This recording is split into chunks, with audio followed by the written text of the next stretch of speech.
Let me double check. Okay, cool. That is working there. Right? Okay, good. Why did it say no data? Let me just refresh it for a second. Alright, cool. It's working. Okay. Let's see. Let's go grab our stuff. We had the weekly reset after all. There's my bygone. Rank 2. I don't think I'm gonna win the bracket as well. But I mean... Alright. We can get our dailies. Right, let me go get my alts dailies as well. Do I do Mia's Kitchen? Okay, I think I do. Okay, cool. I can do one Mia's Kitchen first and I'll save the other ones for later.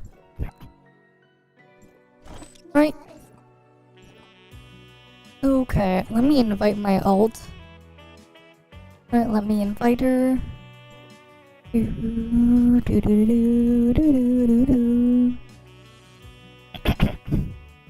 Alright. Okay. Let me see. Where did I put the... Oh, I'm clipping a little bit. Okay. Alright, that should be a bit better. Where's the thing? Oh, here it is.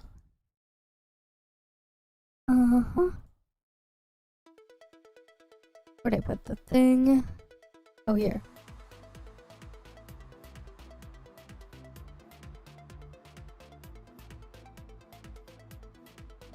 I just posted my usual spot. Alright, cool. Dailies. We gotta do those. Weekly reset. Oh yeah, I still have the 100 pull here. I was gonna do it yesterday, but I still didn't do it. Commissionary. Gotta get our weekly stuff. Weekly materials. And then we have the gear rolling event too.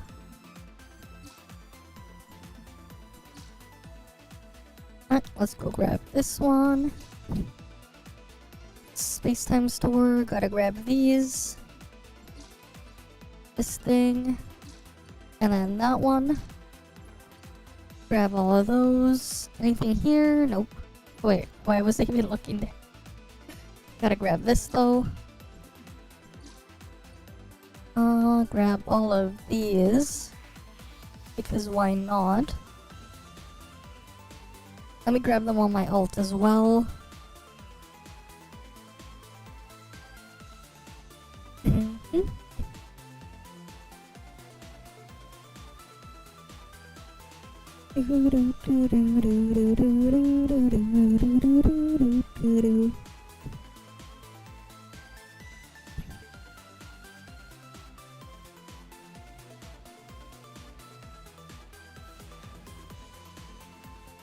All right.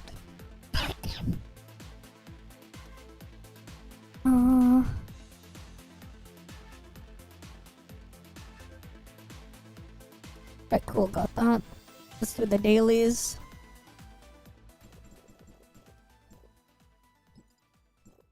Daily bounties, and then what was my crew missions? This. Okay.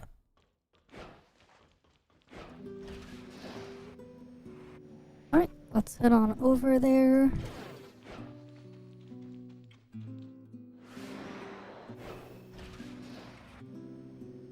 Alright, heading on to the usual spot. From the AFK spot. Alright, let's head on over. Alright, heading on over.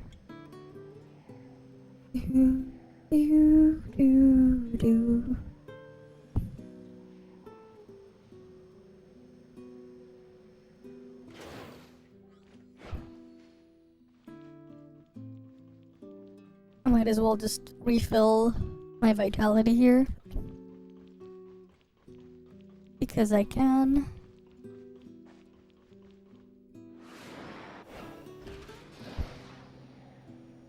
Alright, almost there.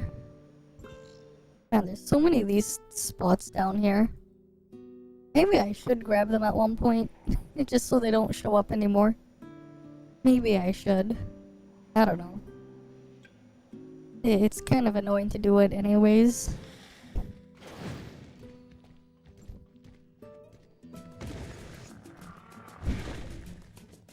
Right, hi shonen manga protagonist. Welcome, welcome. Right, welcome, welcome. Where's the other stuff here? Gotta go claim that stuff.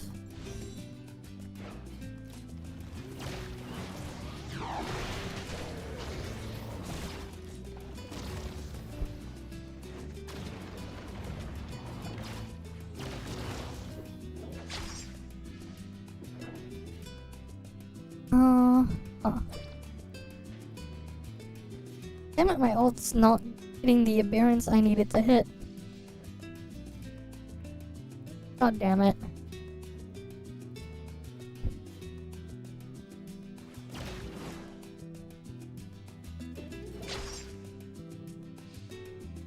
That's true, we could just wait for auto exploration. Yep.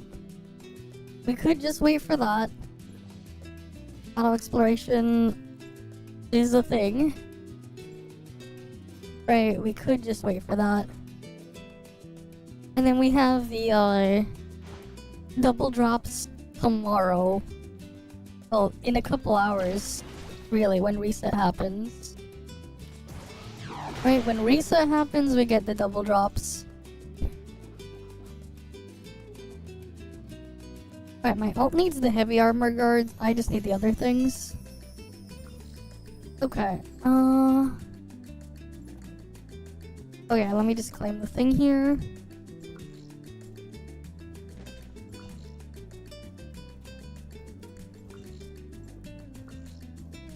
If only these things could find me something other than balls, man. It's finding me balls, but the balls are useless. Alright, over here. Then I'm gonna do my weekly World Boss run through and other stuff too. Right, there's also the weekly raid. What is the raid this week? What is it this week? I haven't looked yet. Right, gotta do the weekly raid, gotta do final trial. The usual stuff there. Doo doo. Doo doo doo.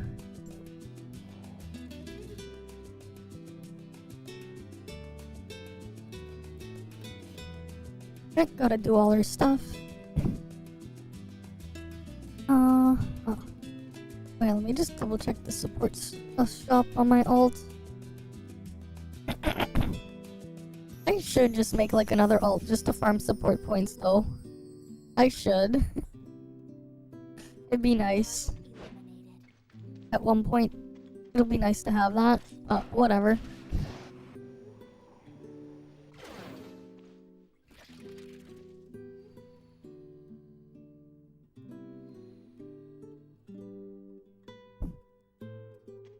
Okay.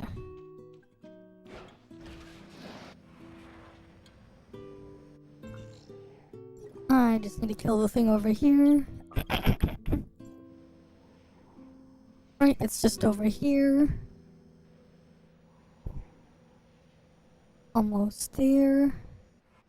Weekly raid is Ying Zhao, but you don't know if it's the same. It probably is then. It's probably the same. Oh, someone killed the exoskeleton dudes. God damn it. Let me see. Yeah, it is Ying Zhao. That means I guess I use altered comp again for Ying Zhao because of how the thing works, if I'm not mistaken. The fuck, Saitama versus Xingqiang? What the hell? What's up with World Chat, man? Okay. What else here? Dev daughter, what?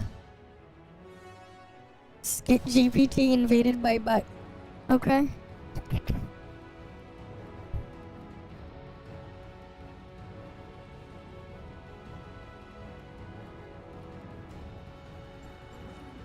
I can't even hear.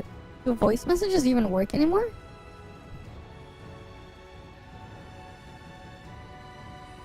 Guess not. Whatever.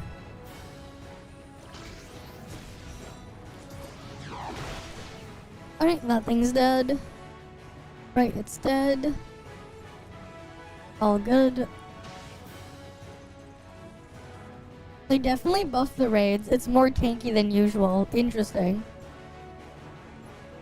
Interesting. They buffed them. How buff are they?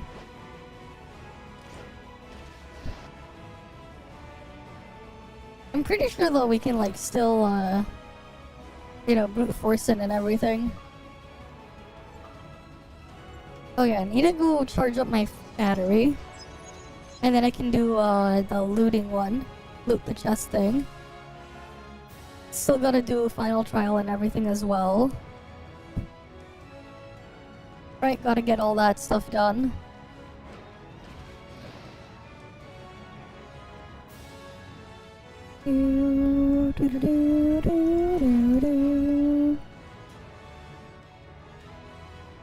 Alright, let me... Oh, fuck. Why is it lagging there? I don't know why.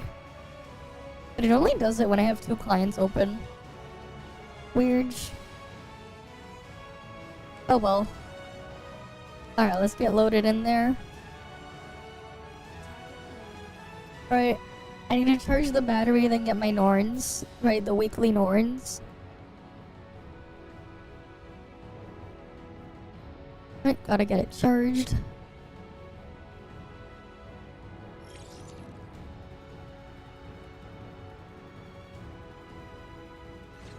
Alright, let's go get the Norns.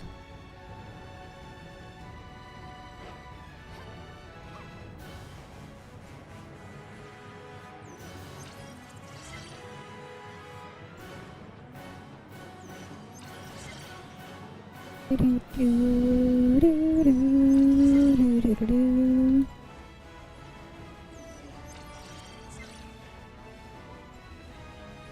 gonna get some more Norns.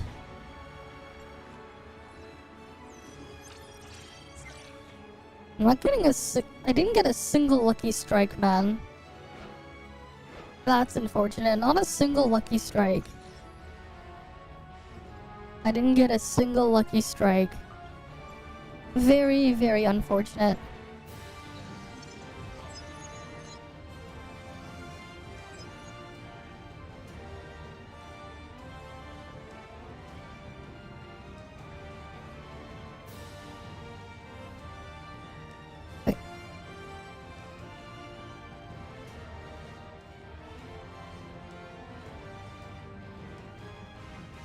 Oh my god, still not enough battery?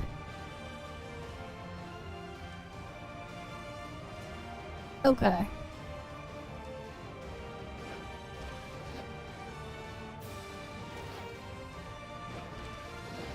Some with world chat now. They miss Curie. Oh yeah, I haven't seen them in a while. Okay. Why are they, they're doing heroic? Okay. Sure. Hi, Scissor City.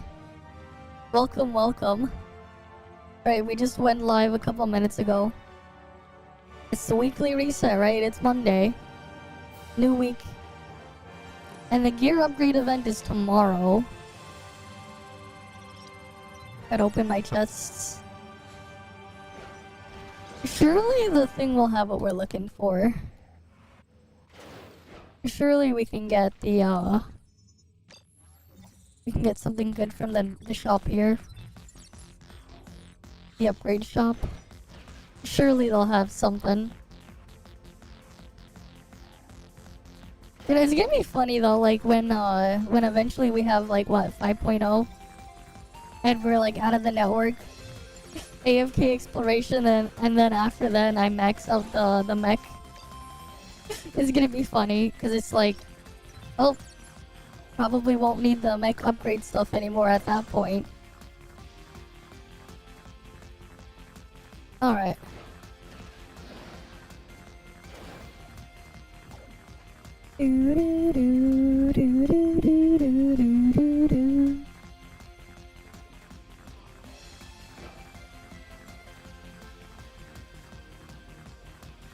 Alright, let's see. Another one of these. 2 of these.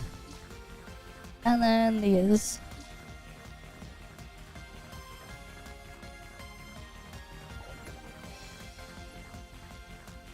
Alright, let's go get another upgrade here. What are these ones? Receives lethal damage. Prevent itself from being destroyed. Gain 5 seconds of invincibility. Ooh, I can get a cheat death here.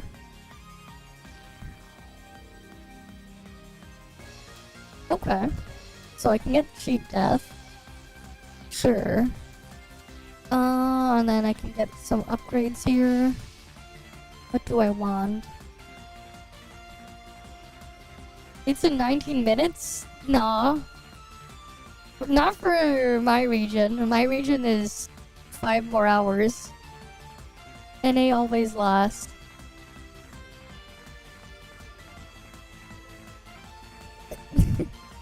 Hi, water.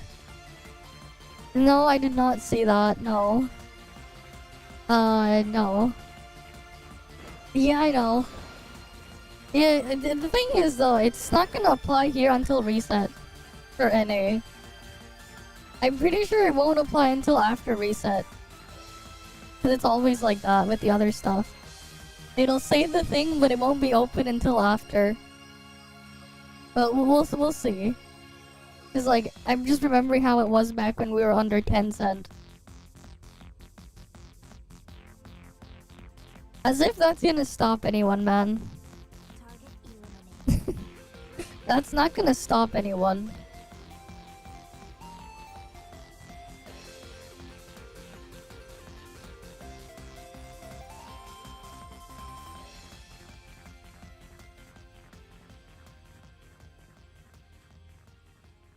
Yeah, finding out would be problematic. Well, it is what it is, man.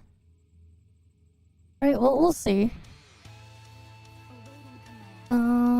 Where's the thingy? Let me go grab the thing there.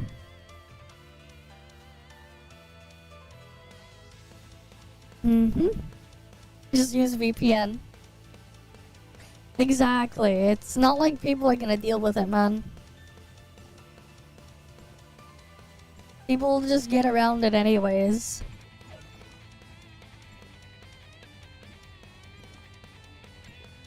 People will find a way.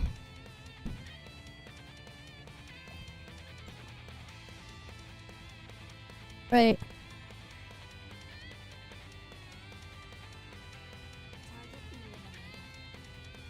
Undead chat when they consider blocking. I mean, the whole thing is just a weird mess, man. Yeah, you don't live in Texas, yup. Okay. I'm on the same channel. My alt, why don't I see the chests? Where are my small chests?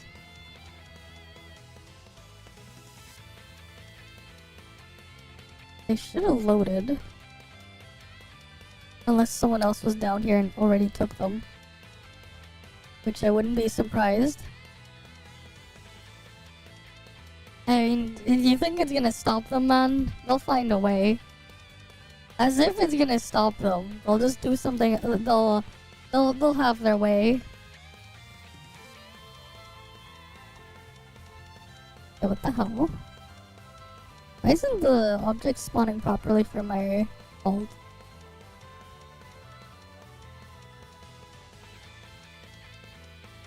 This is so weird.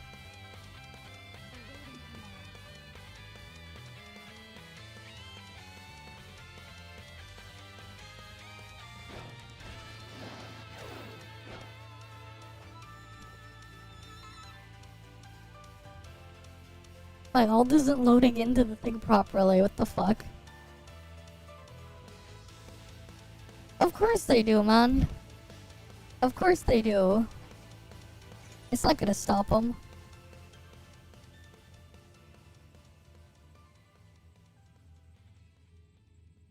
Alright, they're not gonna stop them. They'll find a way. I mean, they'll still find a way, man. That's not gonna stop them.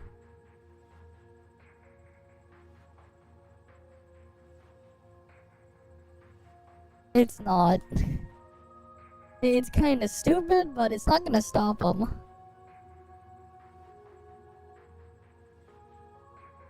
Like, it's just not. It's not gonna work. They can say and think what they want, but it won't work. They'll just go use something else. They'll get around it. It's not hard.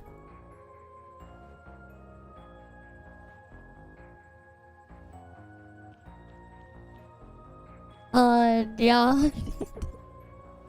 that's all. The only reason why North Korea is successful is because, they can't access it, that's why. Unless you're like state-sponsored or whatever in North Korea, you're not gonna do shit. That's why they're successful in it. Because they can't use it.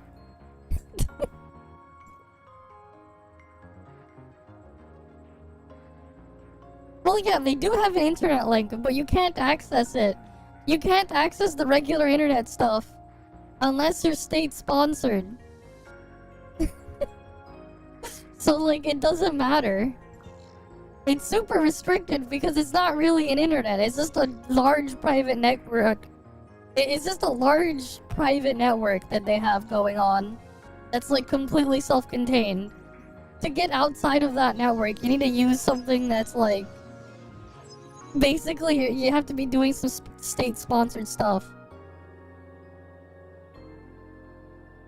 It wouldn't work. You can't. You can't use a VPN in North Korea because they don't have the internet. They have their own private network thing, but it's not the internet. There is internet access, but that's like very few people actually get to use it. It's for like state-sponsored shit there. So like while they technically have it, it doesn't matter. Yeah, you really cannot use it. The VPN will not work. It'll work in places like China, sure, but that's because they actually just have a big firewall, you know, keeping them in. But you can just use a VPN to get around the firewall. But North Korea doesn't have that. They have something that just means you just straight up cannot use it. VPN won't matter.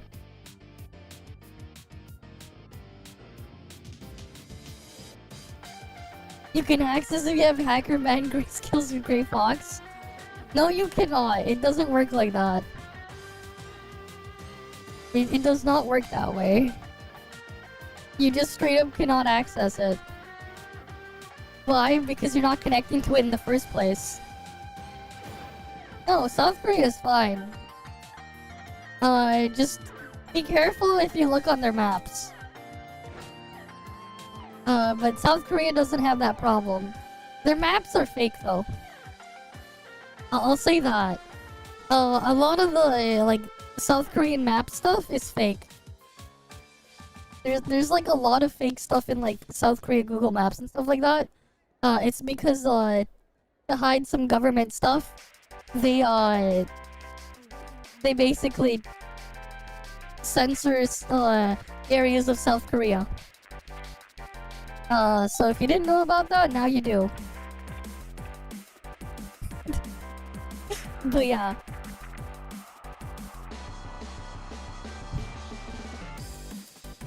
Here's the thing. If you have no access in the first place with no actual link to it, you can't hack in unless you physically go to the actual machines. Right? There is a way you can have some of the functionality of the internet without actually having the internet, which is what they're doing in North Korea. The internet itself, oh, that's only on a couple of government machines. I get the feeling that the way it's set up is you have to actually manually access those machines in person that actually can connect to the internet. Oh, of course they would. But what do you expect? Of course they would.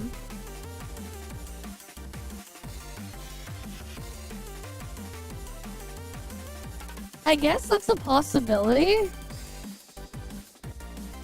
But yeah, I guess that could be a possibility. One machine that's connected to both. It just seems kinda unlikely. At least if they're smart enough about it. Hi, Tara. Welcome, welcome. But yeah. Because, like, there's that approach. You just don't give them access at all. You just straight up just do not. Right? You won't have a problem if they can't access it, period. At least that's just how I think about it.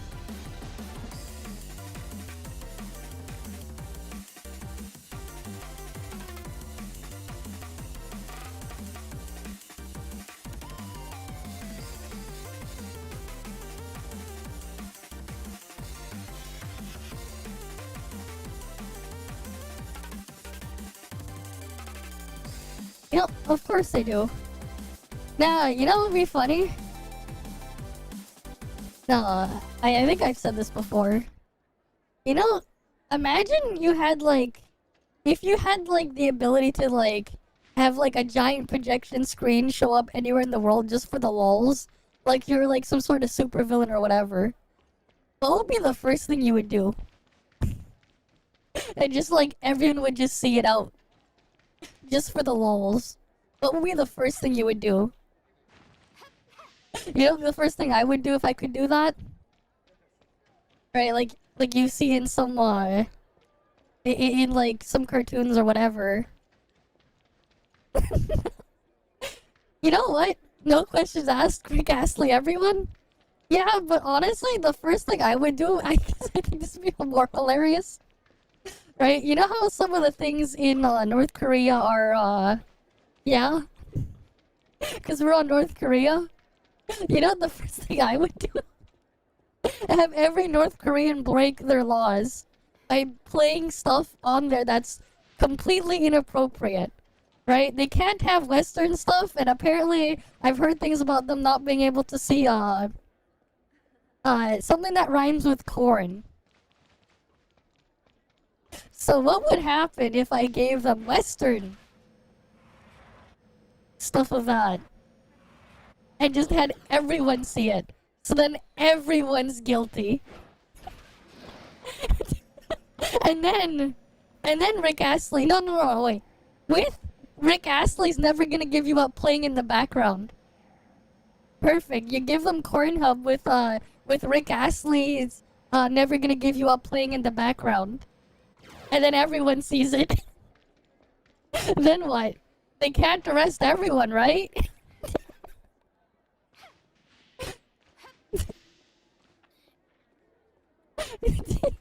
Yeah, Western stuff.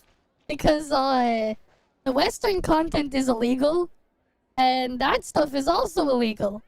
So why not have them break two laws at once? Have every single person there. Because I think it'd be funny. Because, like, they can't arrest everyone.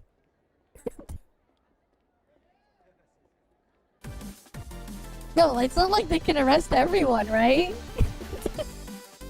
First North Korea's dispatch and Russian war got addicted to corn because the first time they saw it. Yeah. But yeah, I think it'd be funny.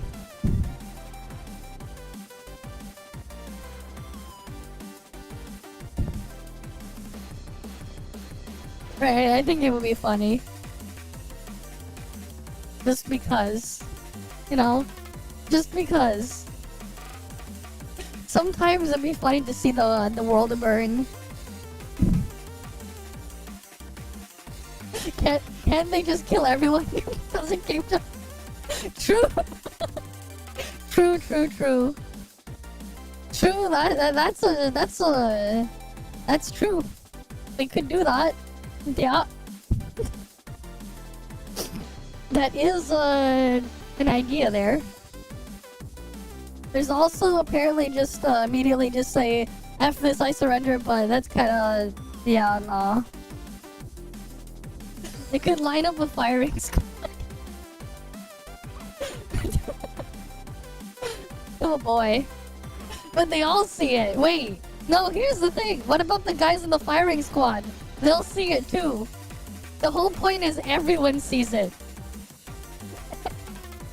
So, the firing squad, the military, their law enforcement, their everything will see it.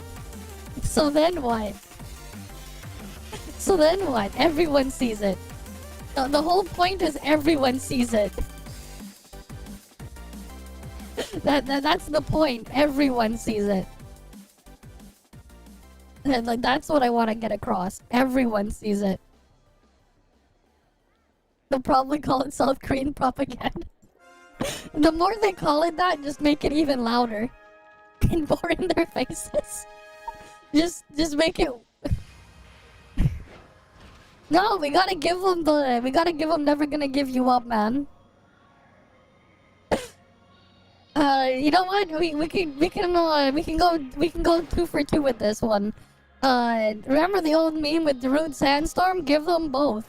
Give them Darude Astley Sandroll if you ever looked that up. I think it's just called Sandroll now.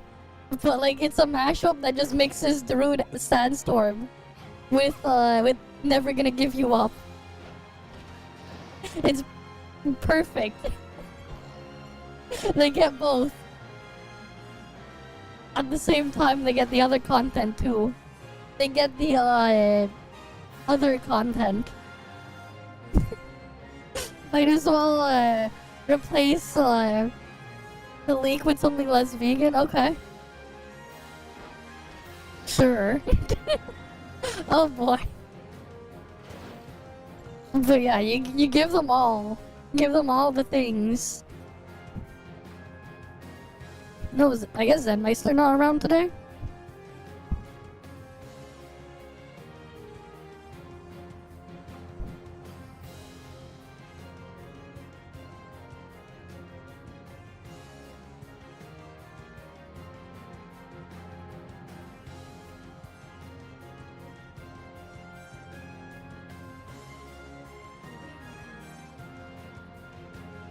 Dude, start right.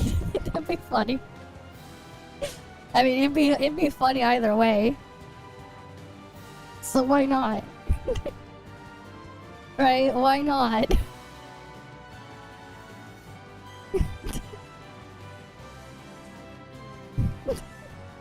Right? It'd be funny.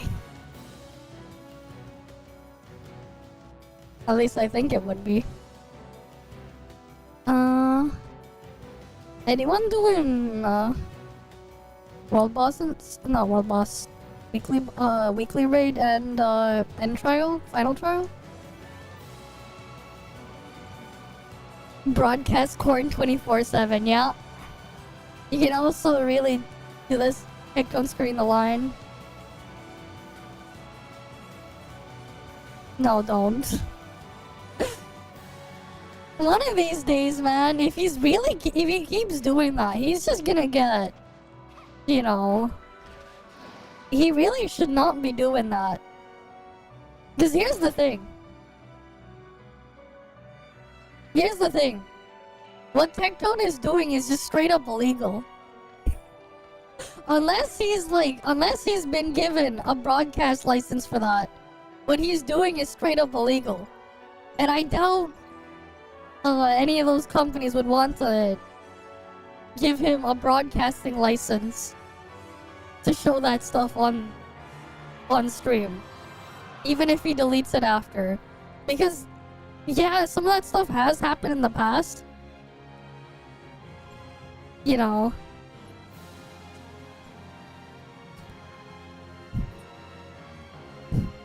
Okay, here we go. It just straight up says it here. Yeah, like, that's just straight up illegal what he's doing.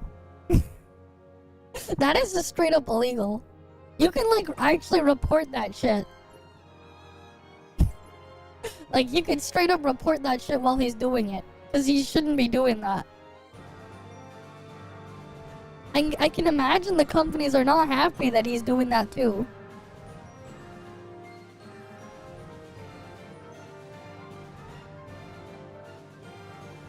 Yeah, we can go test it, I guess. Do a join up, yeah.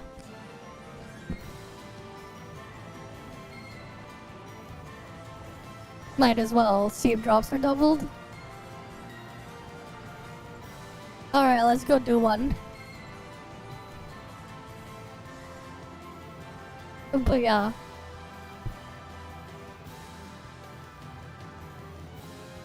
Okay then.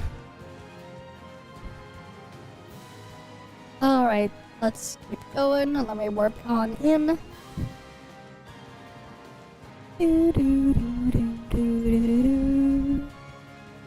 So yeah, it's been a while since you were last here. My mic should sound a little bit different since the last time you were here, though. I don't know if you noticed.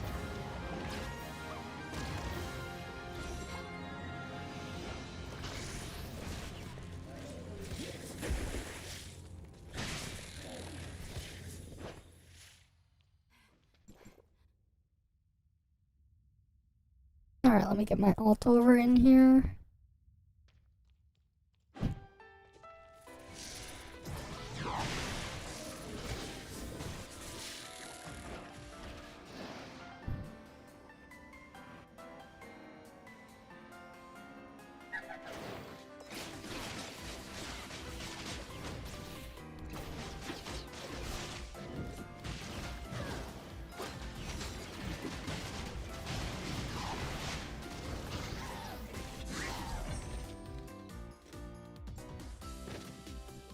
Yeah, well, he shouldn't be doing that.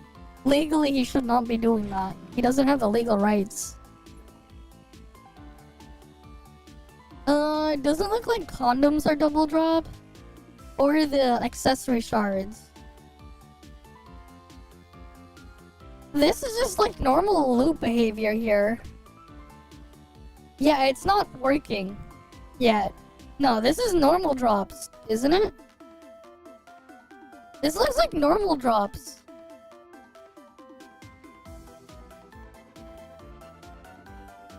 This looks normal, the drops here.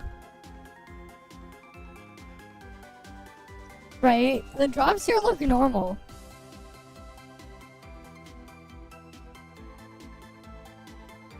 No, you straight up cannot be doing it. Even if you delete the VODs, it's still illegal.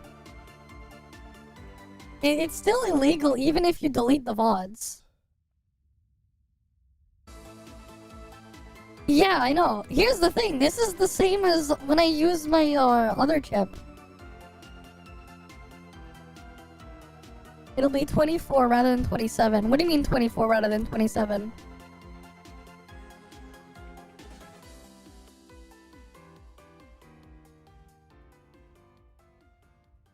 But yeah, like, no, I don't see the thing here. It doesn't look like I'm dropping. I have the loot for 2 chests. Right, I have 2 Fortress Sabatons there, but I only got 1 Mask Shard. Yeah, I have 27 here. Yeah, you see this? This is 27. That is 27 right there. It's not active yet. I told you. It says the thing is there, but then yeah.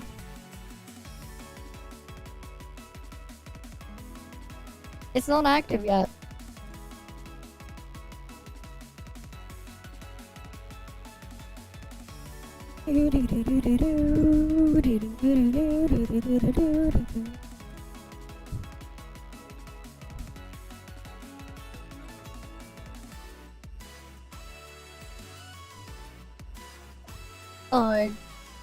Roll drops, roll boss, double drop. Wait, I join off double drop isn't active yet. You know what? Here, let's see if we can get people to raid. because it's not active yet.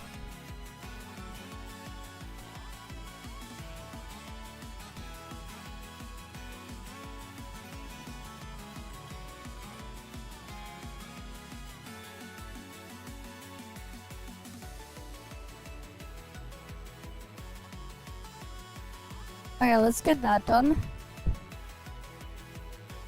So yeah, you wouldn't risk it. Very shocked both of them haven't been banned. Yeah, they need to have a license to do it.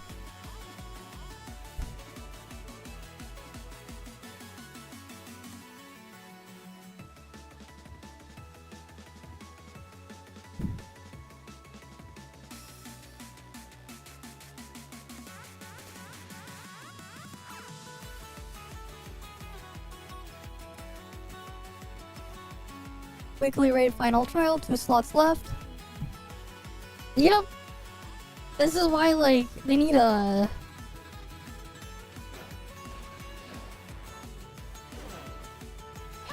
There you go, we need one more.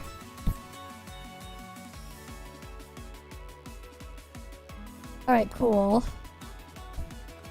Let's do... raid first.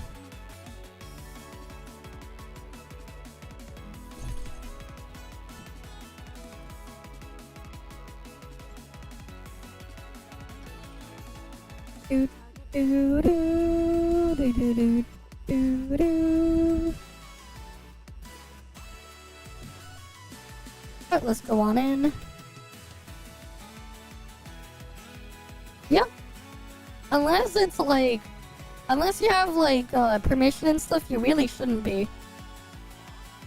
You really should not be. Yep. I mean, they're not wrong. You're not really supposed to be playing that stuff.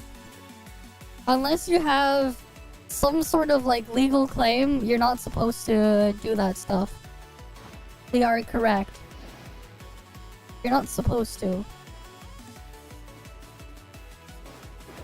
Wait, why am I in why does it say I'm in battle? What the fuck? I can't even change my relic.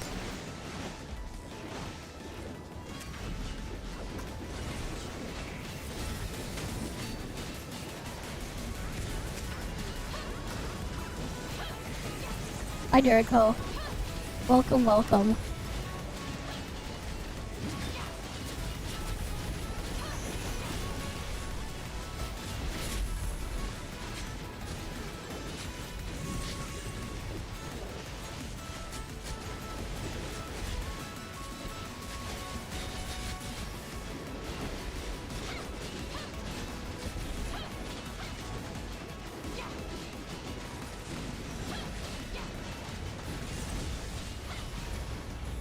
Yeah, everyone dies.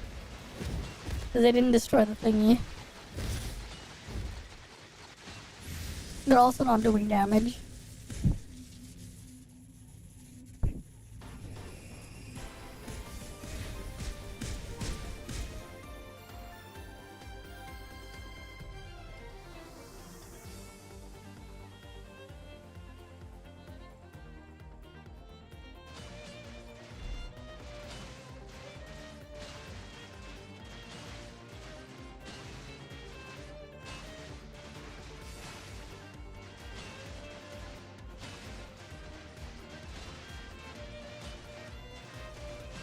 They have to be careful.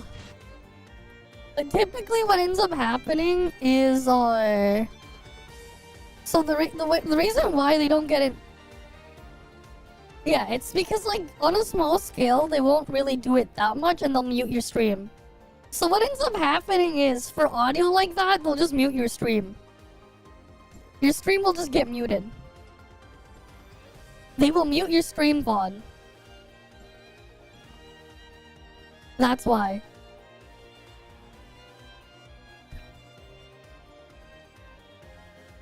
They will mute your stream VOD, that's why.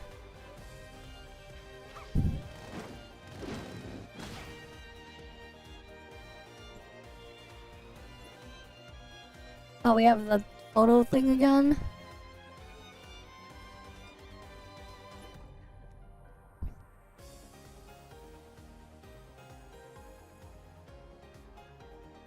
it's the thing is, even if you're a bigger one, as for music one, that's like easy. They'll just mute it. But like for the copyright and other stuff, like that will get you in a lot. That's a lot more of a serious thing.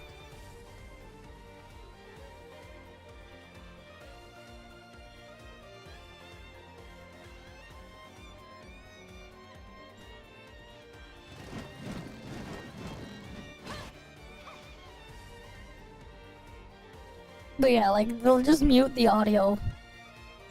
That's how they handle it for that stuff, but for, like, actual other stuff, they can't always just do that.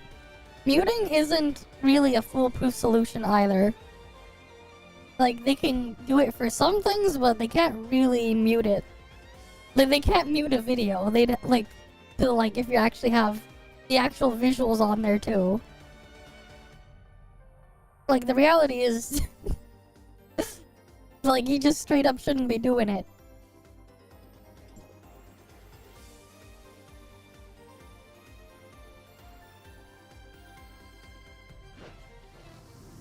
Next time Tech own is streaming, you could report? Well, yeah, you can. Well, because he should not be doing that. Like, he straight up should not be.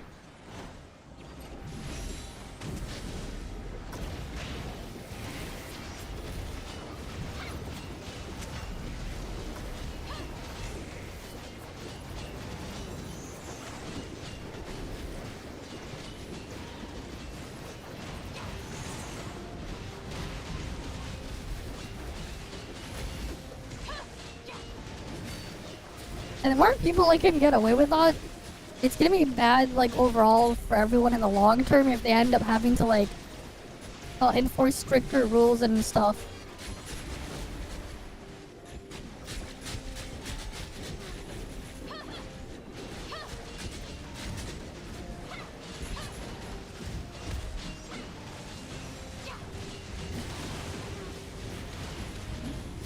Like, if they have to enforce stricter rules and shit, that's not gonna be good for everyone long term. That just will not be good. It won't be good long term if they have to enforce stricter rules and everything. Right. We don't want that.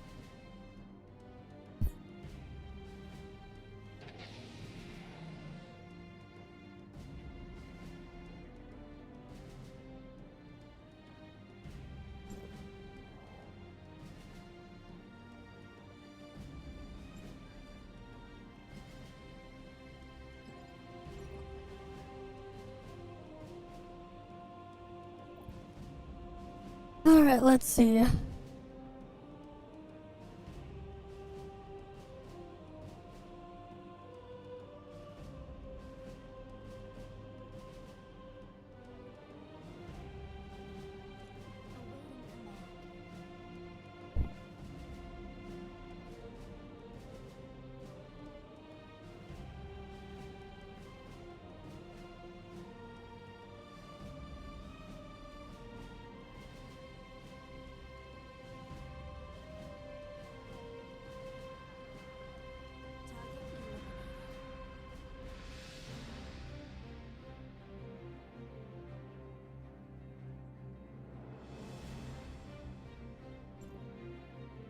Alright. Got gifted. But like, yeah, like, unless he gets permission, he should not be doing that. Right? Like, you would need to have, like, actual permission if he wants to stream that stuff. Because, like, here's the thing. Yes, stuff like that has been streamed on Twitch in the past legally. Right? It does happen. Sometimes they do give legal permission for that type of stuff to be streamed. There was a time when Yu-Gi-Oh! Got streamed on Twitch. There was a time when Pokemon was streamed. There was a time where a couple other shows were streamed on Twitch legally. Legally. Right? The thing is, you know, you have to have the rights to it. No, it's always been 100. It's been 100 for like a year and a half. They're not raising it.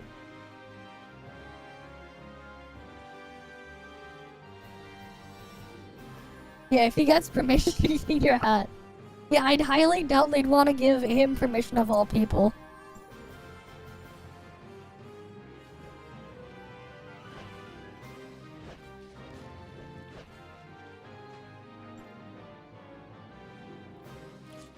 Just like as a whole, Tectone is not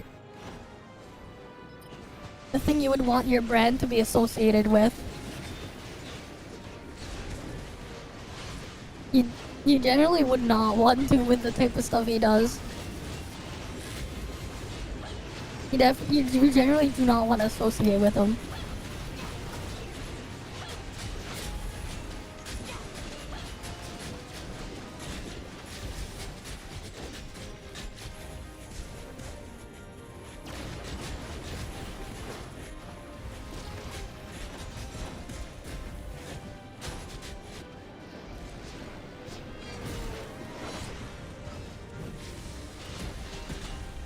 God damn it, they're not destroying it.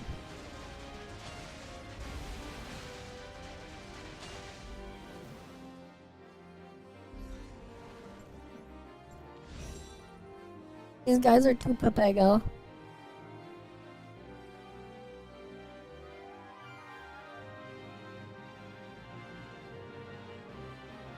He can say whatever he wants, man. Right. But like... just no.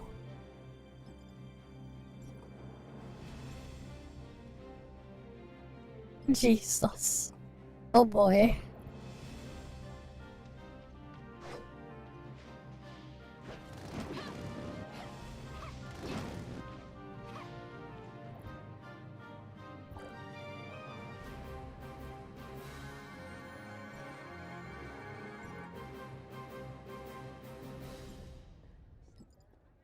Alright, come on.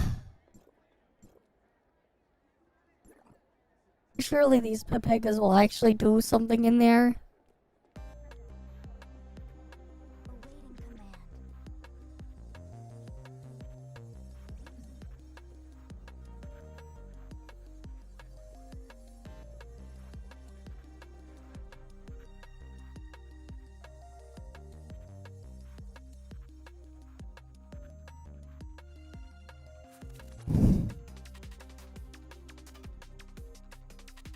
A couple parsecs large, give and take. Okay. Why can't they change relic in this raid now, man? It's annoying.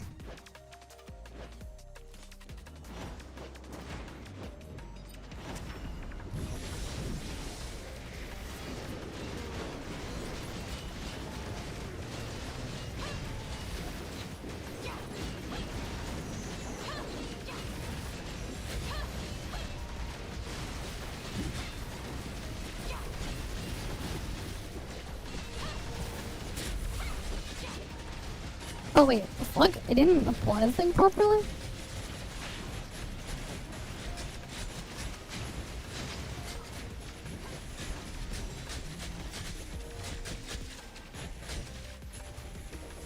Oh no, it's not gonna work.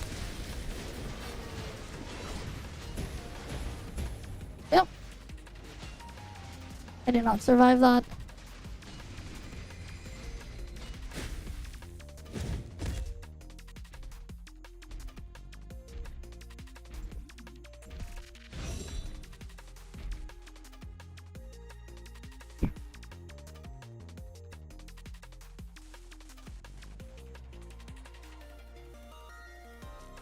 It's like a weird mess, man. It's a weird mess. The only one's basically it's basically just tourists that they don't pay attention. That they don't know enough. It's when they don't know enough, then that stuff gets handled. And yeah. Otherwise, when they do know, they don't want a thing. Yep. Yeah, it's just Capcom just isn't aware. Like, that's the reality.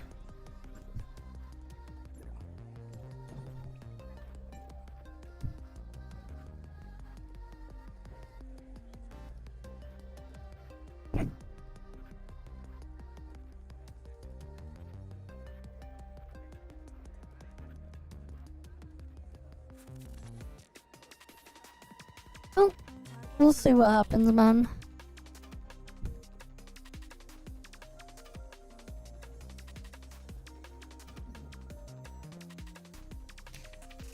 Alright, let's go on in.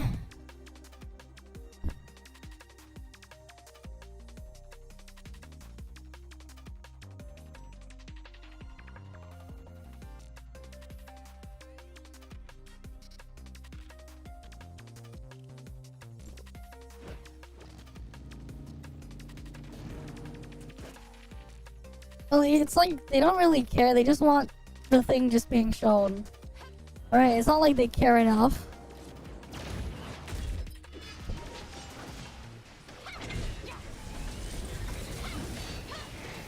God, I hate Yingzhou when he runs around, man.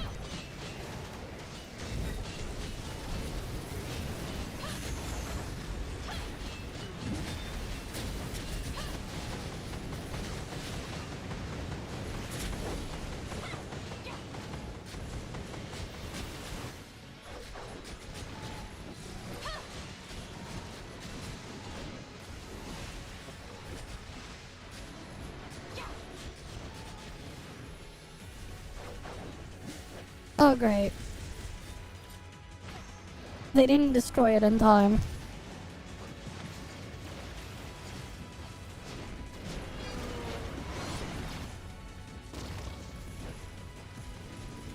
God fucking damn it.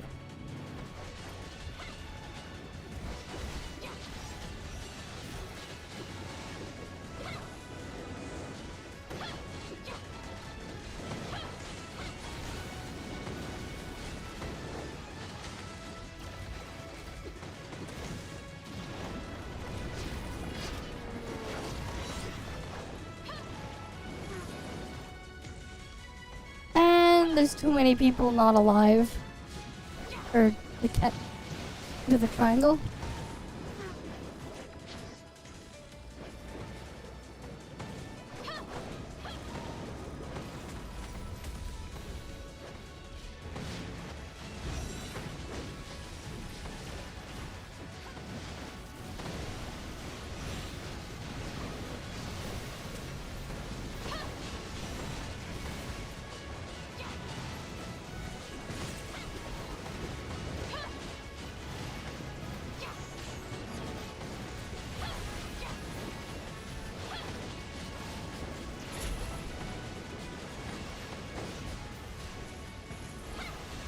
Fucking hell. You'll better destroy the things.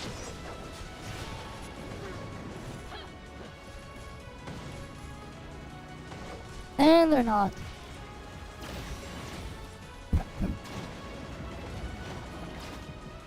God damn it.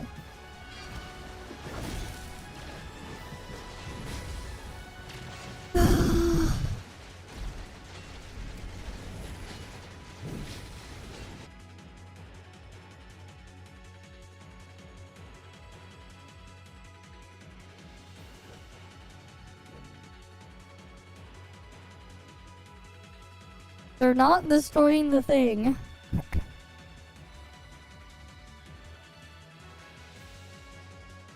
Boss isn't gonna die.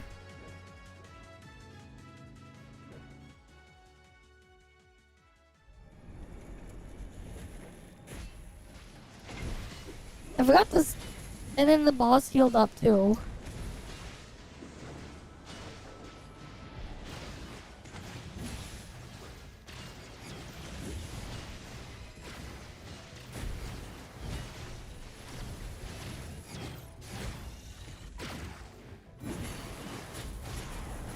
To be honest, I don't think Tech Toad's press is worth it though.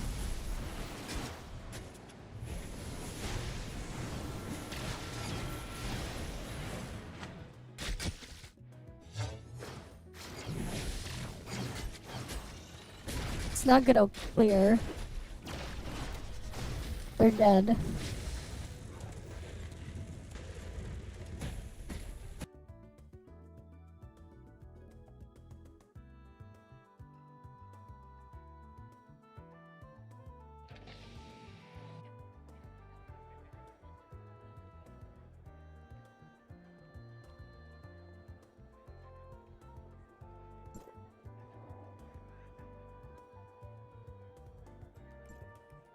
Well, generally it's best to keep him out, man. It's better to keep him out, if anything.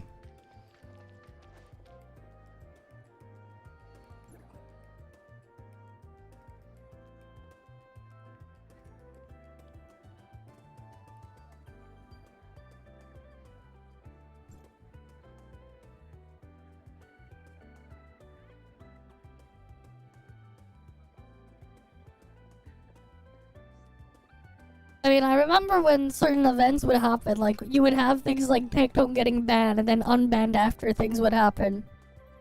In some places. And it's like, I wonder why. I wonder why they would want to ban him. It's like, gee, I wonder why.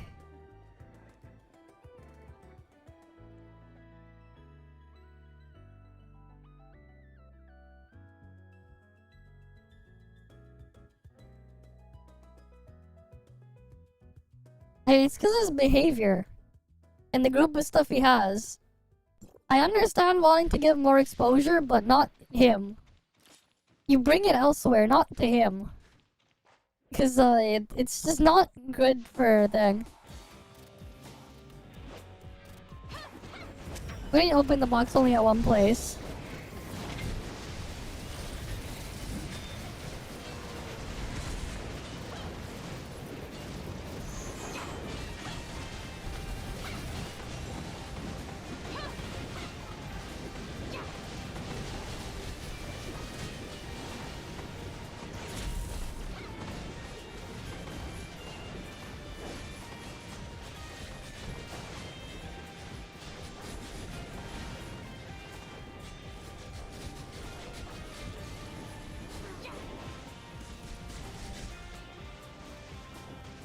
Alright, there we go.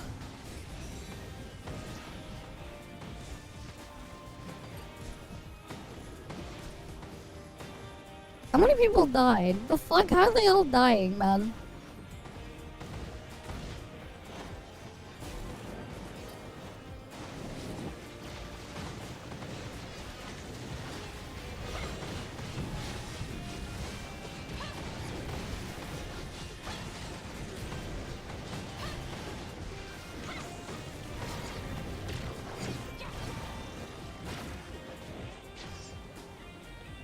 What the fuck is that dumbass doing?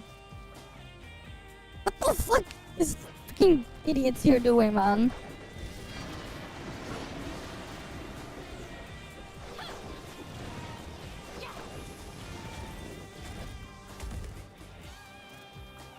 Did they fail geometry in school? Oh, and I think they failed geometry when they were in school.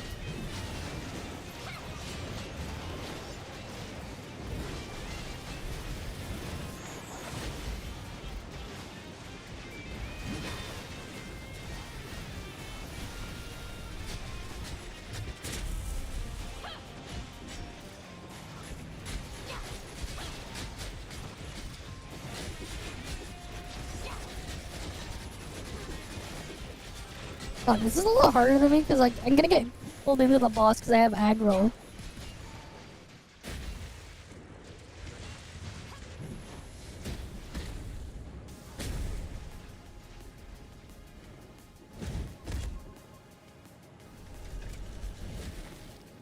They failed to draw a fucking triangle, man.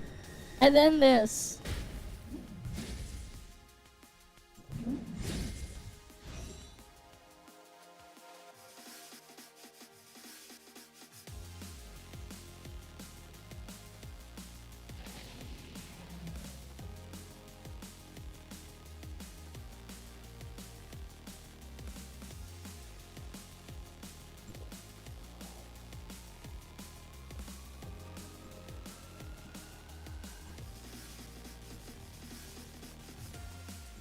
But yeah, what you see here is the perfect example of the intelligence of gacha gamers, man.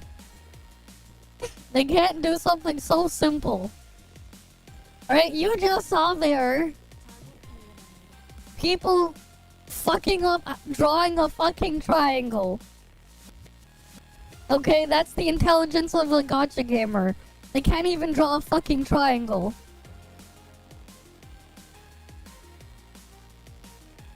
Right? That is the intelligence level of the average gotcha gamer.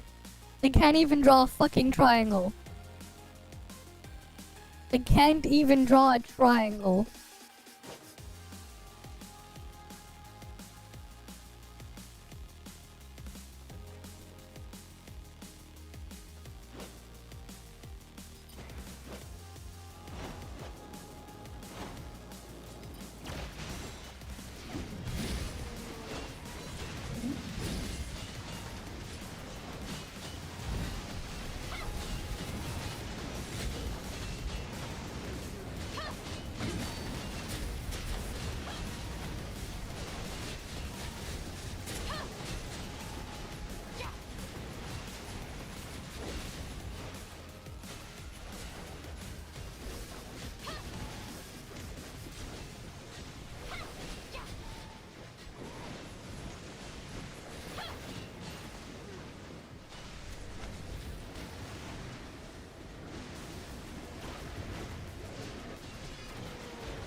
What the fuck are the other guys here doing, man?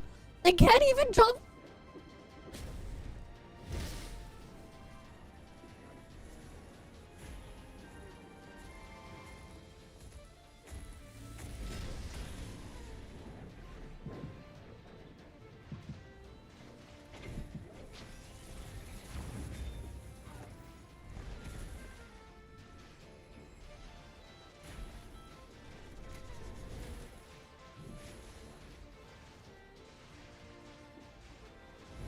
They can't even draw a goddamn triangle, man.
And the other group isn't drawing their fucking triangle, man.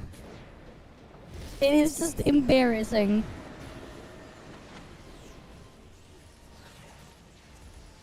It is absolutely embarrassing.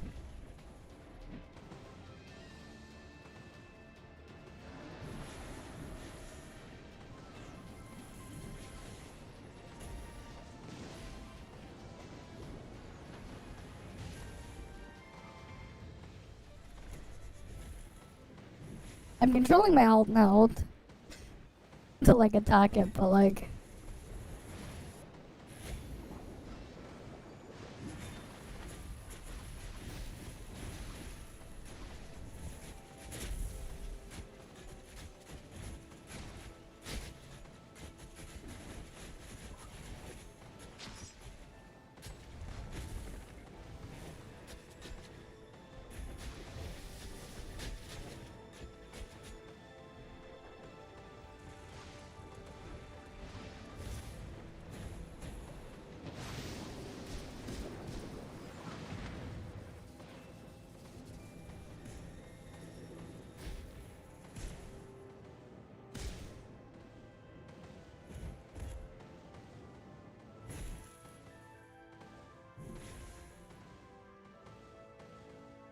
My ult's gonna clear it though.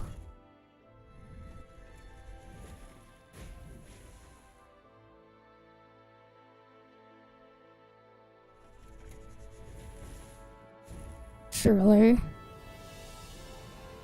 Oh great, there's too many people dead, now we can't even draw another triangle. Cause these fucking people... Dumbasses, man. They can't draw a fucking triangle.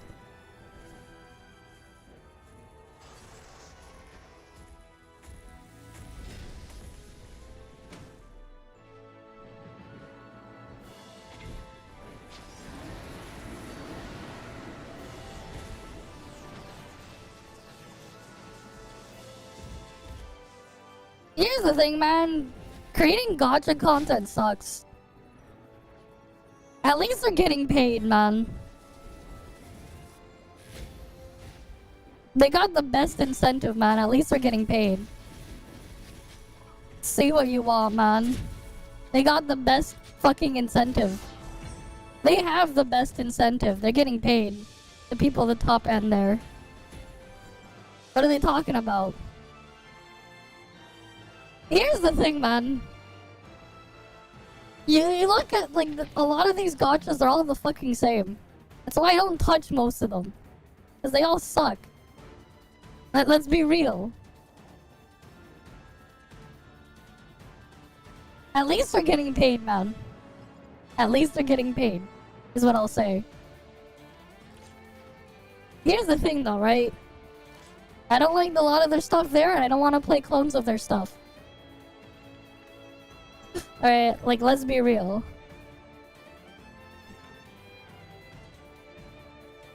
Alright, like, let's be real. Okay?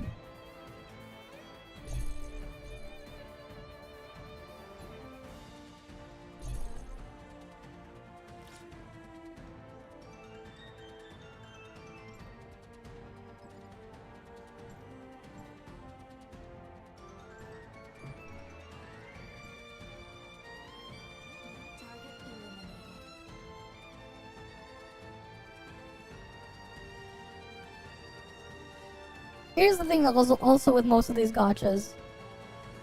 I could also just play a better game. A better version of them. In an actual fucking game. Why would I go play them? For like the vast majority of them. Why would I bother?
It's literally like the only fucking MMO of these, man. Literally the only one. What do you think, man? Classless MMO.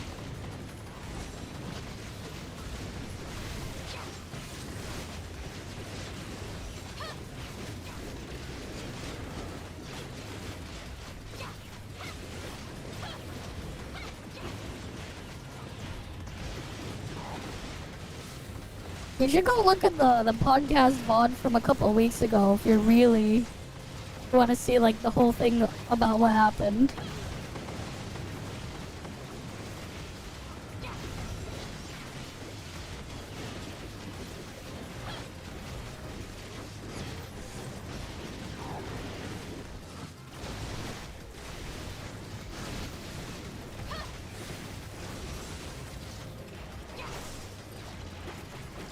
We're gonna have Graying Bite with this one.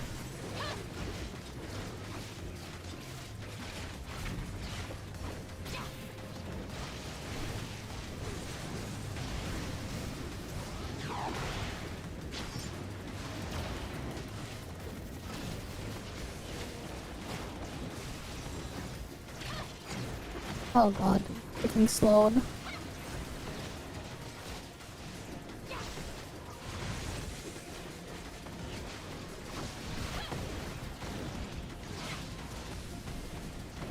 Be nice if someone could take the aggro from me instead, man. This is pain. I don't want to get slowed forever.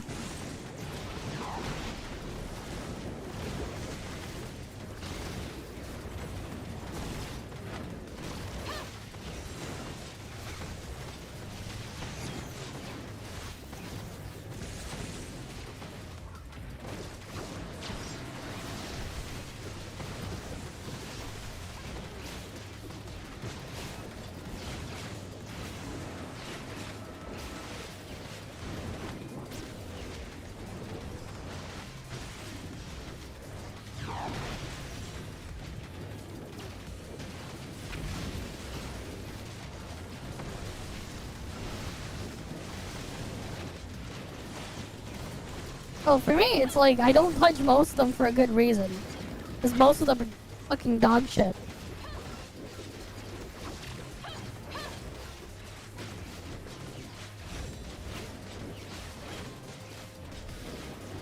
At most, when we touch these things, we're tolerating them, that's all.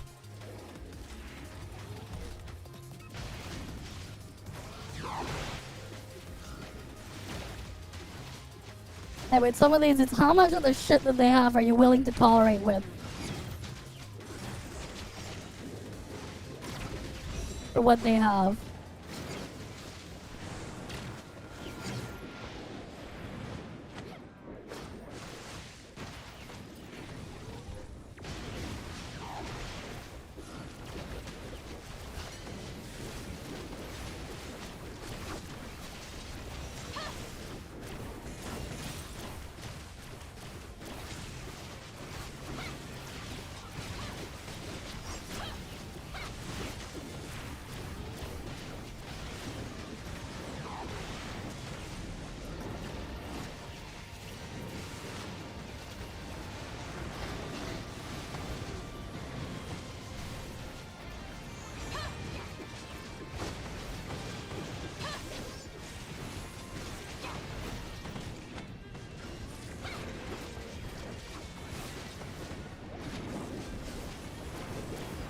God damn it, I can't even use my shit properly on this.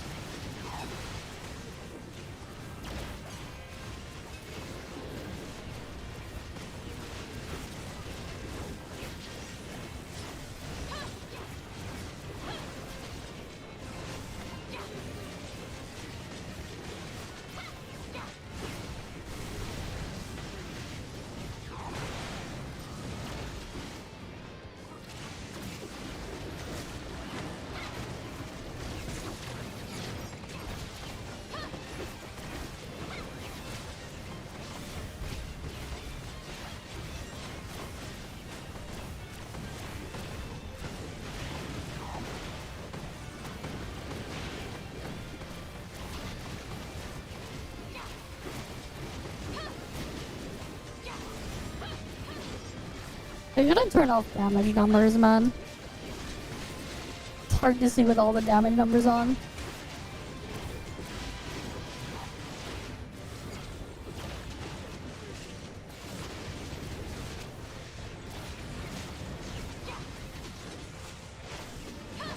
Good thing there's no Pepega healers right now, because these guys are stuck being useless.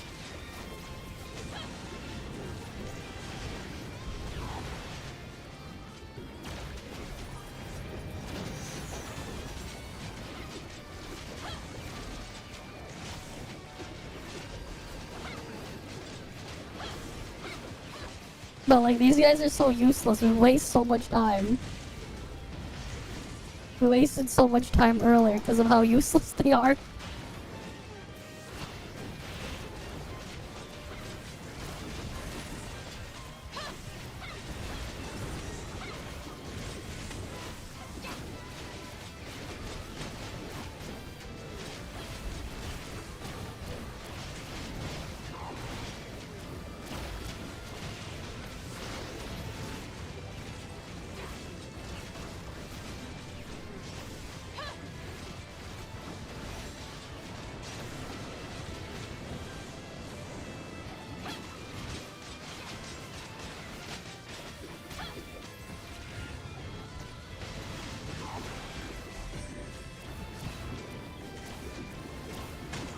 I'm just gonna be like, can you guys not be useless?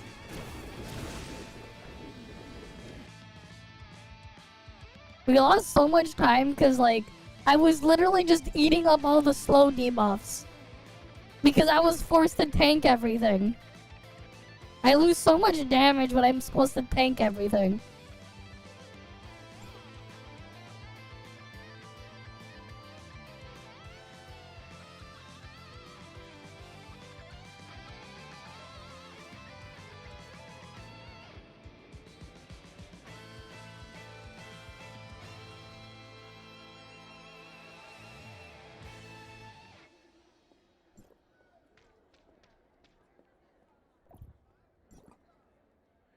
Yeah, and I'm still the strongest by a landslide.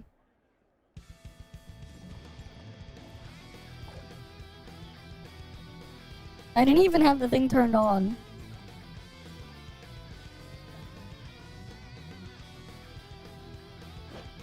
Seriously, can they just not be useless?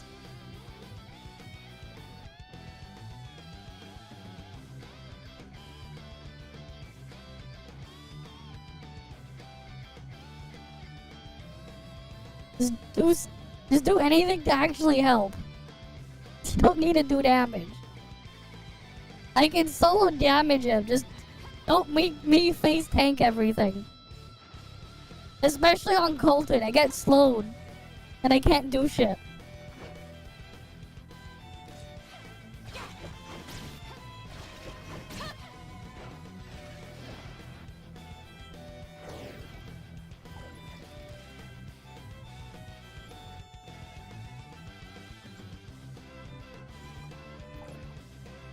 Oh, where's the other stuff? None.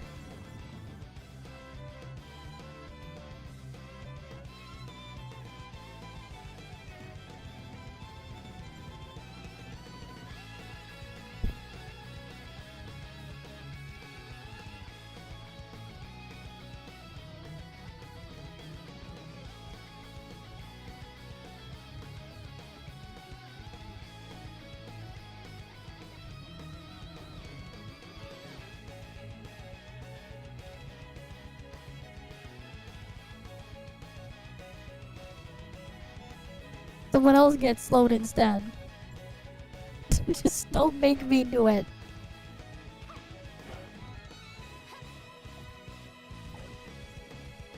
I don't want to do it.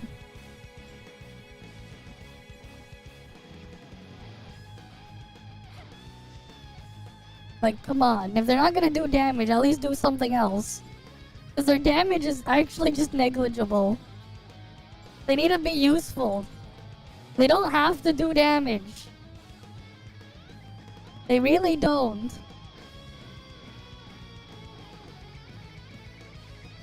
They don't have to. Because they're not doing any damage anyways. Yeah, I thought I told you, man. Gacha gamers are fucking stupid. You saw them fail to draw a triangle a couple times earlier. They straight up couldn't even draw a fucking triangle. They kept failing. They didn't draw a single triangle once properly. Even in the one that cleared Ying's out, they didn't even draw the triangle.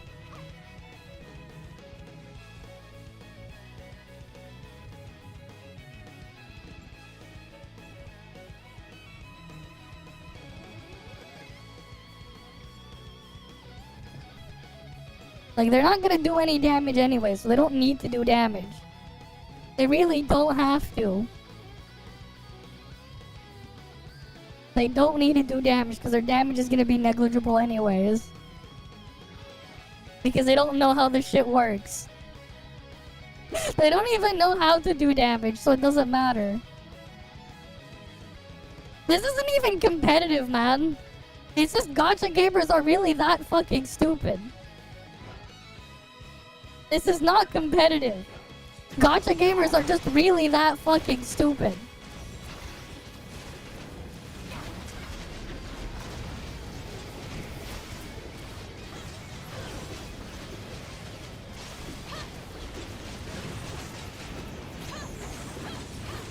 Why do I still have aggro, man? The fuck is the tank doing if I still have aggro?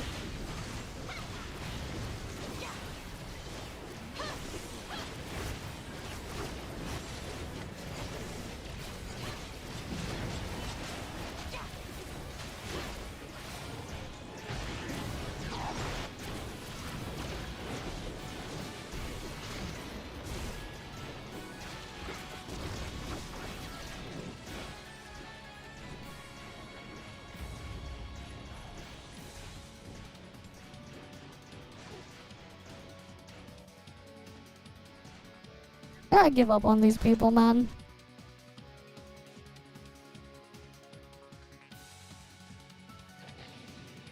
They're not doing shit, man. The tank wasn't even, like, taking aggro.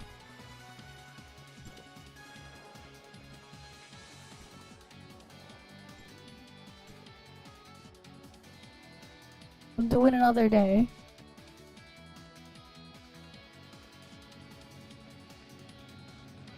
There are ways to increase damage, man.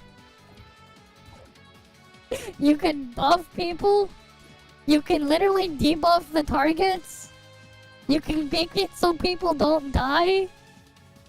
Right? Who would have thought you can make it so other players don't die? You can debuff the targets.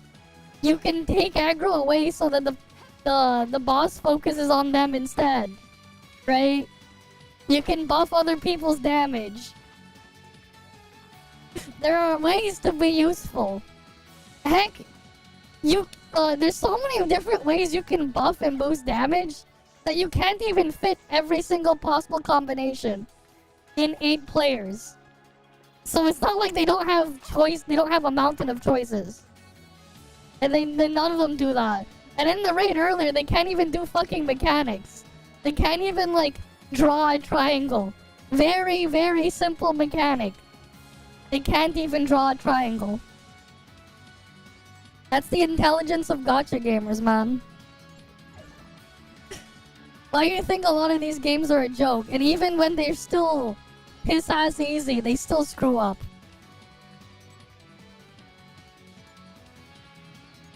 And here's the thing, though, with some of the tank stuff.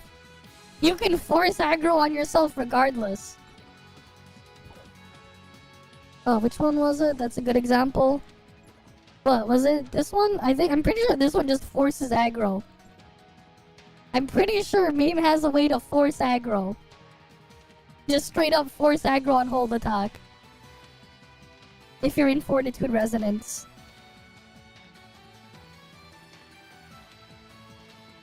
And then you give people a shield too. Oh, and it lands here, right here. Force aggro for 2 seconds. As long as you're holding it. You literally just hold down one button. And you can force aggro.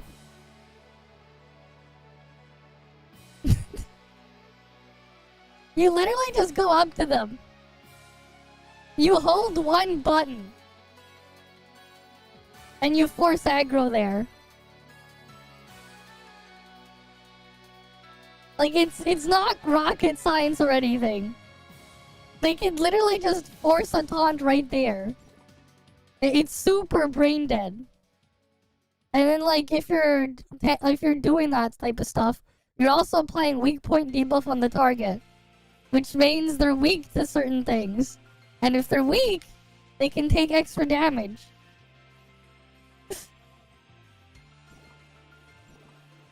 Meme, Meryl, and Toria. I don't know why you would want to use Entoria though. Why Entoria of all things? Is like Meme plus Meryl actually useful, right? Because Meme is better for taunting. The funny triple volt. I mean, you want other stuff for triple volt. There are better options. Here's the thing, right? If you're gonna do funny triple volt, honestly, if you're doing triple volt as tanking like that, you're better off using like Brevi to remove your own graying bite and stuff. Or like something else. Crow. Crow can like give people a volt damage buff.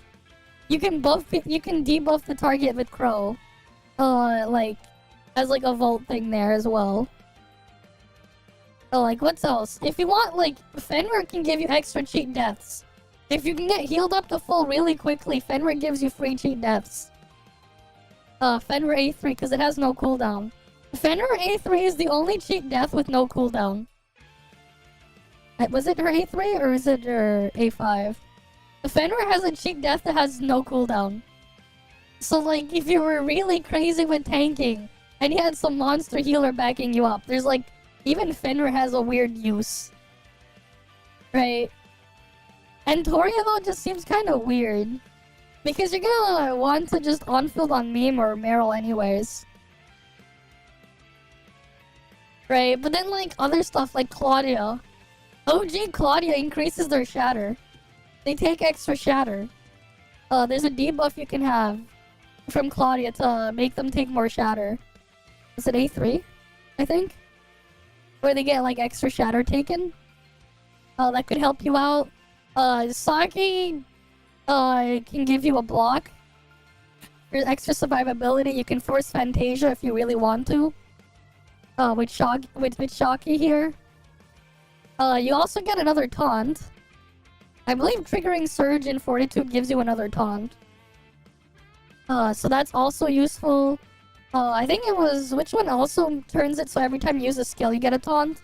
I think that was, yeah, this one should be every time you use a skill when you have, what's her face?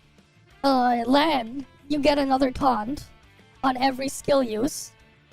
In Fortitude, you get a taunt. Where was the thing here? But yeah. Like, you have other things. You got tools. If you want really crazy shatter and really high hit count, or something, there's, like, Ganano is, like, an easy slot in. Who else can debuff support? You know? You can toss in, like, some of the older Benediction weapons for some utility. There's, like, a lot you can just grab and pick from. Obviously, Asuka, you get extra shatter.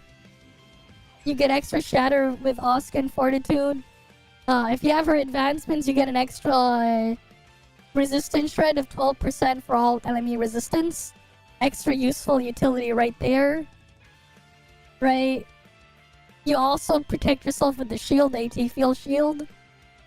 You know, there's like what, use Fiona in there. You can use the chains to slow targets down, reduce the resistance. And then also at the same time, you can cleanse your own grain bite debuff. Right? There's like so many things. There's like so many things they could be doing. Obviously, NA can buff frost damage, right? NA, right, what's this? Discharge skills deal like, it makes it so they take 10% extra damage, and they take an extra 10% frost damage on top as a debuff. You can do that with NA. You're playing with Frost, people playing Frost. Obviously, you can even use Hilda. Right, where's Hilda? Hilda? 50% frost resistant shred right there. Right? We already mentioned Crow. What else? Claudia also debuffs to make targets take extra physical damage. Which becomes 20%. You can get full uptime on this one. On hers with the war wounds, because it's a debuff. And I believe for like flame stuff, right? You reduce enemies' flame resistance here. With one, I believe it was gas mag. Was it gas? Yeah.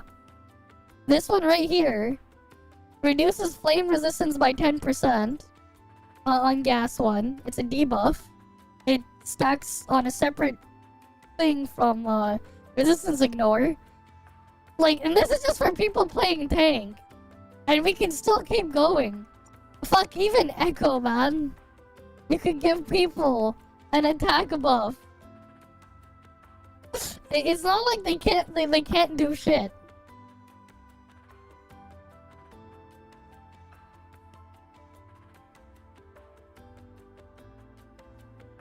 But yeah, your Techdown said Wu was he was gonna quit the game before 2.0 came out, and then he said 2.0 was so good. Uh-huh. Yeah, no. There's literally nothing improved, man. You saw what happened when we even played it, man. The 2.0.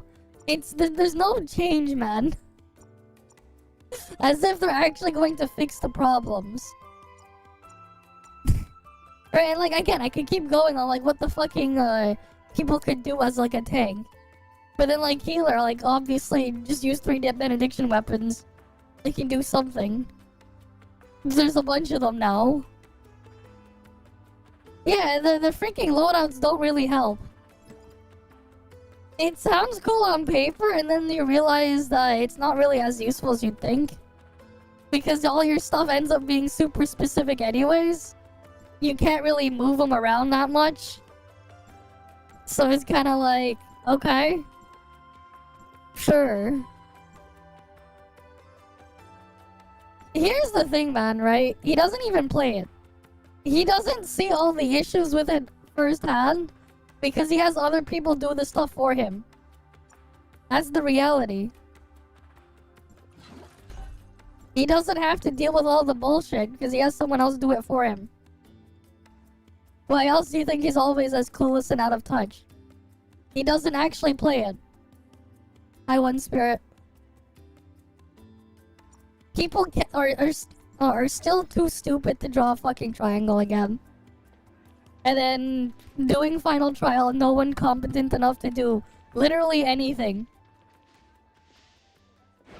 Well, yeah, because here's the thing. Here's the reality, and I've said this to, like, in places before. Yeah, I don't want to deal with all the garbage in a lot of these games. And then their argument is, so you don't want to play the thing yet, so you don't want to play the game then. And I'm like, if I'm stuck dealing with all of this, and if they were to take it away, there's nothing in the game, that says a lot about the game, or the lack thereof. Yeah, he has an account manager. A lot of Tectone and his friends have account managers for all of them. Because the reality is actually playing the games are shit. The ones that like, they keep talking about and like appraising or whatever. There is no actual game. That's why they all have account managers to do all the bullshit for them. Because they're not gonna do it. They don't want to do it. Here's the thing, right? If I need to get an account manager to do basic shit in there, just to make it playable, that says a lot about the game. If I need to get a fucking account manager for that stuff, that says a lot. Or rather, it says the fact that it basically tells you that there is no fucking game. You're not spending any time actually playing the game. If you're gonna just keep going to give it to a fucking account manager to go do all your fucking chores. Because 99% of your runtime in there is just doing that. It says a lot. That's the reality. When NDE leaks, I'm not gonna leak stuff if I even had information. I ain't leaking anything if I had something. But it's not like they have anything anyways. Right? If you want leaks, you're gonna have to find that elsewhere. Yeah, it's so damn near perfect he doesn't touch it. I wonder why. I wonder why. If it's so damn near perfect, why doesn't he touch it then? I wonder why. Right? They're not gonna admit that. They're not gonna talk about that. They're not gonna say that. But it's like, yeah, I wonder why.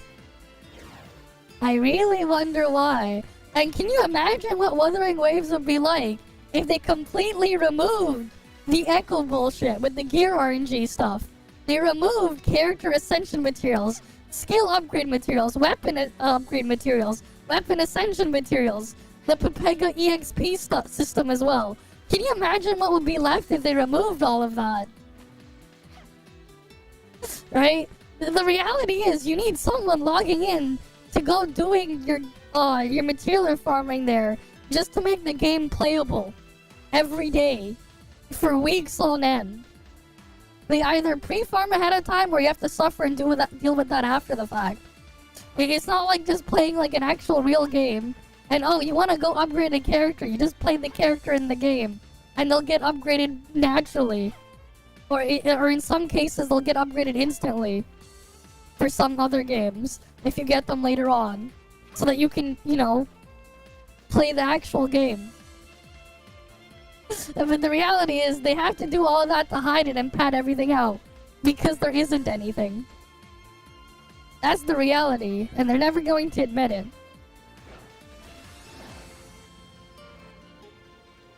Right? They won't admit it.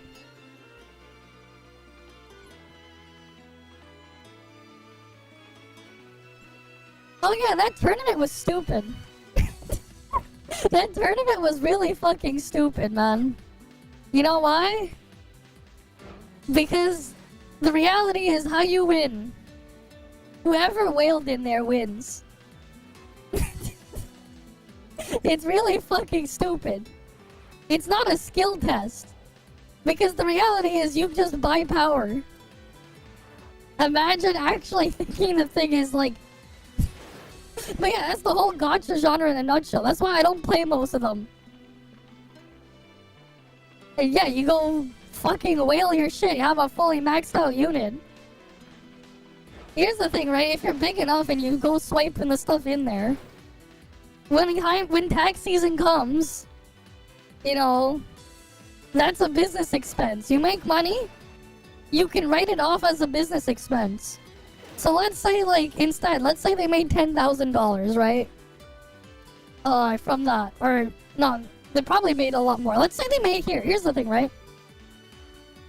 Here's the thing. Right? Let's say they made, let's say, $20,000 or whatever. Right? From, the streaming stuff. And then we add other income sources as well. Let's say they got sponsored, they made money there and all that. And let's say they swipe $2,000, right?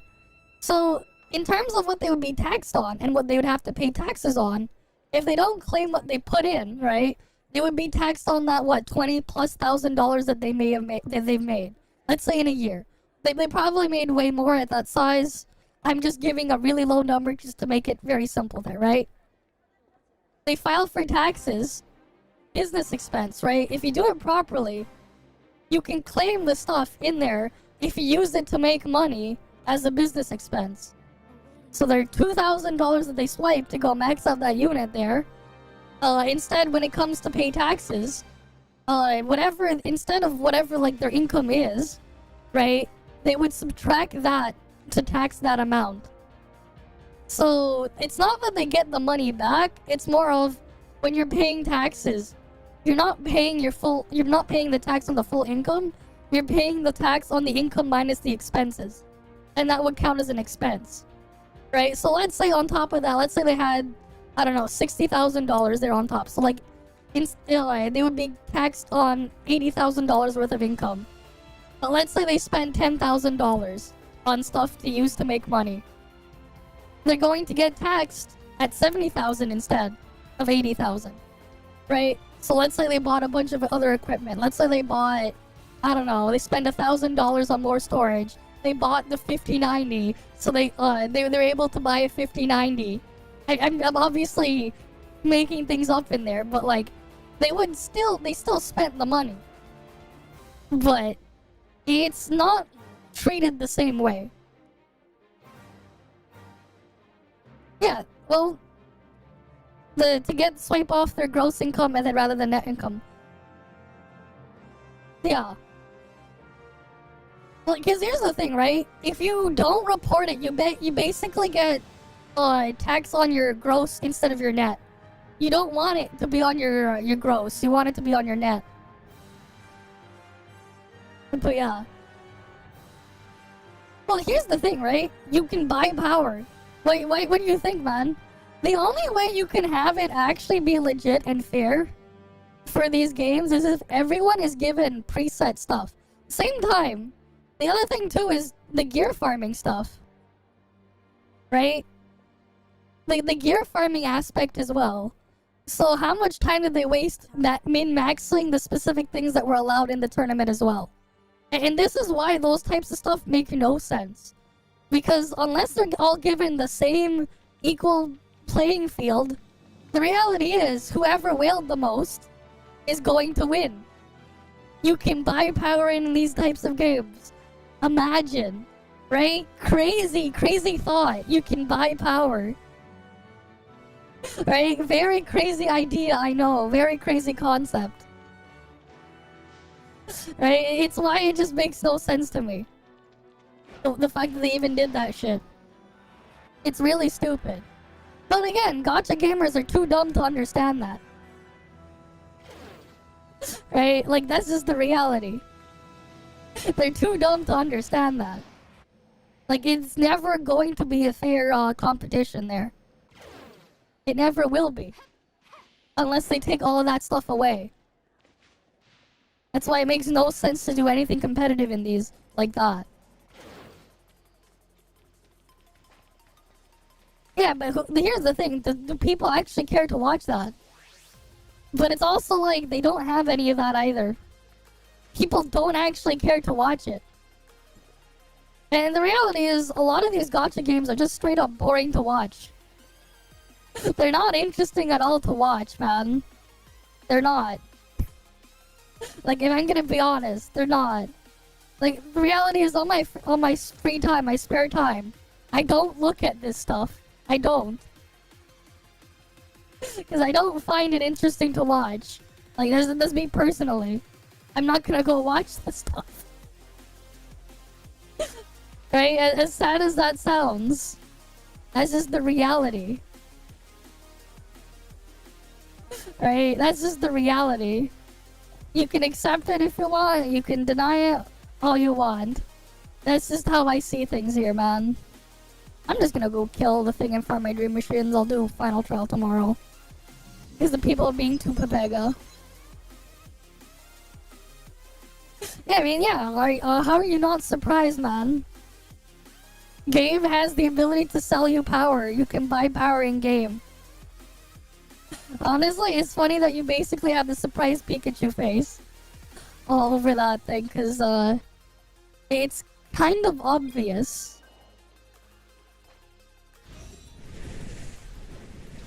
Yeah, like, this shit don't matter. Your accomplishments in a lot of these games do not matter. For them to actually matter, they would have to take away those aspects of the gamer and completely undermine them.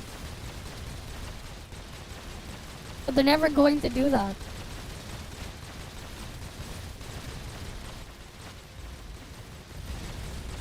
It may sound like a cool event on paper, but it's like, once you really understand what's really going on, it's a lot less interesting. Well, that's just the reality. Right? That's just the reality. There's a reason why the gacha genre as a whole is still very niche. There's a reason why. Right? Yeah, like, that's the thing, right? Most of the time I spend in ToF, I'm not dealing with the gacha bullshit. I only deal with the gacha bullshit every time I pull a new unit. And then I completely ignore the rest.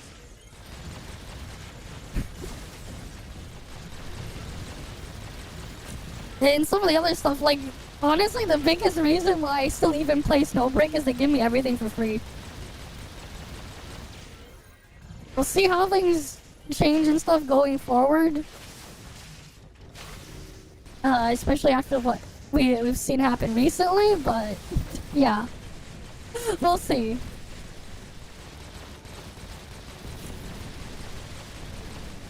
Yeah, they didn't. I would have been gone a long time ago, man. The biggest reason why I was still I was around for so long was because they basically gave me everything for free. It was like a nice easy way to kill time. I already beat it. The Anka working one, yeah, we did it yesterday on stream. I beat it. I already beat all of it yesterday on stream. But yeah, it's literally just the Anka working minigame. Yeah. For now, anyways. They're trying to change things to reduce the amount they give, though.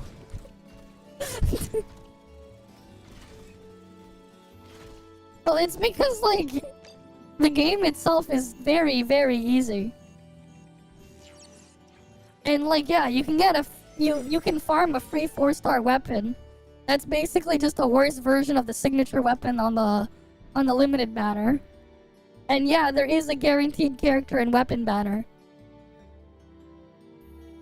So it's not as crazy. But here's the thing as well with a lot of these games. Here's the thing. I think that's really scummy. You can get a free weaker version of the limited weapon. But here's the thing, with a lot of these games here, right? You're paying with your time as well. You might not be paying with your money, but you're also paying with your time. Right? So, like, there's that aspect to consider. That's why I'm a lot more skeptical and everything on a lot of these as well. Because it's like, are you actually playing it for what it is? Right? And, like, the thing is, with a lot of these especially, with how much you get time-gated and drip-fed stuff, and the reality is you're just logging in to do dailies in some of these for like 10 minutes a day. It's a bit much, man. Oh, you mean that? Yeah. Oh, we'll see. They said they're gonna see what happens first with the first one, but like if the month after, not the month after, it goes south, it's like I'm, you know, if I have other stuff to take over my time, well, I move over to the other stuff. But yeah, like one of the big reasons why I'm still even there is I get free stuff. I've gotten a lot of free stuff. Like they recently even gave me a bath. They freaking mailed me a bath towel. I don't know if you've seen it. Let me see if I can pull it up.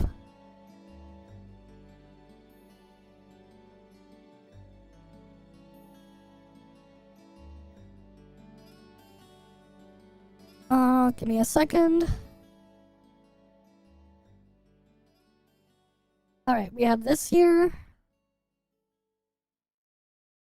Alright, so I go to...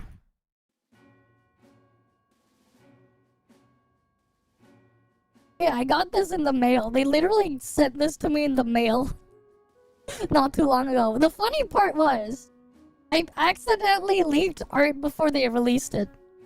Because I saw this because I got this in my mail. This is a fucking towel. This thing is massive. They gave me a huge ass bath towel. There was other stuff in there too. There was like these metal chopsticks, a magnetic coaster, and a spoon there.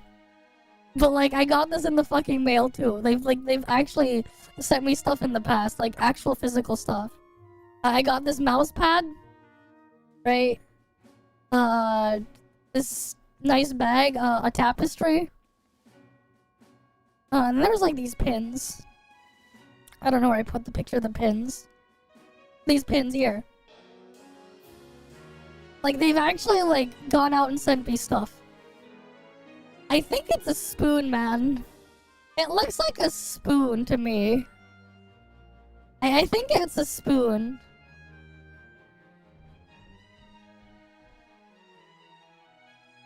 Nah, he's collecting the wedding rings like Infinity Stones, man. He's collecting them like Thanos collects Infinity Stones.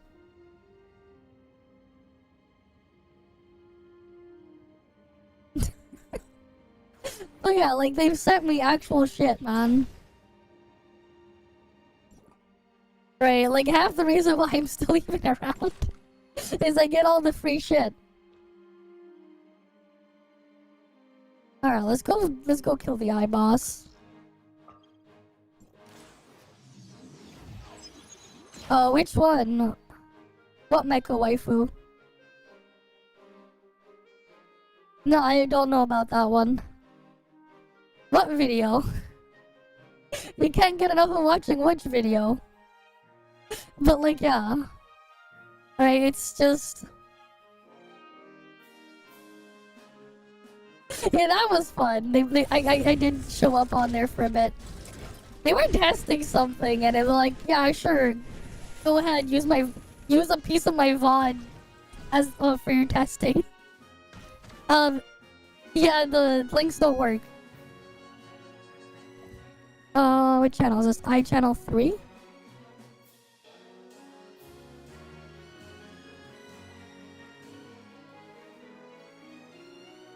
I mean, for me, honestly, unless it's interesting enough, I'm not touching anymore. I'm not really gonna be touching much gotchas, man. Like, let's just be real.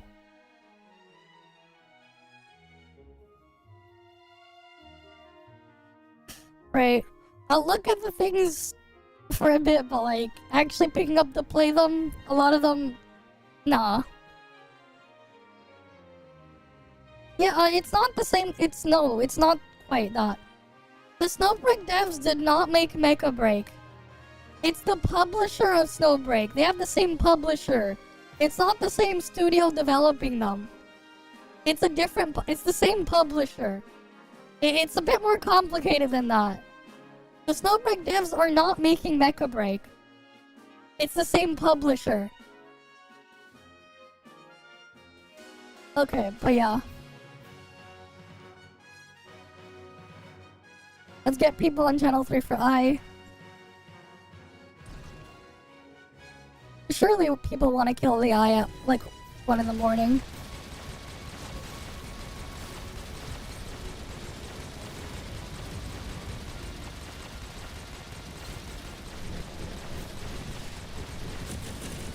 Well, yeah. Of course.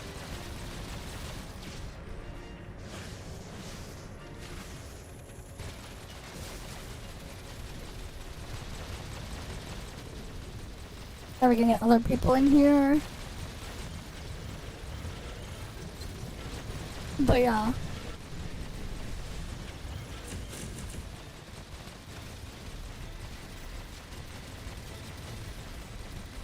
But yeah, like the more and more a lot of these gotchas just miss the important parts about like just being a fucking game, the less interested I am in playing a lot of them.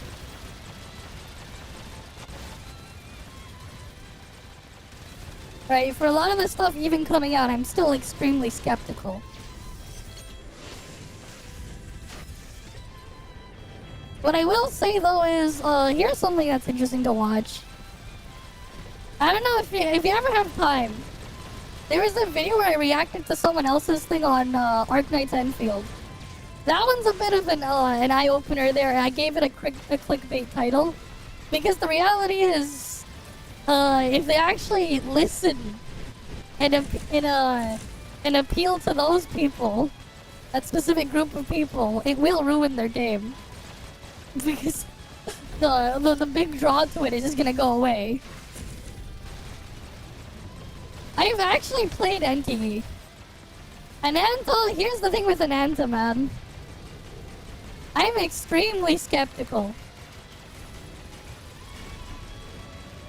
I can literally make a joke video recording stuff in ToF and pretend it's an Anta. And it will literally fool people. Right, like, the reality is I need to see what the hell is actually going on there. I'm very skeptical.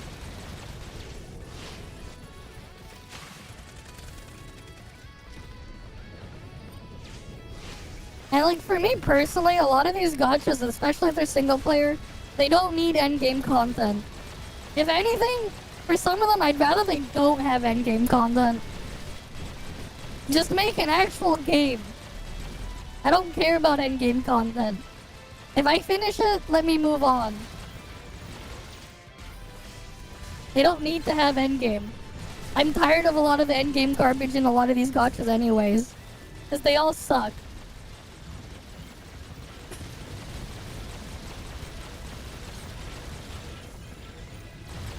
Exactly. And here's the thing, it's not just Genshin that's like that. It's not just Genshin though. Most gachas are like that. You end up with all the grind bullshit of like the worst parts of MMOs. Except they time get you and throttle you to like 5-10 minutes a day. And you don't have anything else. They're lacking literally everything else around it. And like that's the thing, man.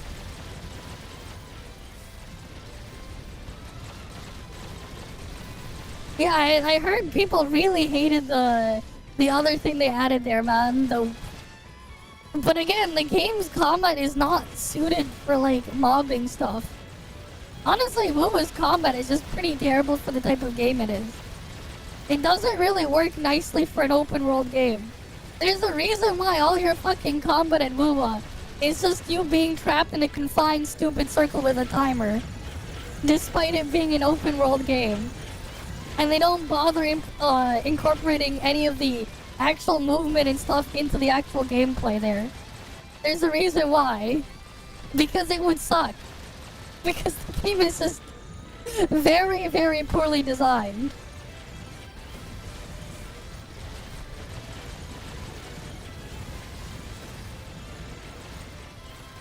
Here's the thing. Genshin's combat actually works a lot better than Wuwa's in practice. Like, at least the core foundation, despite how basic it is, how basic and simple it is, it works a lot better in practice. Don't let the fucking Kurobots know, though. They're gonna hate me for saying that, but that's just the truth. You don't have nearly as many of the pitfalls. They're still there to a lesser extent, but they're not nearly as awful. In ToF, they freaking band-aid it with freaking Fantasia. The way with ToF, they kind of get around it by making it so you ignore it. By making you ignore the possible pitfalls. It's like that's the thing, right? In ToF, guess what can you do in ToF instead? Like, here's the thing, right? Well, they give us ways to, like, pre-charge your stuff easily. We have effects that give us instant weapon charge, too. Right? We have Fantasia, your perfect dodge. Right? And you can immediately fill up your charge if you need it as well. Instead, what ToF is doing is they're just completely letting you bypass that stuff to fix the pacing. Here's the thing, man. All gotchas are greedy. Let's be real. Let's be real.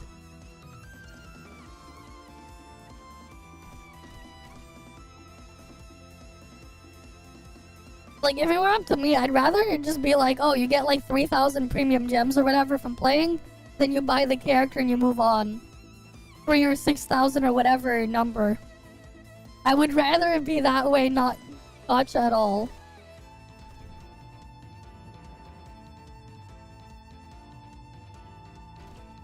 Yeah, like, just, like, that's the reality. And here's the other thing, too.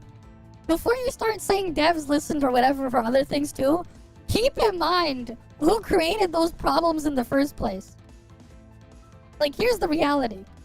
Every problem that they say devs listened and fixed in Wuwa, for example, or you can apply this to literally any other game. The developers themselves created that problem. Keep that in mind. They themselves created that problem. And someone up in their management or whatever gave it the green light. So keep that in mind. All your issues in there were also created by them. They intentionally put those issues and problems in there. Keep that in mind, okay? I just think it's a great thing to keep that in mind.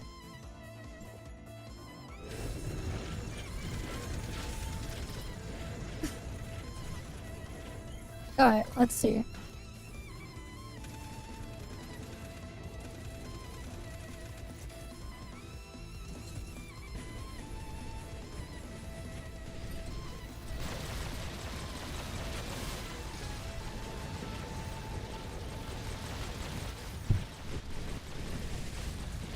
But yeah. Yeah, here's the thing, man. Every single thing in that Enhanced trailer exists in ToF. And there's a reason why I'm skeptical. Because a lot of those things are completely surface level. I can literally do every single thing in the Enhanced trailer in ToF. I even have a joke video that I posted. It was either on Christmas or New Year, which is just tough gameplay with the Ananta trailer music playing. And I made like a joke there. I was like, surely Ananta gameplay or something. That's why I'm like, yeah, I'm very skeptical, and I still don't know what the hell their actual goals are with it. The reality is, we know basically nothing about it. And yeah, but yeah, like, Ananta is not the first game to have all those things. It's part of why I'm like, I'm not impressed at all. I'm like, okay, sure, let me see. But I'm just very skeptical. Because I don't know what lengths they're gonna go to and what they're actually trying to do. And the reality is no one does. Right, and for me, honestly, you can't really trick me with a bunch of flashy visuals and stuff. It doesn't work on me. Like, it really doesn't. And again, like, I also don't know what's gonna be, like, the reality of, like, playing it regularly. That's why, again, I'm, like, very skeptical.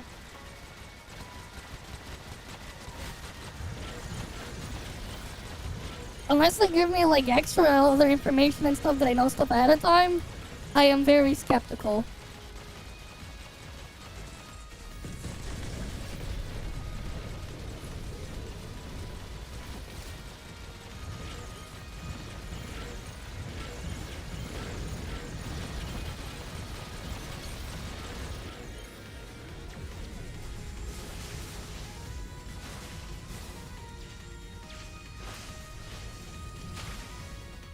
So yeah, of the analog POV, I'm not sure how MMOs exist as a proper game genre.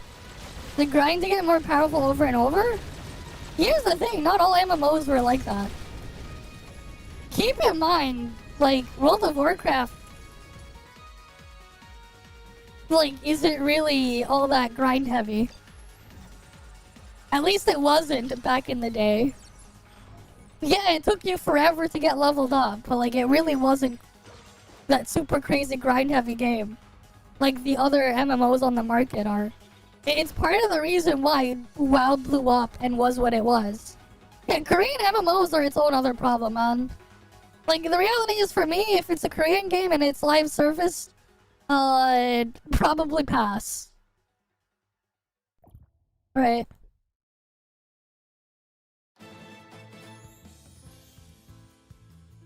Like, if it's a Korean game and it's live service, probably a pass. Just straight up. I know it sounds racist and stuff, but like, they don't exactly have a good track record. I'll say that. They really don't.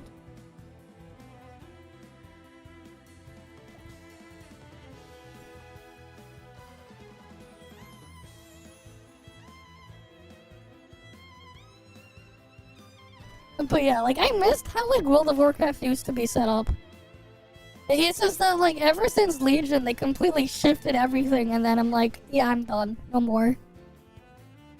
After what they've done from then on.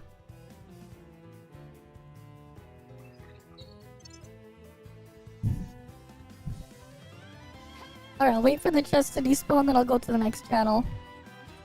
Right? Might as well let these people get their chest. Rather let them get their chest first. When it despawns, I'll go to the next channel. Go to the next one. Chest gone.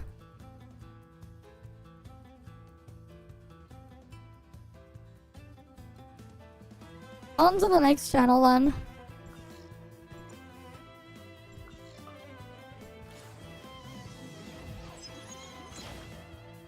So yeah. Hey, that's just my stance and take on everything there. The reality is, like, a lot of these live service things is just annoying, man. Like, there's some cool stuff out there here and there, but then, like, it's like, after I play it for, like, a day, I'm like, yeah, I'm done. I can't.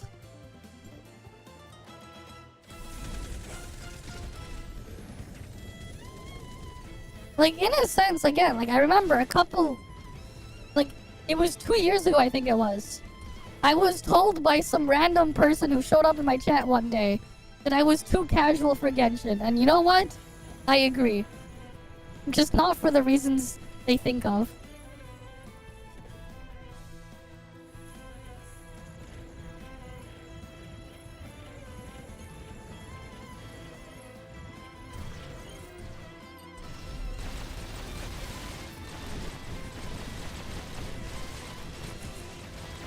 Yeah, fuck no, man. I'm not doing that.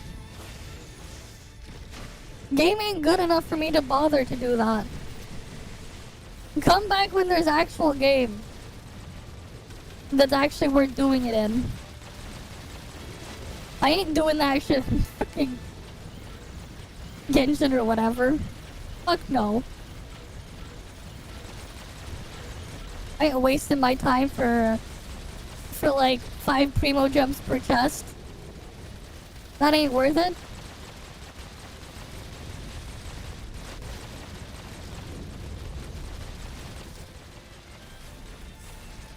Like, I'm not. I'm just like straight up not. But yeah, later this week though, like, I do want to at least try and see if we can play Atelier Yumiya and the what's the other game again? The Yasuke Simulator. The game that was made to troll Ubisoft. I want to give it I want to give both of those a try later this week.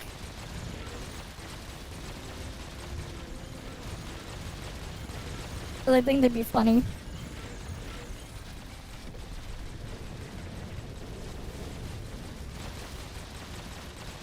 Yeah.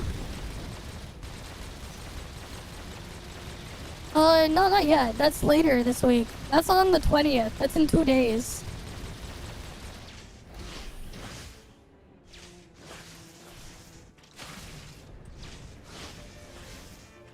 I mean, you're not wrong though. Like, it's just all this stuff to get stronger.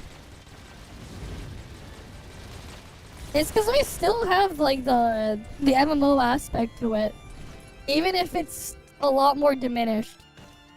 We still have it here.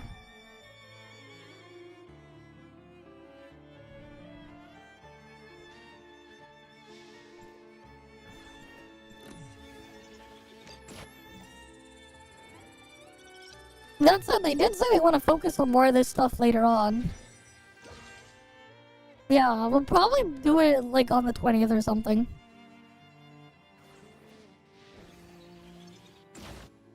But yeah.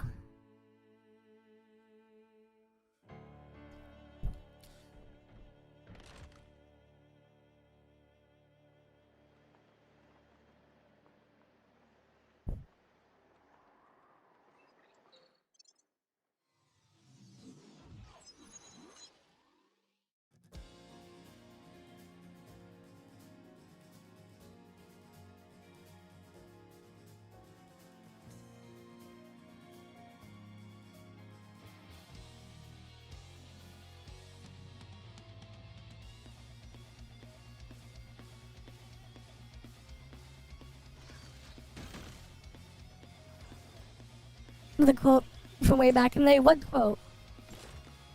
Share the quote, man. I'm curious. What's the quote?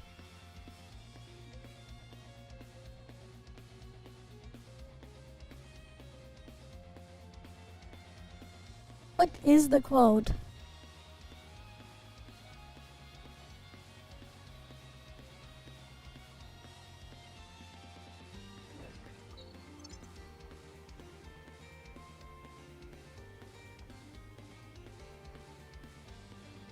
Whenever a player leaves to play WoW, the average IQ of both player base increases.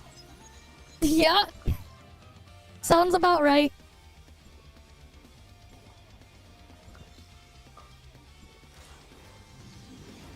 But yeah. Reality is though, like a lot of these freaking gacha games, man, the average IQ is...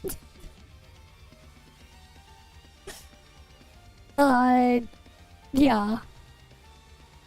We're talking outdoor temperature during the winter.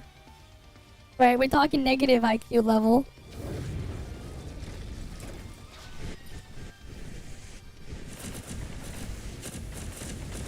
Oh shit.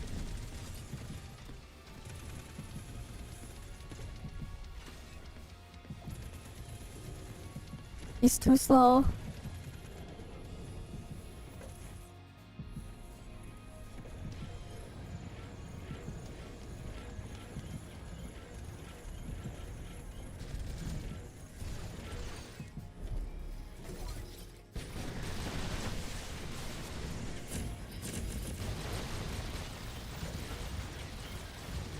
But yeah, it just summarizes it. Room temperature not in Kelvin. Oh boy. But no, it's less than that, man. It's in the negatives. Room temperature is too nice. Unless we're talking about inside of a freezer. Maybe room temperature of the inside of a freezer or something.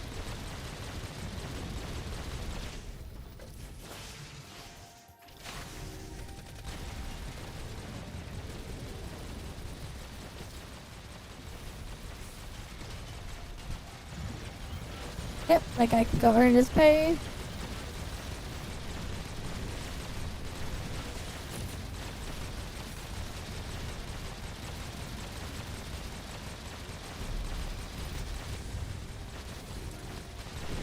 An abandoned Antarctic research outpost. Good point. Yeah, that's true. Room temperature of an abandoned Antarctic research outpost. Sounds good. No, it's the room temperature if you build a building on the surface of Neptune, which is impossible because you can't land your shit on a gas giant. Can't land on gas giants. But if you could, the room temperature of a building there, the imaginary building there, room temperature. Right, how cold would that be? Right, we were talking very, very far in the negatives.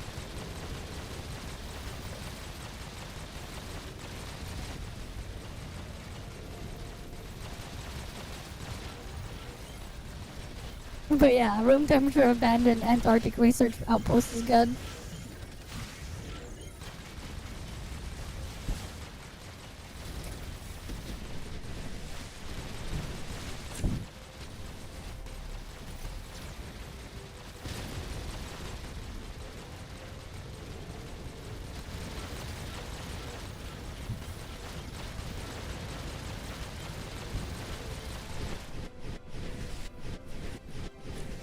What the hell is the fear person doing there? They're just AFK there? Remove them.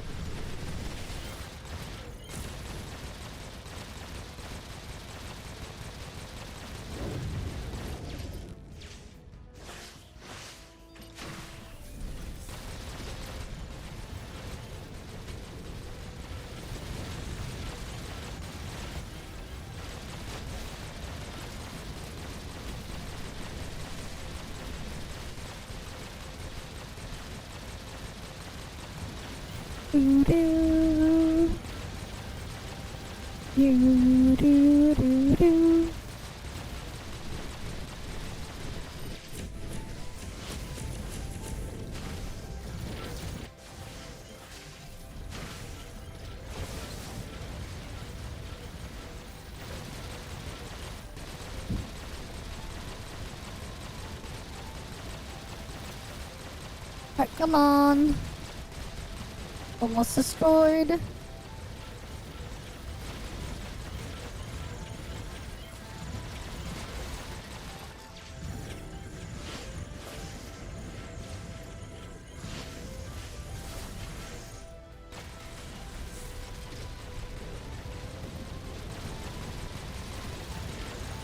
Alright, here we go. We're just gonna destroy this one now.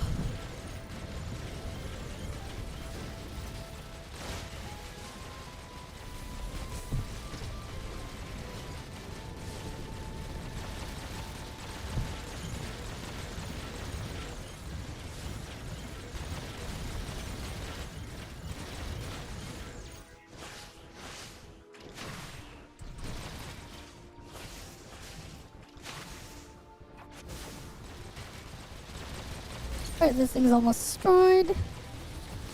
And there we go.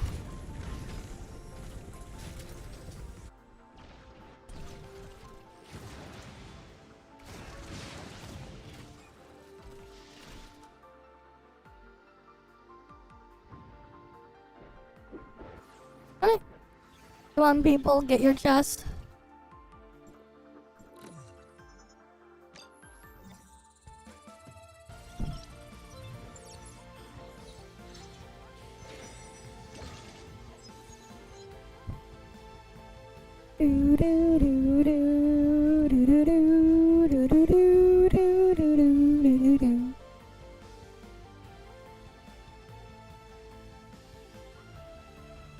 Do people not want the chest? They're not flooding in right now, like they were earlier.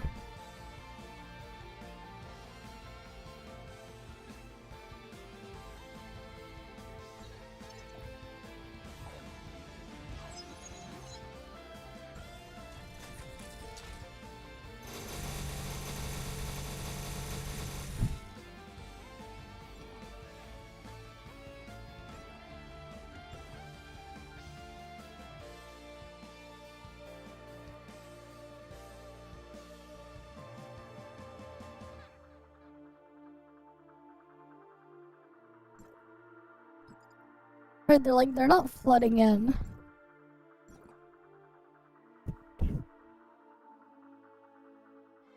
Come on, people. I guess we're not gonna really get enough people for like the next one. If they're not gonna stay in here. So I'll probably continue farming this stuff tomorrow. Heisenberg uncertainty. Principle of violating temperature IQ, maybe. But yeah, like honestly with these with like freaking gotcha gamers, they don't exactly have the intelligence, man. It's lacking on a lot of them.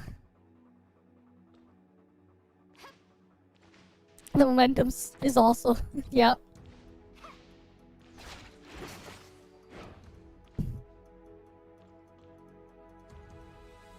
Well, it is what it is, man. It is what it is.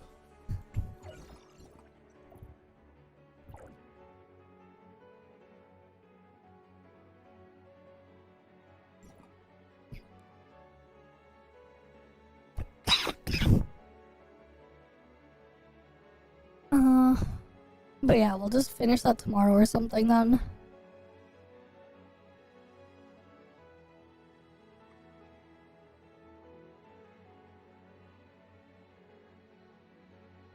Is there anything else? I don't think we're gonna get enough people to like keep the train going. So I'm just gonna like finish this thing. We'll move on to the next thing. Or we'll do some reacts now. Touch me not, evil twin. Touch me. Yeah.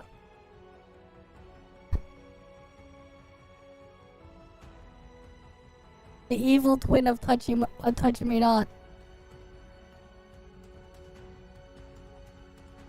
They were there.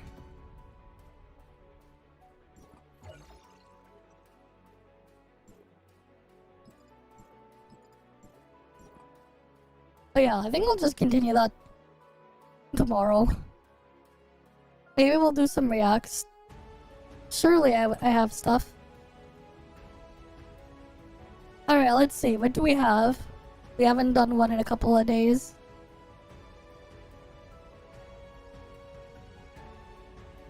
What is this?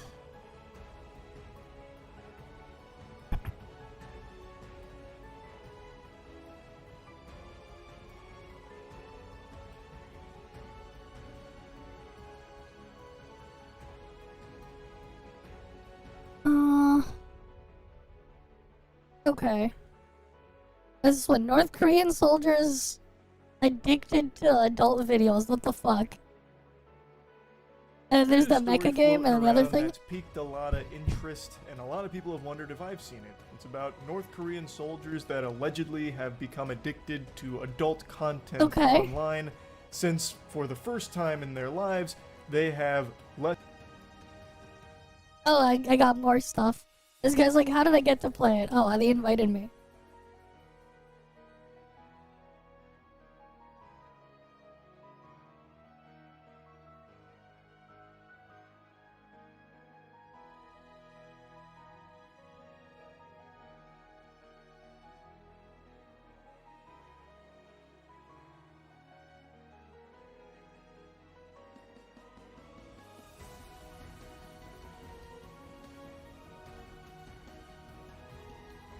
There we go. It's like I re-uploaded those thing one. That's what? What do you mean that's bra? To touch me? I don't think so. Maybe we didn't. Less We'll restrictions go through on them. internet usage while they're There's a fighting bunch. for Russia against Ukraine. This? Or wait. This one? This guy over here? This bruh? You sure? No.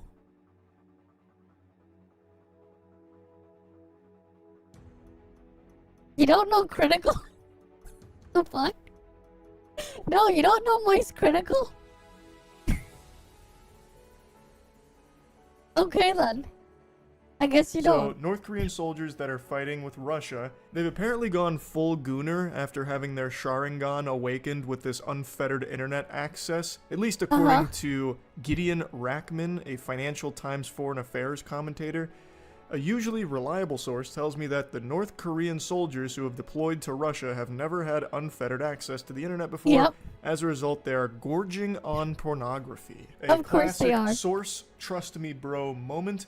Source However, this trust me, guy bro? does have some prestige with that title, I think. I don't know. I'm not an expert on the Financial Times or anything. It's not like he really dove into the lore or explained where he got this information from. He just kind of made it like a mic drop moment and then walked away. So this could just be a guy pulling shit out of his ass. It's very possible.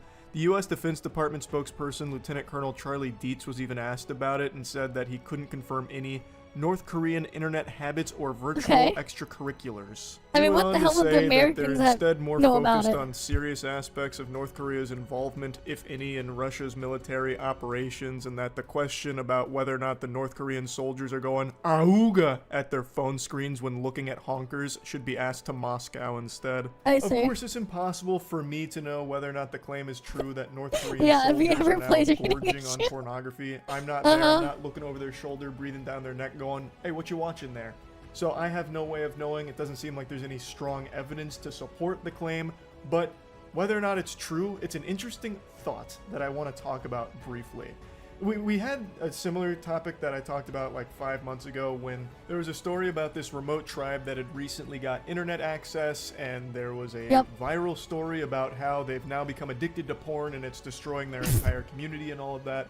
So this is the first of its kind here, though in that case that was very overblown and dramatic for the sake of clicks, and in this case it's too early to tell, but there's no evidence to suggest that North Korean soldiers are right now in the middle of big-time gooning. On Reddit, however, the front page, they have this photo right here that claims it's a picture of a North Korean soldier that was watching girls dancing all day. It looks like a really staged photo. I mean, the guy looks super happy. He looks like he's on cloud 9 right there. That is a man who is at peace with whatever is on his phone. But it really feels like this picture is not authentic. And then from the same Reddit account, they also posted this, which is a short video of a North Korean soldier apparently watching girls dancing on social media. To me, they just feel more fake than a fleshlight. Just very phony baloney staged photos. I don't know why, maybe to capitalize off how viral this story has become. It just, to me, doesn't seem real. But it is very possible it is. But I haven't seen any actual journalists report on that photo or that video. So I don't know if the authenticity has been verified or anything. But putting it through the Charles sniff test smells like bullshit to me.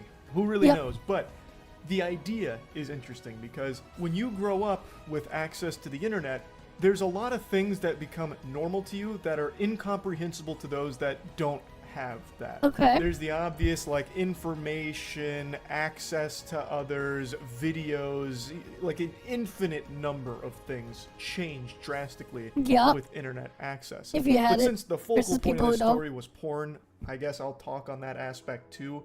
In North Korea, porn is Voldemort. Yeah, You don't it's say its banned. name, but it does exist. Like, there is a consumption of pornography in North Korea, even though it is forbidden. It's usually through the black markets, purchasing magazines or films and such, but it's not something that's, like, officially condoned, and it does carry a severe punishment, at least as I understand it. So it's not something most people have access to in an easy way. So, as a North Korean soldier, if you go fight somewhere overseas and you have access to it on your phone, that is a game-changer experience, because prior to that, most likely the only way you'd ever really see a naked person is if you saw them in person, right? Yep. Like, think back. I made this point when talking about this in the last video when it came to the remote tribe. The average person in the world right now has seen more yams and butt cheeks than your entire family tree combined, thanks to the internet. In the modern day and age, you can't even open up Twitter without being inundated with titties, pussy, and spread asshole. Yeah, and that's part of one of the reasons why I don't really like looking on Twitter. And it's become so normalized. Not just on Twitter, just all on over just the the place. internet as a whole. If you go to the comment section right now, I guarantee there is probably a... Like, I can scroll down through Twitter, and it's like, every, like, other post, or every 2 posts, I'll see one that's just someone doing, posting some sort of, picture there of some kind. And it's just like, why? Why? Why is this shit here? Like, I'll see it randomly. They'll tag it as, like, a cosplay photo or something. But, like, they're definitely going a lot more beyond that. And then, like, you see things like of them putting, like, DM or something about DMs in there. And then they're probably trying to catfish someone or something, is my guess. And like they put there's like all of these explicit photos of things. They'll add like character cosplays of whatever in them sometimes just to get it boosted even further. There's so many of them, man. 1,000 bot comments with a naked woman or just giant milkers that is a copy and paste of some other comment right there promoting OnlyFans or some other porn site. It's just become extremely common. So if you're someone that's never had access to the internet and then you just suddenly get it, it's overwhelming with the amount of new things that get introduced into your life. And it's big for the brain here. Like, it's so overstimulating, like all the information, and that does include all of the porn that then just gets fucking placed right there on your doorstep. Like, it's something that even if you don't go looking for it, like even if the North Korean soldiers aren't typing in naked boobie to blow a load, they will undoubtedly just encounter it because of how prevalent it is just in the internet in general. Like, even if they don't go out of their way for it, it will find them. Again, this assumes the story's true in the first place, that North Korean soldiers are drooling and hooked on porn right now. Even though there's no evidence to support that claim at the moment, the claim itself is believable because of how widely documented porn addiction is. It's a serious problem. And in this case, I'm assuming the soldiers have probably never even seen porn before, considering how difficult it is to get in North Korea. So they're probably even more blown away by it and more susceptible to it, would be my guess. Of course, I'm not a psychologist or anything. I'm not a fucking porn scientist. It's just what I'm imagining would be the case. It's just a fascinating thought, really, because I grew up with the internet. I imagine most people watching this have as well.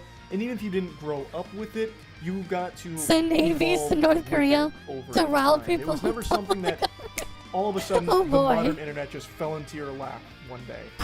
You watched it grow and build into what it became today. In this case, they're getting the internet dropped on them all at once, coming from nothing to everything. It's like fucking Gojo's domain expansion, really, but with internet degeneracy. So I just find it super interesting. Also, this is a bit unrelated and probably a bit stupid, but I do wonder, if this is a true claim about North Korean soldiers gorging on adult content, would the Who U.S. knows? military try and use that to their advantage somehow, you think? Like, start blasting their devices with advertisements for, like, giant melons, like, click here. And they spend, like, hours doing that, just rotting away watching porn as opposed to fighting. I wonder if that'd be, like, an effective tactic in general. Like, they start just spamming their phones with, like, those advertisements from back in the day, like, this sexy singles in your area, this woman's trying to fuck you right now. Actually, this very second, hey asshole, this woman's trying to put on a show for you. Wait, no, I got you. one. It's a private show. And it's like Keister just jiggling around. Click here and watch. Have some fucking respect. Just like this giant effort to keep them glued to their phone watching porn as opposed to like going out to the front lines and fighting. I don't think it'd actually work. Obviously, I'm just kidding around, but it is an interesting idea. Could there be any merit to that strategy? Most likely not. That's really Wait, no, wait. It just reminded me of this ad. Amazing Russian bombshells want to date you. Here you go, amazing Russian bombshells want to date you. You want in? How about this one? You guys like this ad? Like this one? I just remember this meme from a couple years back. This is a great ad fail. Amazing Russian bombshells want to date you. It's a fucking missile. To be enemy fire.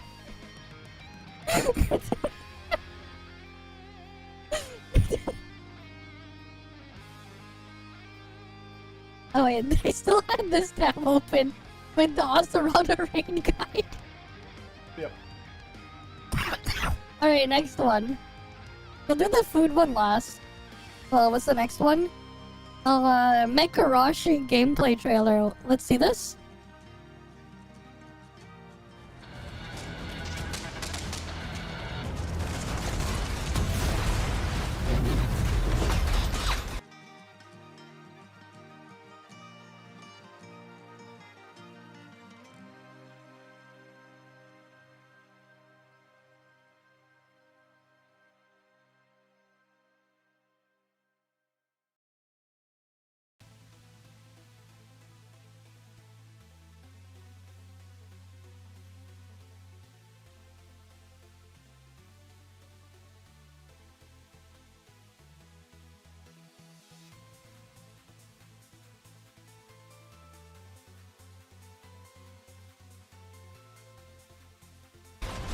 Top here is a bombshell. It's time to end the episode. Okay.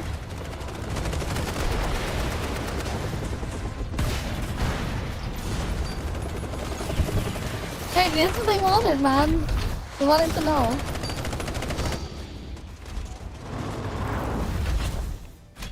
So this is just a mecha game. But I don't see any gameplay. Get ready for something now we do. revolutionary. Mekarashi shatters the old-school rock, paper, scissors rules and takes tactical war games to a whole new level. In Mekarashi, craft your strategy by assembling parts to create one-of-a-kind combat units. Okay. Experience the thrill of battle and explore fresh depths of strategy.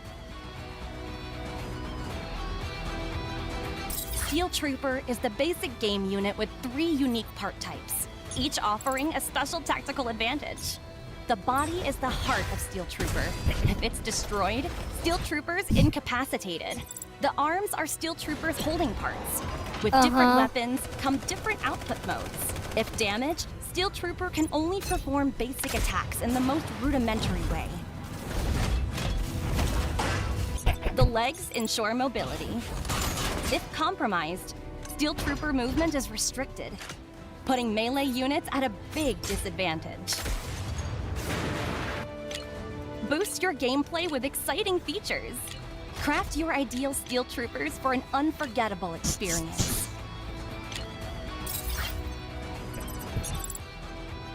In Mekarashi, players customize their squads to match their style. enhancing their favorite characters. As battles heat up, you'll build a formidable tactical team for an epic combat experience. Okay.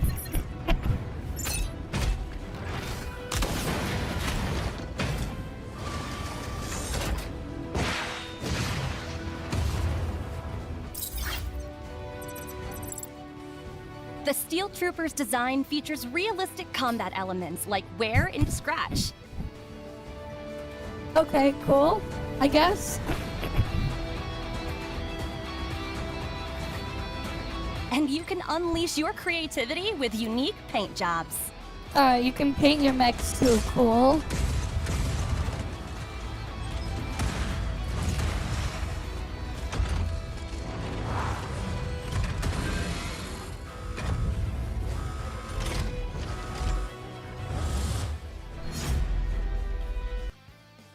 Here's the reality, man. I have no hope for that. They probably will be paid and stuff, man. Let's be real.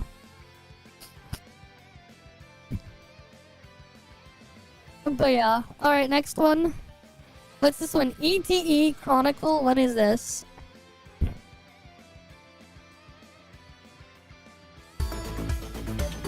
Do I just watch it from here, or do I go from the もし start? 私に海水をかけたりしたらあなたは終わりよ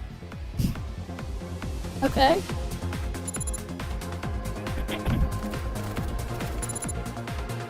So they got 4 characters. They each have their like own ability here.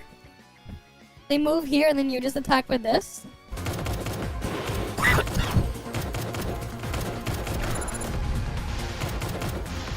You have to tap it to shoot? Okay.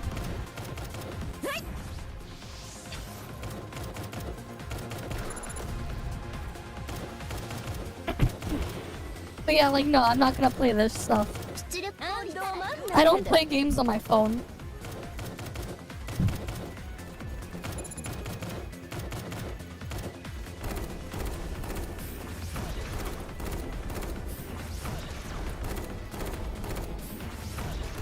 I mean, it's just really basic, man. Alright, like, I could just go play an actual mecha fighter game instead. I never finished Armored Core 6. I played it, like, when it came out, but I never finished it. Or I just auto it, even worse. I mean, here's the thing, man, if you're just autoing at that point, what's even the point? Right, like, if you're just gonna auto it anyways, what's even the point anymore? Like, let's be real. This one, Volt or Amps, like, they kill both. That's the Electricity is dangerous. But what is it that makes some sources lethal and others not? The answer is both. Both will kill. Under the right conditions, both can kill you. One way to find out.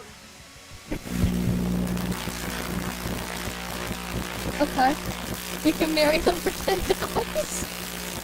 Uh-huh. But seriously, this is an important question, and it's one that gets more wrong answers than right ones. Now there are a few reasons why I'm making this video. For one, I want to clear up some common misconceptions about electricity, and I want to do it with some not-so-safe demos.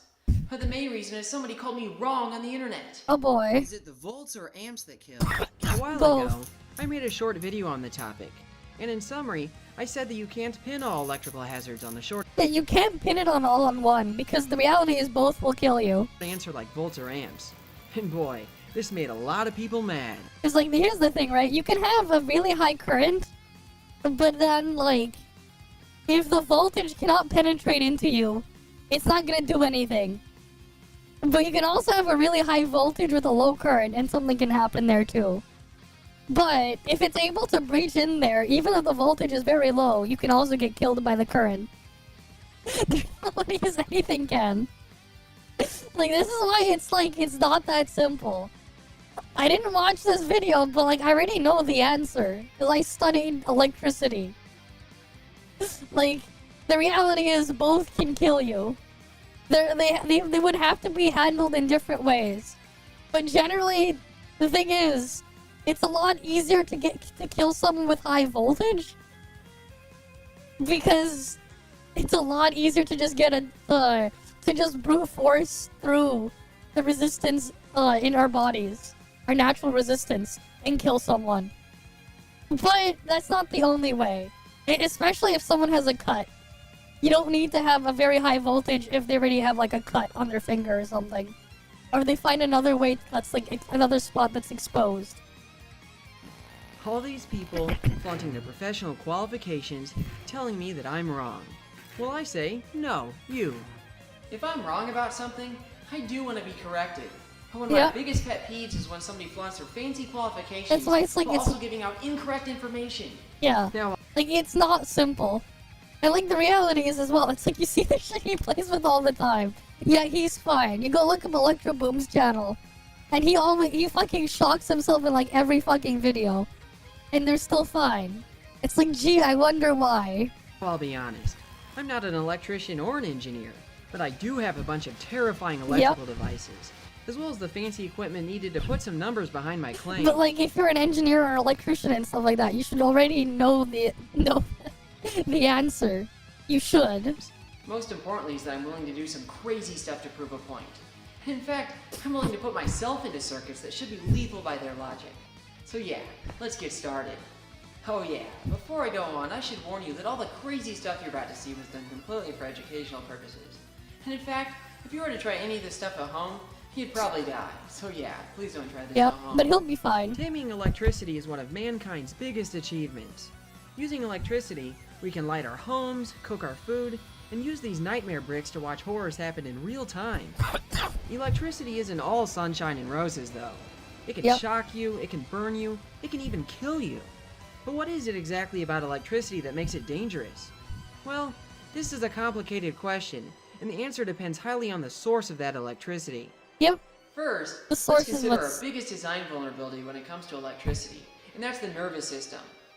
Oh, Nerve yeah. cells work on electrical signals that are a small fraction of a single volt, so it really doesn't take much to override these with outside means. I mean, anybody who's licked a 9-volt battery knows how easily a mere 9 volts overpowers all the signals going to your tongue. Don't do that. No. Don't ever lick a battery like Now, that. if there's any No. electrical system in your body that you don't want to mess Yeah, with, it's fine. it's in the heart. The heart has its own set of pacemaker cells that work separately from the brain. Wait, shit. And like Where's other my nerve cells in mouse? the body, they deal with voltages of less than 1/10 of a single volt. It doesn't take much of a shock to mortally interfere with the signals that where's my set the mouse heart now? rhythm. And this is why most electrical fatalities are cardiac related. Here, let me lower the music volume then. Is the music too loud? We can let it play in the background because it's like not like he has music. Even if the heart does manage to get spared by a shock, electricity can still cause burns, nerve damage, flash blindness, and plenty of other not-so-fun experiences. Our puny bodies are simply no match for angry electrons. Now that we've looked at our design vulnerabilities, let's start playing with some fun electrical sources to see if it's the volts or amps that play a bigger role.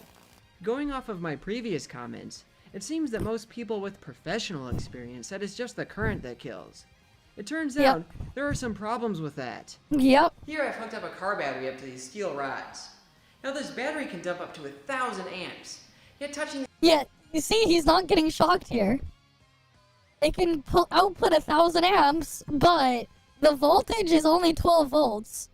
And that's not gonna penetrate the, 300,000 kilo ohm resistance that our skin has. these bare rods doesn't do anything to me. Oh, you think the battery's dead? Nope. Nope. But if he touches the 2 rods, this'll happen.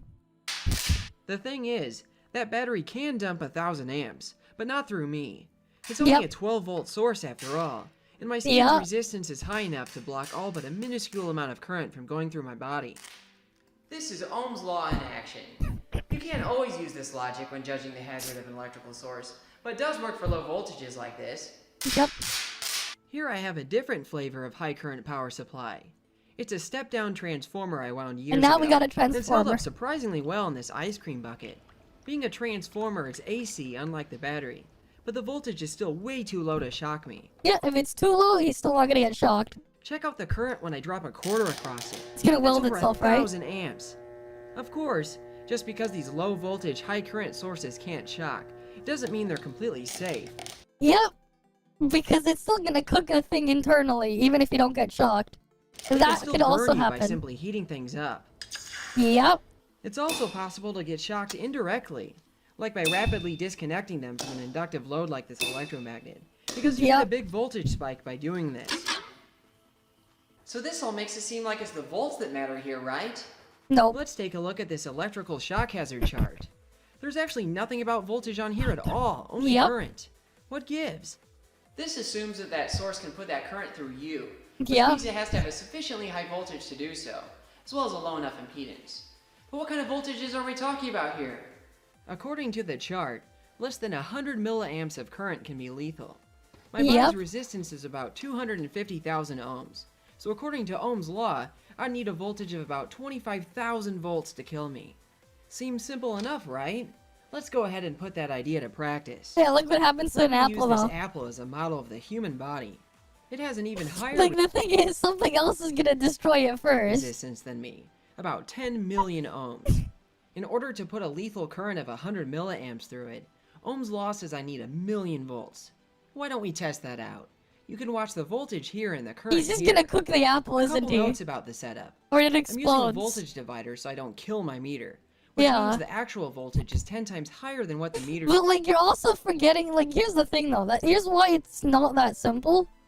Because you're not just sending, like, the electricity isn't just doing that. You're not just sending just electricity to it. The electricity is doing other things, too, as you're sending it through it. And those other things can cause damage. Right? The other things can cause damage. Even if it's not, you know, dangerous to cause damage in one way, it can cause indirect damage in another way. shows. As for the current, I'm measuring the voltage drop across a 1 ohm resistor, which means the voltage measured is the current going through it in amps. Alright, let's slowly crank up the voltage there. Oh, it's conducting. Yep, it's already conducting through this small gap. Right? The voltage isn't anywhere near high enough. Yet it's still enough for the current to jump through it.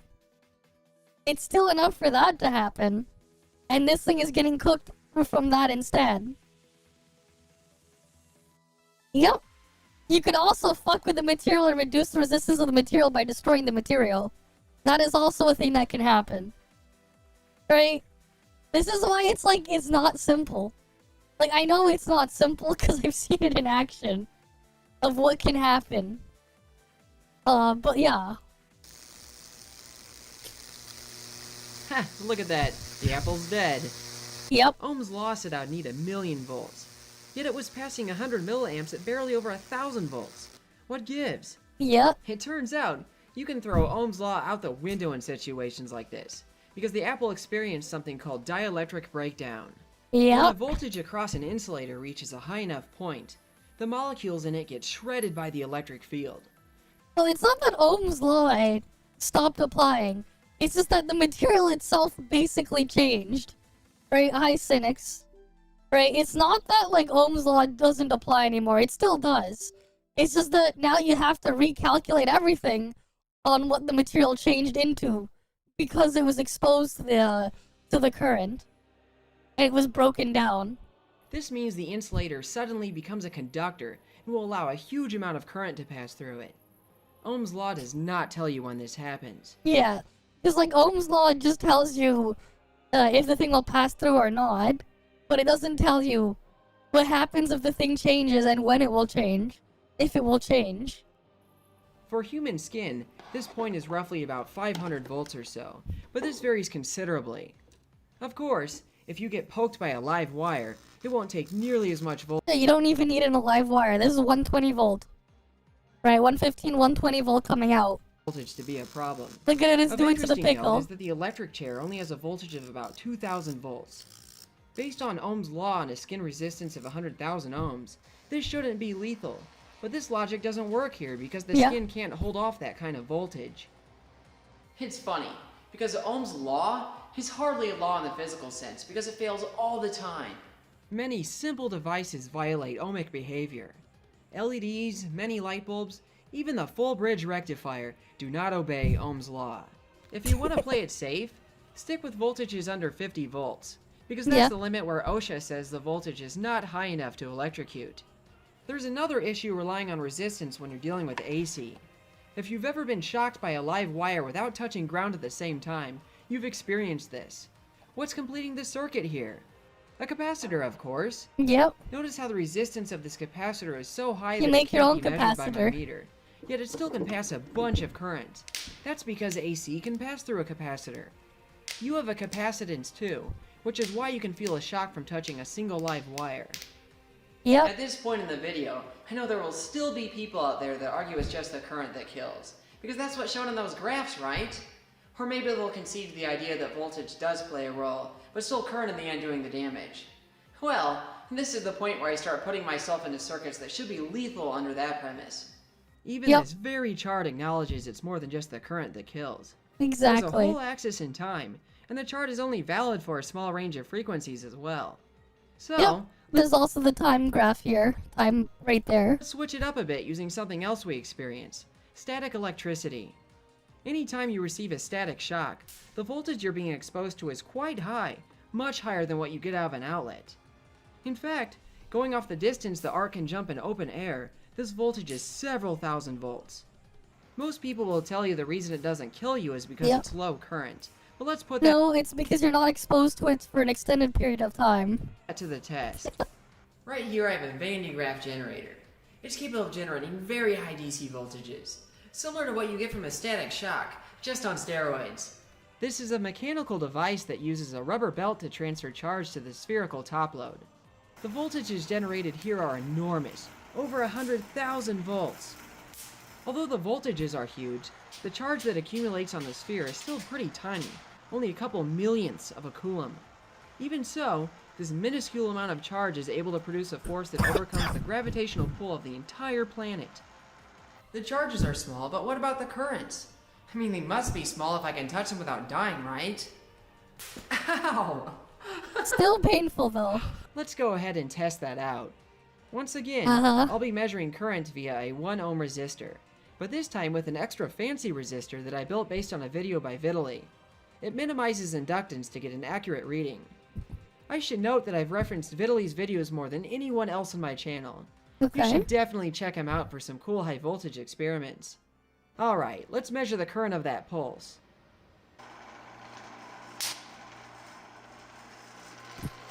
Look at that, that was 40 amps. 40 Considering amps. the voltage here was That's definitely a lot more than enough to kill you. Like, what?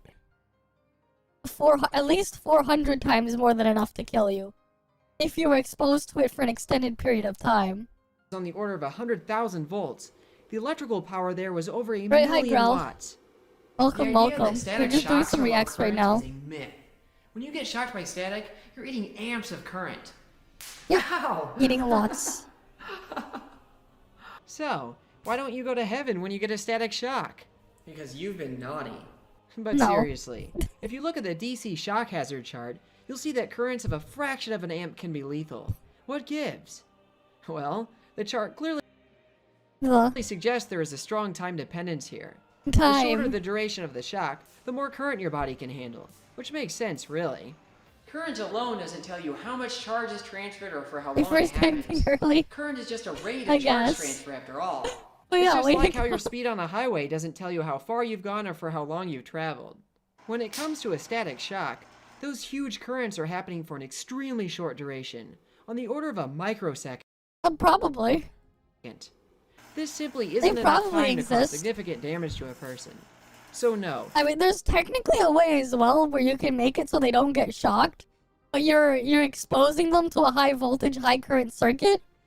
If in an AC circuit, if you oscillate it fast enough, but we're talking in like the gigahertz range for the circuit, but like you could cook someone inside out without them feeling it, in theory.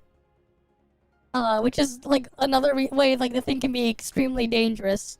You could literally go cook someone alive and they wouldn't notice if you were to like expose them to a really, really high frequency voltage current thing. you could make it extremely lethal and they wouldn't know. Yeah, 10 kilohertz can be, but you have to like go for a longer period of time. That's true. 10 kilohertz can be if you send enough power, but you can send even less at a couple gigahertz and do it faster. And they still wouldn't know. But yeah, like, the reality is, there are ways to cook someone alive like that without them knowing. And without them being able to feel it. There are ways. And you can send even higher voltages and stuff. But in the couple gigahertz range, you can lower it by quite a lot. But yeah. Yeah, because like, it's just a lot of trouble to send high voltage at that frequency, but lower voltage is not a problem. It's not a problem. But yeah, like, either way, the reality is both can kill you. The thing is, the time factor is important too. That's what people forget. It's not just the current that kills. And these 40 amp static shocks are I mean, the reality is, if you were to touch the capacitors in there, they can do some serious damage. proof of that. Ow! I know that even this isn't going to be enough for some people. A microsecond pulse? That's cheating. Well, if I'm going to go through the trouble of making this video, I might as well murder the idea that it's just the current that kills. Yep. So I'm going to do something clinically insane to prove my point. So I've built this Tesla coil here. Oh boy, Now, Tesla this is coil. not an ordinary Tesla coil. It's switched with a monster Soviet vacuum tube. And with a power draw of 15 kilowatts, it's one of the most powerful vacuum tube driven coils in existence. This unusual combination of raw power and vacuum tube technology gives it some unique properties. Nowadays, most Tesla coils are switched with solid-state circuits. These are more efficient, and their typically pulsed operation allows them to make longer arcs for a given power draw than a vacuum tube coil. My giant tube-driven coil doesn't stand out at raw arc length, as the longest arc it'll make is only about 2 meters or so. Where it does shine is in its ability to make a white-hot arc to a grounded object. Yep. It straight up looks and sounds like a substation fault when it's running. It also melts the steel screwdrivers I use as breakout electrodes. Rip. It truly is a terrifying sight to behold. Yeah, that is I know what extremely you're thinking. dangerous. It must be hard to resist touching something that looks as crazy as that, right? Well, I have given in to the temptation. And no, I'm not very sane for doing this. However, I do use a steel file to distance myself from that white-hot arc. But of course, I'm still conducting pretty much the full current there. Besides, it doesn't stop the arc from jumping directly to me occasionally. So why doesn't it kill me? Most people will tell you it's because Tesla coils operate with gigantic voltages but very little current. It's Which is funny, false. because when it comes to electricity, there's no bigger mythological beast than the Tesla coil. All aspects of Tesla coils are filled with misconceptions in the public eye. Uh-huh. Their operation, their history, their hazards, they're all littered with myths. Now to be fair, they are mysterious devices, and although their construction can be simple, the details of how they operate can get quite sticky. Let's try and put some numbers behind this coil. Is the current really that low? What's the output voltage like? Let's start with current. I've wound this current transformer with as many wire turns as there are ohms of resistance across it. That way, its voltage readout is identical to the current in amps of a wire going through the middle. Feeding the grounded wire of my secondary coil through this will give the current output of my Tesla coil. Well, here we go. Alright, it triggered. Look at that. That's 3.2 amps of current. 3.2 That's not low amps. current at all. In fact, that's actually terrifying. If you doubt my measurements, let's try that again with this ancient RF ammeter. This nearly 100-year-old meter is quite simple. It's just based on a thermocouple, which actually means it'll measure lower frequency and even DC current just fine too. Nice. Let's run it hooked up to the Tesla coil. Alright, here we go. Yeah, it's... Well, there's an amp at least. Now I don't want to kill the meter, so I'm probably just going to stop it here. I ended up buying an even bigger meter, so let's give this one a go. Right? That goes to 3 Okay, amps? I'm at full power now. It's reading only a little over an amp. Oh, Now I never measured mind. 3.2 amps earlier. Which is the correct measurement here? Both. Actually, they're both right. This old meter reads the RMS current. The I looked at RMS? the peak current using my current transformer. Since the output is a sine wave at 50% duty cycle, that means that these measurements line up pretty much perfectly. Pretty cool, right? Alright, so the current is actually quite high. But what about the voltage? Let's try to measure the output voltage with this vacuum capacitor voltage divider. Here we go. Heh, I'm only at a couple percent of max power here and it's already at 50,000 volts. I don't want to cook myself with x-rays, so I'm not going to push it. I can still estimate the voltage at max power if I make the admittedly rough approximation that the coil is purely inductive. This gives a result of about 100,000 volts, which is about what I expect really. The arc itself clamps the voltage pretty well, so that's why the voltage doesn't rise that much with considerably higher input power. Hold up. 100,000 volts at 3 amps? Does that make sense? That's like 300,000 watts. That's 20 times more power than I'm giving it. Yes, it actually checks out, but the kicker is that power is nearly all reactive. Tesla coils are resonators after all, sloshing charge back and forth and rigging up huge voltages at significant current. You still can extract more energy than you put into them, however, since the current and voltage are nearly completely out of phase. Even so, the real power output is still significant, and that arc there is still burning many thousands of real watts. So back to the original question, why doesn't it kill me when I touch it? The current is not low, and although that power is mostly reactive, I'm still conducting amps of current for a substantial amount of time when I do this. What's going on here? Many Tesla coil builders will tell you it's the skin effect at play here.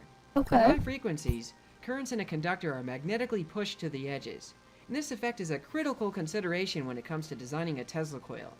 In fact, the currents in this thick cable are almost completely restricted to the outer 200 microns because of this. So, does this mean the current just travels along my skin when I touch it? Nope.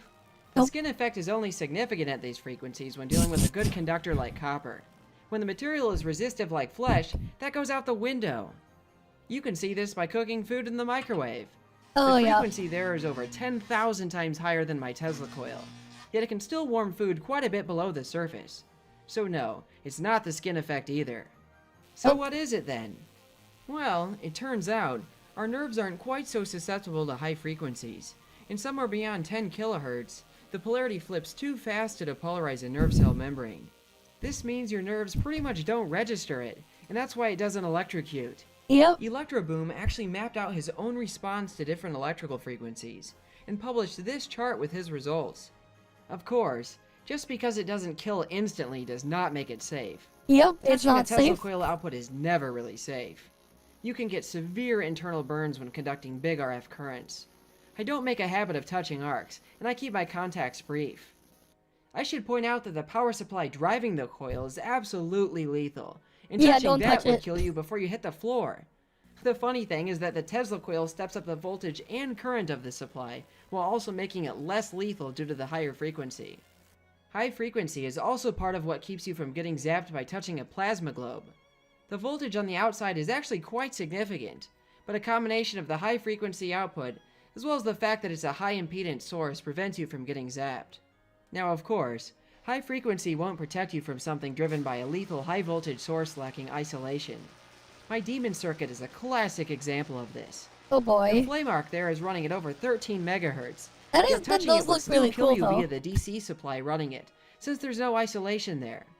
So what is it that makes exposure to some electrical sources lethal and others not? Well, it's a combination of volts, and amps, and frequency, and duration, as well as some other stuff that determine whether it's dangerous or not. And, for the record, that's exactly what I said in my original 40-second video. To elaborate on the other stuff part, the source impedance, as well as where on your body you get shocked, are big players as well. Now, I don't intend this video to be an all-encompassing guide to electrical hazards. I do hope it clears up some common misconceptions out there. I will say that high voltage, low impedance sources are ruthless when it comes to user error. There's a reason why the microwave oven transformer kills more science hobbyists than anything else. There's no room for a mistake. One final thing I'd like to address is all the comments I get from people that are surprised I'm still alive every time I upload. Like, come on, I realize I work with a lot of extremely dangerous stuff, but I really do take considerable precautions, and that's why I'm still uploading. I will say that if it is electricity that ends up taking me out, it's probably not going to be this kind of stuff. It's going to be my favorite power supply of all, clouds. Yep. Oh boy. I gotta get out of here.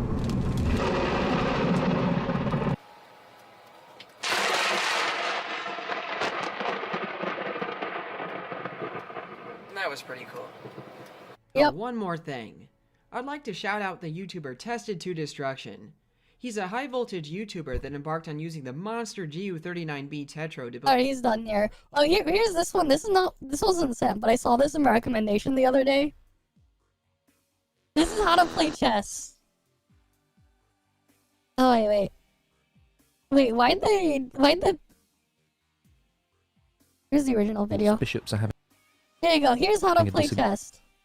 And so the World New Chess Championship begins. Kasparov makes the first move. That's the classic Rasputin opening. How will Short respond?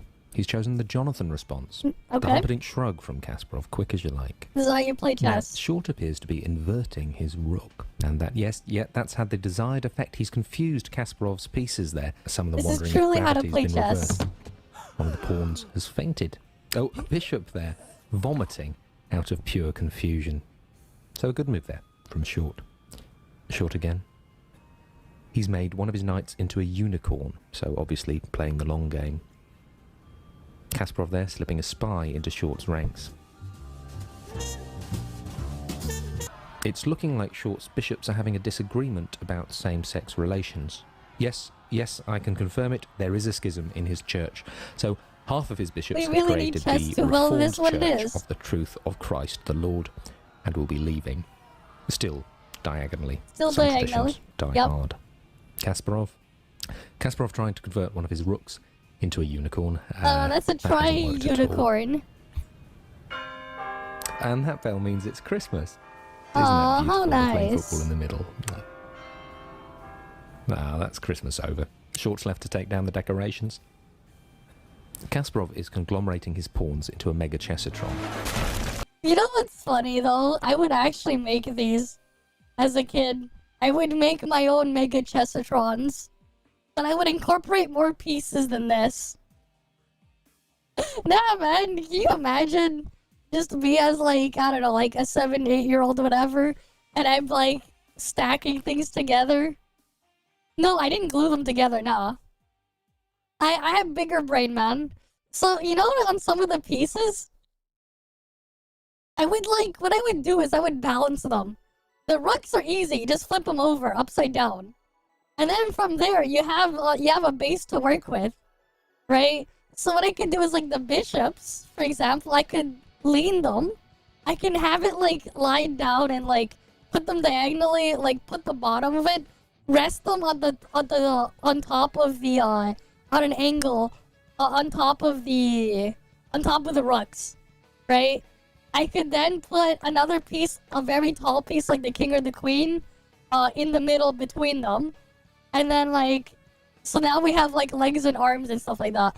I can then balance on the ends of the bishops that are flipped over. I could balance each of the knights. I could stack them there.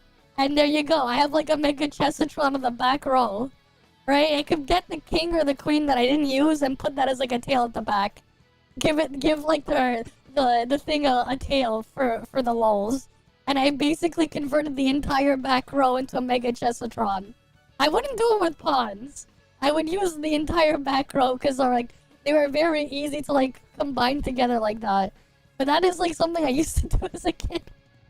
I would make the mega chessatron. It only works with some chess pieces though. Like if the chess pieces are like this, it'll work. But like for some like hand carved sets or whatever, wooden sets, it might not work because the pieces aren't shaped nicely. That is why I made to play chess solo. Who said I was playing him solo? Who said I was playing it solo? I would do it as a joke when it's like, oh, set the board for chess. I'm like, okay, I set the board. I didn't set it properly. And then one of the other ones I would do is like, I'd make a chariot out of the other side. So like, I would get the knights at the front, and then I would like, again, use the bishops to be like, the ropes to pull the thing around. I would have like the pawns placed in a specific way, and like and balance stuff on top of the pawns, and then again use the rooks upside down and everything, and make like a little like make a mini chariot. You have like the king and the queen in the chariot going up against the Mega Chessatron. Then I would get all the other pawns around. It's like to be like just in the background to be watching. But like yeah, it's one way. Fun way to troll somebody, like, oh, get the chessboard ready. It's like, okay. I got it ready for, not to play chess, but...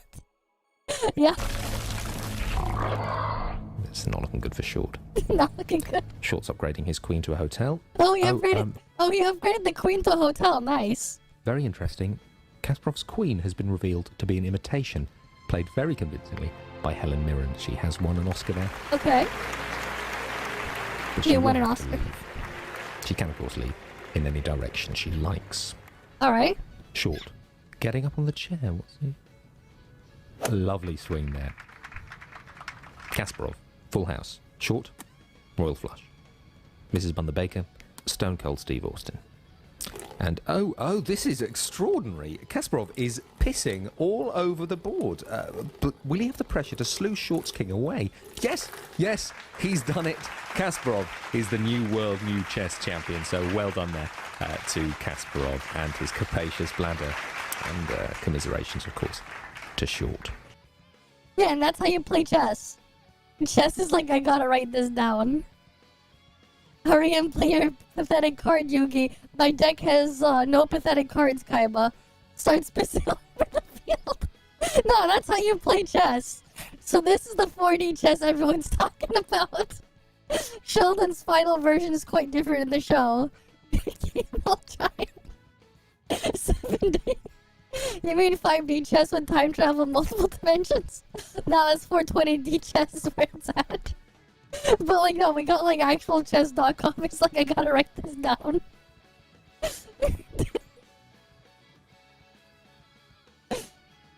No, yeah, this is how you play, man. As a pro chess player, I can confirm this is how you play properly.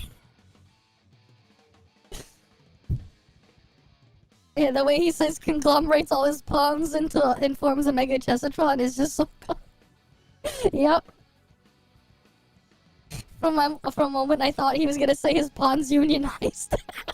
The unionized. The Mega Chessatron. Hitting the Mega Chessatron was actually a great play.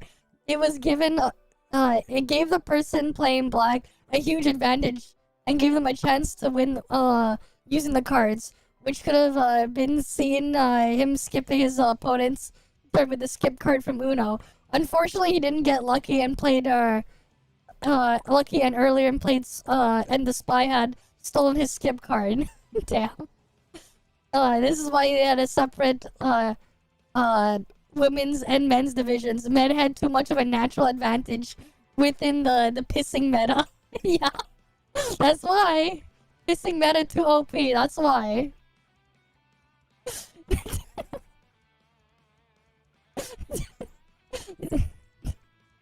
You forgot to say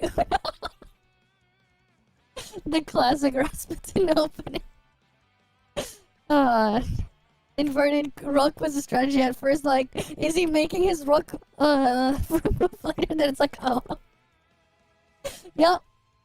That is definitely one way to play. He upgraded his queen into a hotel. This is the most beautiful thing ever. Not the best move though. After Short converted, the king was left in shambles, and the hierarchy fell. Simply put, it left the king open to a piss attack. True. Yeah, I know, it's a hotel now.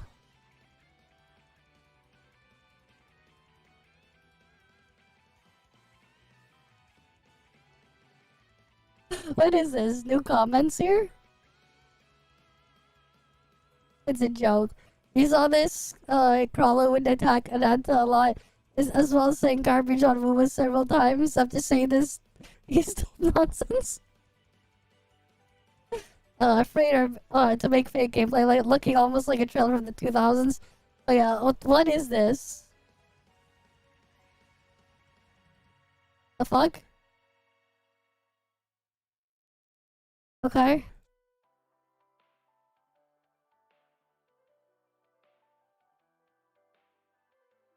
Sure. That was just a joke video. Where it's like, yeah, the gameplay, I've seen it already and I got you. Alright, you have a good night then, Quark. Alright, what was the other video? There's like one more video I was sent. Oh, here it is. What is this? Surviving on frog meat? The fuck? Oh, cool, we did. Nice. A huge thank you to BetterHealth for sponsoring this video. One of our viewers They finally decided to increment the counter again. wrote me opening up about the challenges they've been facing recently. They wrote, "Tonight I reached out to BetterHelp and I don't think I would have done this without watching your videos. Thank you for helping me turn my life around." Best ever food. This American think Okay. about the final product. You'll find out by the end of this video. This is Alright. epic. This is wild. World-saving But foods? first, we're starting with a bizarre Uh-huh. delicacy known as brain soup. And the brains are the least weird thing about it. In Okay. the Philippines, they call it balut. But these can be Oh. found in many different parts of Asia. What do Oh they yeah, that. call it here? This is what? Fertilized duck egg. Yeah. I'm gonna stick with balut. The pig brain is seasoned with black pepper and a secret Yep. vegetable broth, then steamed for several minutes. You spend a lot of time in Cambodia. Yes. Have you ever seen a breakfast like this? Never. Next, needle mushrooms are added to bring a crunchy texture to the dish, also softening the blow for the next Okay. exotic addition, a fertilized, half-developed duck embryo. How it works is they let the egg develop for some period of Yeah. time. Sometimes they'll let it get really formed, where it's basically about a day from kicking through that shell and starting its life. Savory. Nice little salty broth. Good in the morning. But I guess we should get to the real deal, though. Yes, it's apparently supposed to make you smarter because you know pigs are pretty smart, right? Pigs are super smart. If you eat pig brain, you're gonna be as smart as a pig someday. Okay, let's go for it. Yeah, but they're not eating the best part though. The barbecue skewers. Interesting texture. Very mushy. I like the contrast of the very creamy brain with these nice kind of crunchy mushrooms. But then we also have this. This is very developed. I see a head, a neck, a vertebrae, some feet, feathers. Let's try it Ready? out. My face doesn't show it, but I like it. It's good. This was the perfect appetizer for the food. Hey, the thing is, it's not like I haven't seen this stuff before. I've seen this stuff before. Just not on this channel or whatever, but like... This is like not surprising to me. This food here, no. I know people who eat this stuff. I have relatives who eat this stuff. Yeah, it's not exactly the most appetizing thing to look at. But like, yeah. We're going to be trying today, because today we're going after alternative meats that people don't typically consider to be part of their normal daily diet. You know, everybody eats beef, chicken, but what about a duck fetus? What about rats from a rat farm? It's Ew, not typical. not That's rats. not No typical at all. thanks. So later in this video, we're going to be going to a rat farm to see how the rats are raised and how they taste. But first, Not the rats though. sun-dried frogs. That's right. This is going to be a nice little Frog? appetizer for us, because soon we're headed to a frog farm where they have frogs about 10 times this size. Typically, the frogs are gutted, then marinated with a mixture of fish sauce, soy sauce, sugar, MSG, chili, and garlic before sun-drying for 2 days. Then they're plopped in the fryer. When you drive around here, especially in the countryside, you'll see vendors selling sun-dried frogs. It's not always the most appetizing. They're kind of mummified and stuck in some mid-jump position. But here, the way they've kind of spiced it up and given some life back to it, looking very nice.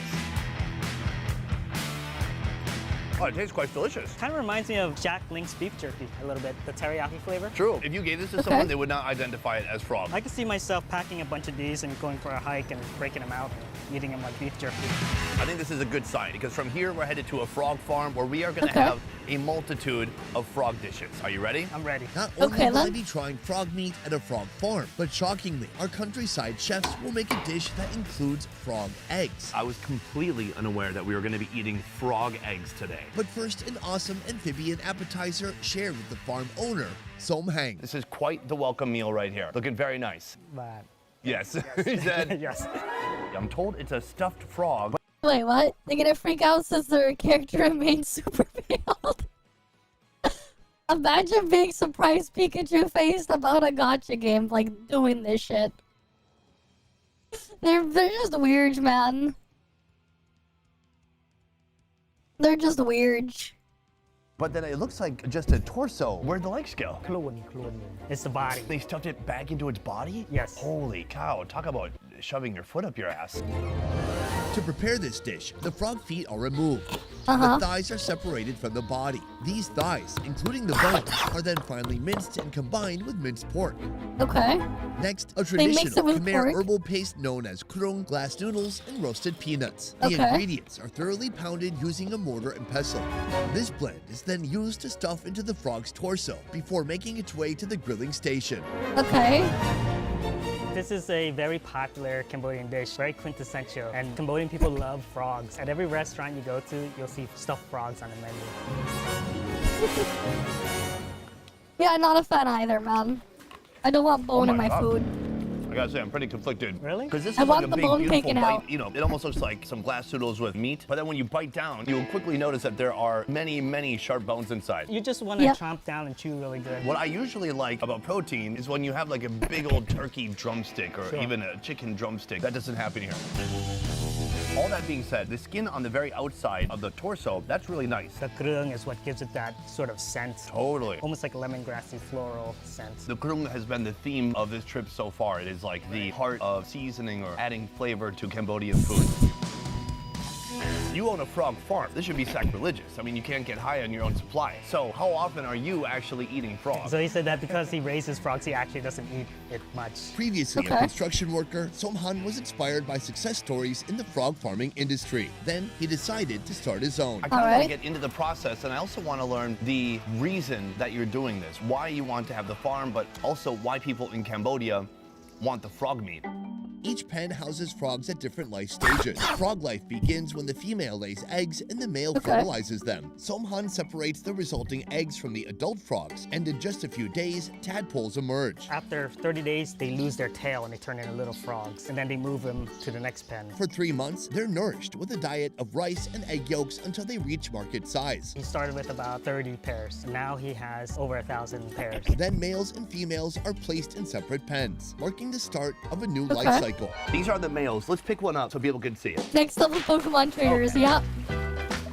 All right, wow. Take a look at this guy. Huge. He weighs over a pound, I assume. The most profitable aspect of this business is selling pairs of frogs to other farmers for breeding purposes. What is the difference Okay. between an eating frog and a breeding frog? It's not much difference. It's just some you keep longer so that you can sell as breeders, and others you eat. You get about $3 for a kilo of frogs versus pigs, you get about $1.50. Oh, wow. Very interesting. So perhaps this will be a trend that continues into the future. You know, Greta Thunberg, she's out there. She's upset. Cattle are releasing flatulence, but frogs don't fart, I don't think. No, I don't see any bubbles. And so Yep. perhaps this could be a future meat source for the world. We could be having frog barbecues instead of pig barbecues. Yeah, or both. Or both. Together. If They're you thought both these okay. male frogs were big, He's picked it up. wait until you see the ladies. Oh, this one looks huge. You wanna Often pet them, almost not eat double the them? weight Okay. of the males, Oh, whoa.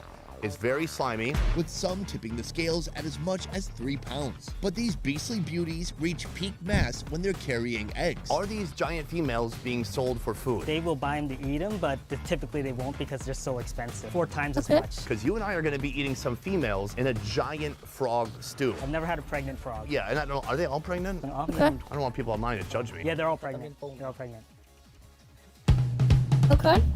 For this recipe, certain parts of the frog like the head, skin, and guts are set aside, leaving the body, legs, intestines, and another soon-to-be-revealed part for The cooking. frog roll, damn. You can see the egg. You can see the eggs. Damn. Baby killer. They're not. They're eggs. Yeah, I mean, you guys eat eggs, right? You guys are also baby killers, right? You can see the eggs. Skin and guts are set aside, leaving the body, legs, Look, they're the eggs. Honestly, they're a lot smaller than I thought they'd be. Bunch of caviar. You know, you might be onto something there. Though it's gonna have a different flavor profile to other caviar, though. But yeah, there you go. There's your bunch of caviar. Right, you get your bunch of caviar right there. like, here's the thing, right? So, like, here's the thing. A lot of the stuff that we eat raw, like sushi and stuff, the way they end up getting prepared is they're flash frozen. Even with, like, some caviar and stuff like that. They're, like, processed there. They process them to make them safe. So, like, here's the thing, right? Like, with, like, the caviar stuff as well. Like, you know how, like, they salt them and do other stuff to it first? When, like, they're separating the stuff. Right? They add they do clean it out. And then they salt it and stuff. Yeah. You've never had it before? If you've ever had, like, roe or caviar before, like, yeah, it's a bit salty. They do that stuff to help get the stuff out of it. Sometimes they'll also freeze them. It's the same thing with, like, sushi. So, like, what you didn't know is, like, most sushi that you eat, the fish is never truly fresh. Because what they'll do is they'll flash freeze them. So that it's safe to eat. Because if you freeze it at a low enough temperature, you can also just kill all the things living in them. And then it becomes safe. Though it depends on the species of fish. Because and where you get them, because like stuff like, let's say salmon, for example, you can never make sushi out of Pacific salmon because it's not the pathogens that live in the salmon there. You cannot get rid of them without cooking them, but you can do it with Atlantic salmon. So like that's like a fun little fact there, right? So like let's say like traditionally, let's say sushi for example, right? Salmon was not traditionally used in sushi up until you know, the West tried to sell it to the Japanese, their version of salmon from Atlantic waters, as they don't have those pathogens in them, and they are safe to eat raw. Assuming you, of course, flash freeze them first to kill the pathogens living in them, like, and then you can use that, right? But like, yeah, they'll typically freeze all the fish that they would use for that. Like, that's like one of the ways that, like, one of the things that they do. They actually do like flash freeze a lot of the stuff, and then they add the stuff into them, right? But yeah, hi Hidden. Like that's kind of what they do, and it's all for food safety. If you're wondering why you can eat fish raw like that, some of the fish why like you can eat sashimi, why you can have sushi, why you can eat the freaking eggs and stuff like that, that's why. They do kill the pathogens in them, but there's like it's a bit more complicated. You can't just do it yourself. You can't just go fishing for them and do it yourself. It's not safe to do it that way. But if you were to use the process that they use for this type of stuff, then you could. But yeah. Intestines and another soon-to-be-revealed part for cooking. Begin by placing garlic, galangal, kaffir lime leaves, and lemongrass into a pot. Season with salt, chicken bouillon, fish sauce, and sugar. Then add the frog pieces and boil. For the final flourish, stir in pickled lime, onion, some chilies, and culantro to enhance the flavors. This is more what I imagined when I thought eating frog in Cambodia. Big old chunks of hip, quadricep, calves, forearms, some biceps, and then of course there's also some skin. Like, wait, is that skin? Oh, that's egg? That's the egg. Egg. Holy Yep. This is epic. How did they not know that's the egg? That's exactly what the thing's supposed to look like. One frog has about how many eggs, you think? Maybe 10,000. You speak English this whole time? I was talking so much shit behind his back. Joining us, friend and fellow frog farmer, Chia Chanda. Oh, wow. I feel like this frog got a Brazilian butt lift. That's satisfying. Big, meaty, fleshy, soft, succulent. Tastes like chicken. I think it's something between chicken and fish. It's got like that bold, thick meatiness of chicken without all that flakiness of fish. And the broth here is what really shines. Because of the pickled limes, gives it a nice sour punch. Oh, that's a great flavor. I always say for people who are trying to be a little bit more adventurous with their palate, I mean, this is like a 1 out of 10 on the craziness scale. That being said, this right here, I have no idea about. These would have been laid shortly, and soon those would have turned into tadpoles. Have you eaten this before? Bah, have you eaten this before? Yep. He's just saying what he's. This guy doesn't know English. Does he know what I'm saying? มึงจะสาอังเลยอะไร no I knew it.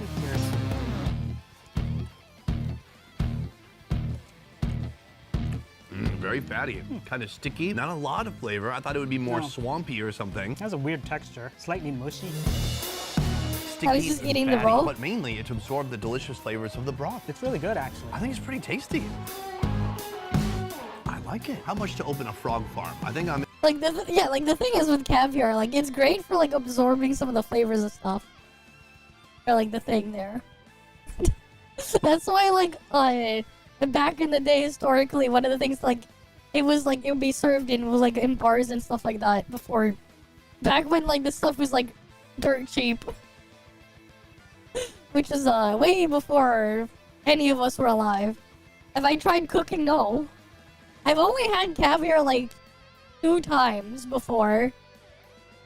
I've only had it like twice before in my life. Shit's so expensive, man.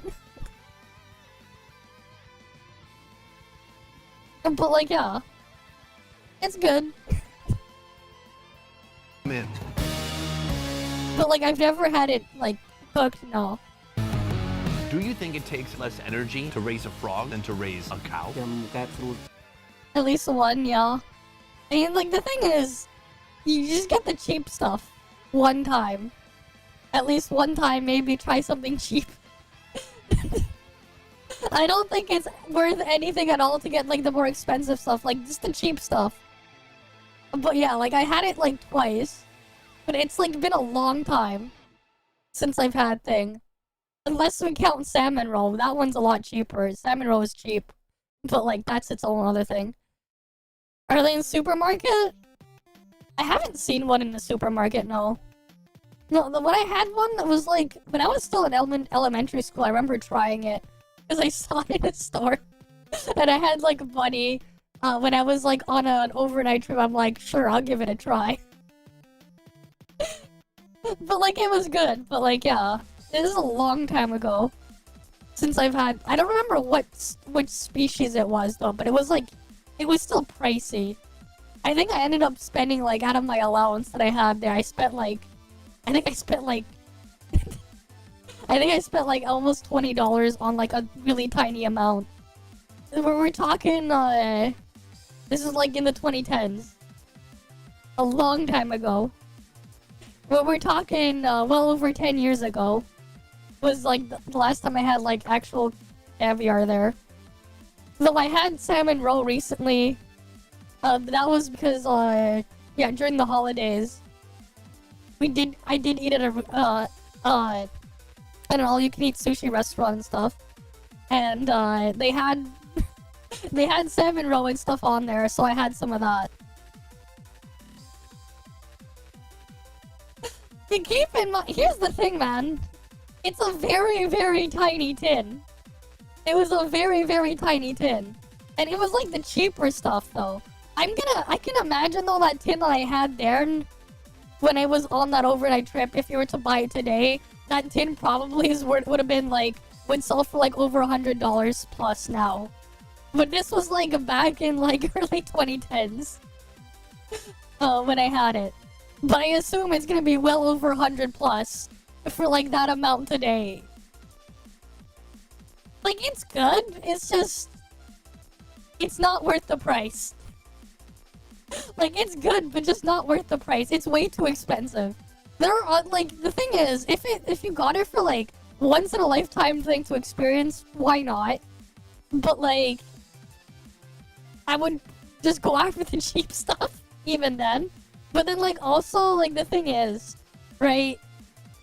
If I was to spend, like, $100 on food, on, like, one meal, it's not even a meal like that, like, it's a fucking tiny-ass tin, right? I would rather be eating something else if I was gonna be spending that much money on food. But, like, it does taste good. But, yeah.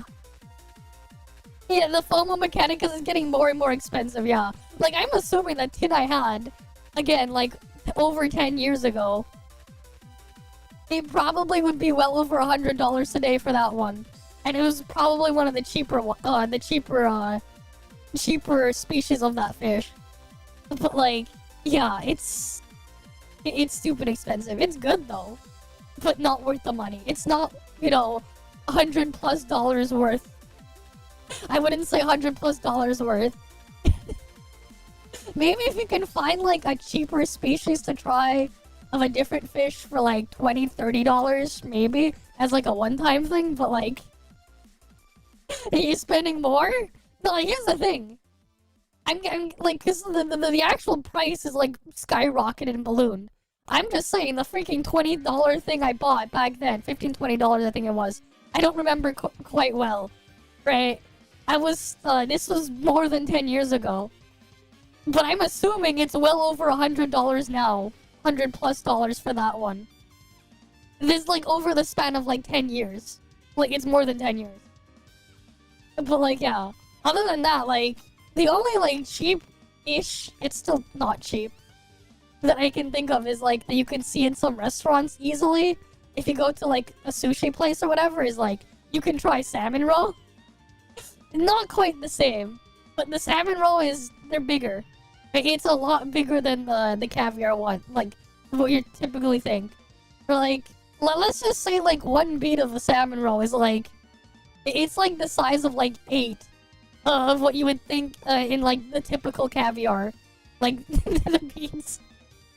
Like the size difference is, I don't know. For some reason, salmon eggs are way bigger. Those taste good too, but like, yeah, they're not quite the same. But at least I think like the salmon roll stuff, that's at least a bit, quite a bit more reasonable to try. Oh, it gives a different texture. It changed the texture. Well, there's different types of sturgeon. Yeah, I think it was that one. But like, there's like different species of sturgeon.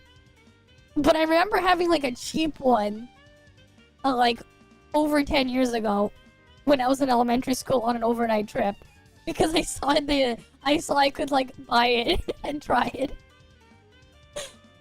But like, yeah, I assume that like that cheap tin I had back then is gonna be well over $100 now. And they have like some species of sturgeon where like some of the tins cost into the thousands. And I'm like, yeah, that's not worth it. Like, it was good, but like, if I'm gonna spend like over $100 on like a single meal, I ain't having caviar, because that's not a meal, man. That's like it's a very small amount you would get in there. Most definitely. Okay, I think this is a groundbreaking discovery. We have one guy in Cambodia who says it takes less energy to raise a frog than to raise a cow. For me, that's good enough. What? What's next? They sell the frog caviar? Easy, cheap market thing there they could do. But that's frogs, and not everybody wants to eat frogs. No. There's another Yeah. alternative. Rats. When you hear the word rat, the words food or dinner are unlikely to follow. These creatures are associated with city streets, sewers, and perhaps a plague or two. Yeah. But what if rats were raised in conditions akin to cattle, fed on a select diet similar to that of pigs or chickens? The result would be exactly what you see here. Across various parts of Asia, rats aren't just seen as a survival food, but as a genuine delicacy. To learn more, we've come to a countryside rat farm in Battambang. Could you go get your fattest rats? Where this farmer is raising over 1,000 rats under careful, controlled conditions.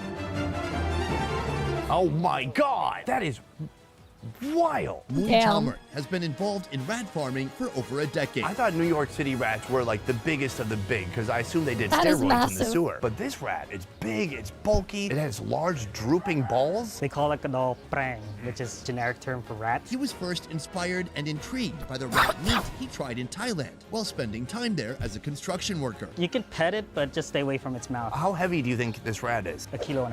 3-pound rat. This Damn. rat probably has an eating disorder. Most of his customers are either rat farmers, food vendors, or people who happen to catch his flashy rat billboard as they drive by. What is the process of raising the rat from a little baby rat to a monster like this? They set up the areas for the rats to do their thing. Intercourse. After about 25 days or so, they have their Okay. babies, and then in about 3 months, they get to about this size, and that's when they can sell them. And they feed them a combination of corn, rice stalk, pig feed, Old pizza crust. anything that's available. However, if you thought these rats were big, wait till you see what else he has in store. Oh He grabs boy. it by the tail. It Oh looks shit, that ridiculous. is It's so huge. massive. This is a bamboo rat, typically found in I almost. What the fuck? You sure that's still a rat? It looks like it looks like the size of a beaver, man. Is that still a rat, man? That looks like it's the size of a beaver. It looks like a deformed sad beaver at this point, without the tail, without the fucking, without the big fangs on the beavers, and the fangs like the freaking teeth there. You know, and this looks like a weird. self-dug burrows near bamboo thickets. Can I hold it? Bamboo rats need only 3 months to reach their adult size, breaking the scales at 6 pounds. Earlier he told me if it's gonna bite Same you, point family, its face yeah. towards the ground. Yeah. So the question they're is, how do I know rodents. if it's gonna bite me? They say when it opens its mouth. Oh, okay, which I cannot see from this angle. I'm guessing you can sell. It's like not a rat anymore. Like, what the fuck?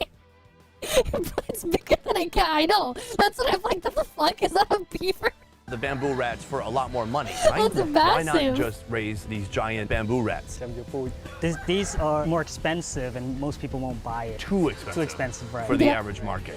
We are sadly not going to be eating one of these today. I've had this in the past. I've had it in a hot pot. I think I even Rat had something body like this in cartoon, that's Nigeria. why. But today, I want to focus on that common rat. You ready? I'm ready.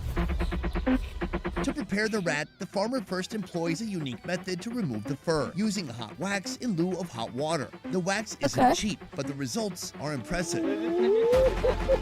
Damn. Every last hair is removed, which is important since we'll soon be eating the prized rat skin. Think of it like a mini rotisserie pig. Is that a common technique employed? He learned it on YouTube. No way. Damn. After waxing, the rat is cleaned and its appendages and innards are removed. Now they're ready for marination. The marination is a blend of crushed pepper, shallots, garlic, MSG, chicken bouillon, home sugar, Chinese black bean sauce, and oyster sauce, all thoroughly mixed before being applied to the rats. This is something, From man. here, the rats will be cooked 2 ways. Course 1, roasted rats, secured inside a roasting net. Then placed inside a sweltering clay pot over charcoal for hours until the fat renders down and the delectable rat meat becomes juicy. It smells like chicken thigh meat. A bit fatty and freshly roasted. Can I just grab it by the legs? Sure. Or you can grab it by the tail, which is stuck to its body. Thin Okay. pig skin on the back. It does look like crispy cracklings. Wow. I guess it's This just. one is kind of juicy. That's ridiculously good. It's actually really good. Yeah, true. It's like a mini pig. Yeah, it's like if you took a lechon and you shrunk it to like 1/10 of it the size. It's like if you took the freaking lechon there, but yeah, you made it like 10 or 20 times smaller, and you just had a bunch of them.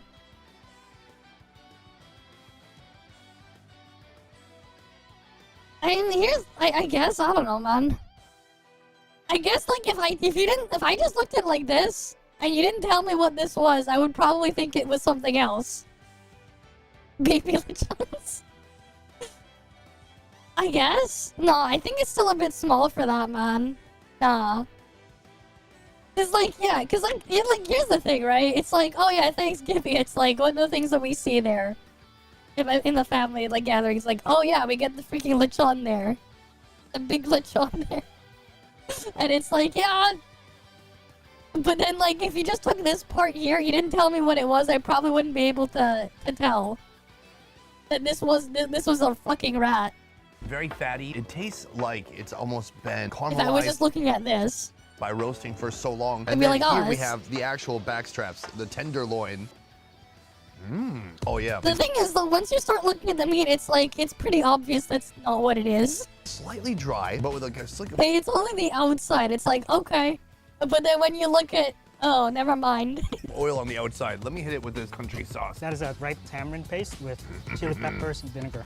That's good. I almost can't believe it's rat. It's so tender. It's like falling off the bone. I mean, this goes beyond like survival food. If I lived in the country, I'd be like, oh my God, is it rat night tonight, please? Especially in Battambang, it's a special treat to have rat. Even kids love it. I guess the reason people get disgusted in the US is because their interactions with rats are in the city, they eat trash, and they're scurrying around in dirty areas. But I guess growing up, I had pet rats for a short period of time, so I thought they were cute. And coming to the countryside, it just made sense that it's not like a dirty, repulsive animal. Especially here, it's farm raised, and the way he's roasted it with time, care, and precision, it's good. It's really transformed it into something that you wouldn't believe. So that was our roasted rat. Now we're gonna try. For course 2, grilled rats. Okay, Each we're gonna rat grill is it. clamped between 2 wooden stakes, then grilled over charcoal,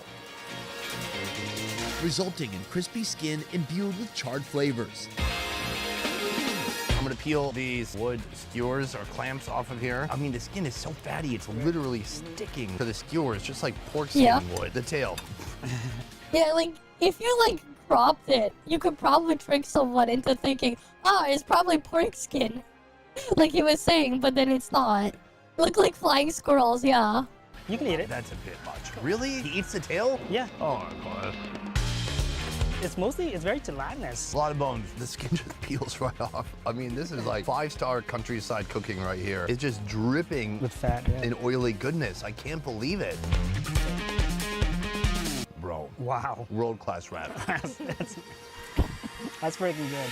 It's almost like too much fat. It is so juicy and fatty. So probably I do prefer the roasted one a bit more. Right, you're running out a lot more of that fat. But with both, I literally cannot believe my taste buds right now. I feel like I'm being deceived. I am very surprised. I've eaten a lot of rat, but mostly field rats from the countryside, but they're nowhere near as fatty and as juicy as this. Yeah, they're basically homeless rats compared to these. Exactly.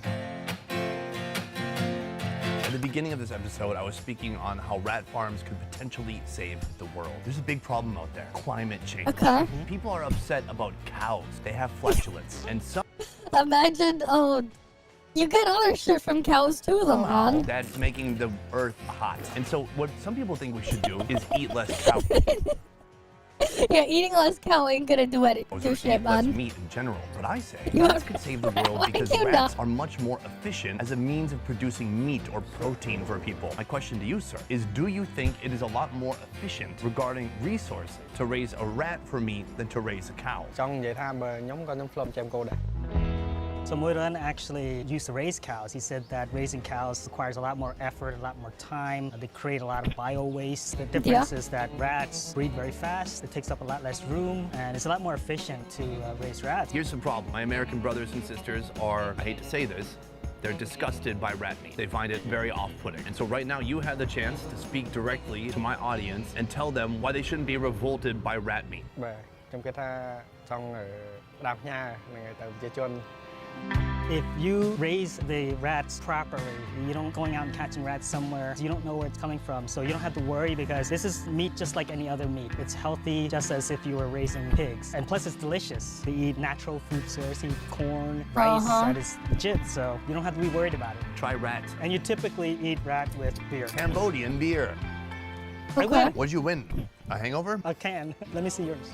You won too. We won an extra can of beer? We won a free can. Cheers. Here we go. Okay. We should drink He tonight. won a can If of you beer. love Indian food, then you're gonna love our new channel. Alright then. That was, something. That was definitely, something.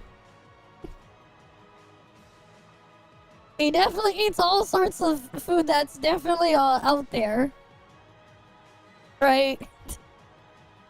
But yeah. I guess. I don't know though. I guess it's like one thing when they're farm raised like that, but yeah. Yeah, I did drink water. Don't worry. What the fuck, Dark Small? What the hell? Okay. We already finished our top stuff. Let's do a quick snow break stuff then. Not yet. Wait for reset. Wait for reset because they probably put back in. It's not working right now. So wait for reset. Right, you're gonna have to wait for reset. It's not working properly right now. Alright, let me boot up Snowbreak. But yeah, that was something though. They're freaking a rat. Meat.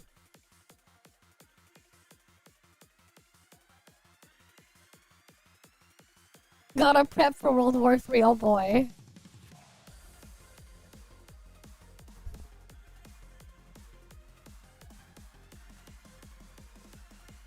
Yeah, just wait for reset. I think it's like not working properly right now.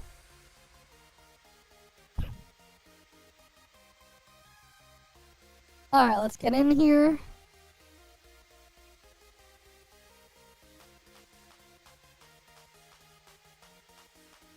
Do do do do do do do do do.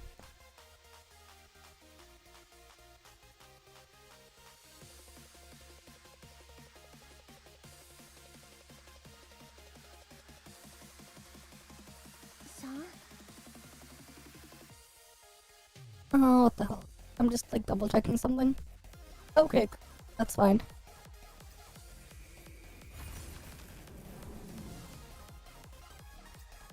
Spend my stamina here.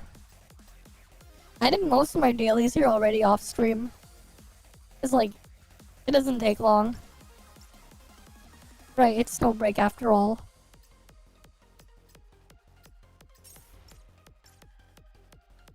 Oh, what did I need to do again?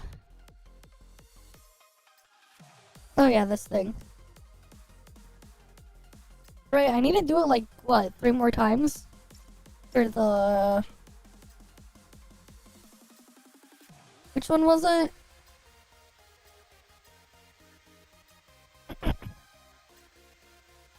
Yeah, I need to do this 3 more times.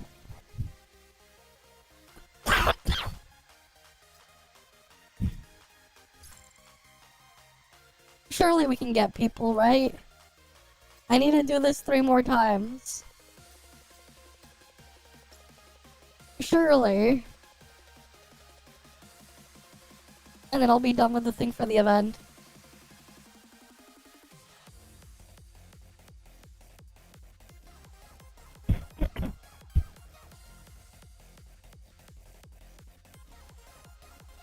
We got another one.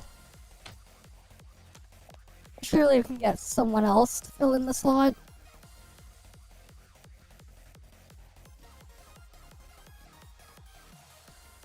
Screw it, we'll just go in.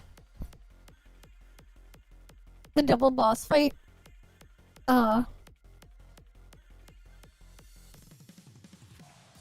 弓を引いたからには分析員準備は整いました。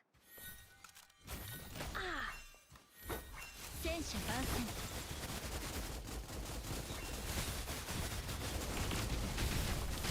It's nothing. Not a problem.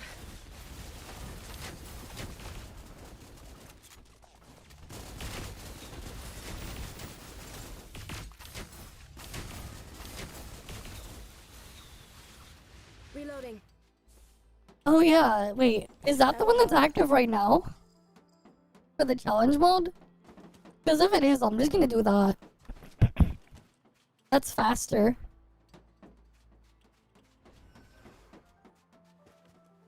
Oh, I have to go up and around there? Alright.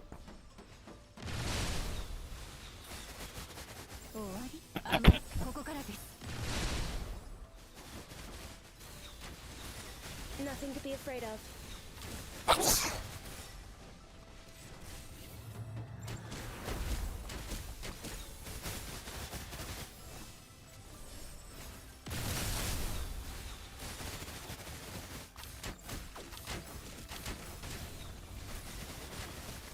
Not enough to change anything.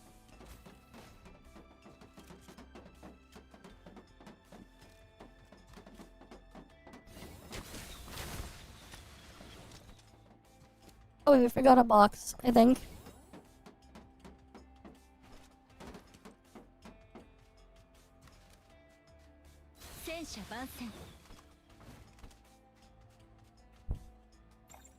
That'll help. Yeah, cause like this mode takes a while.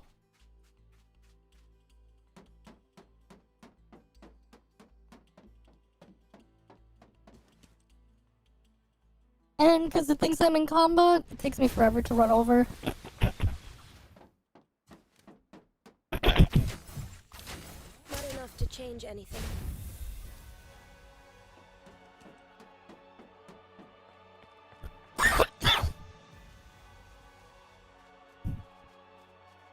Alright, incoming enemies.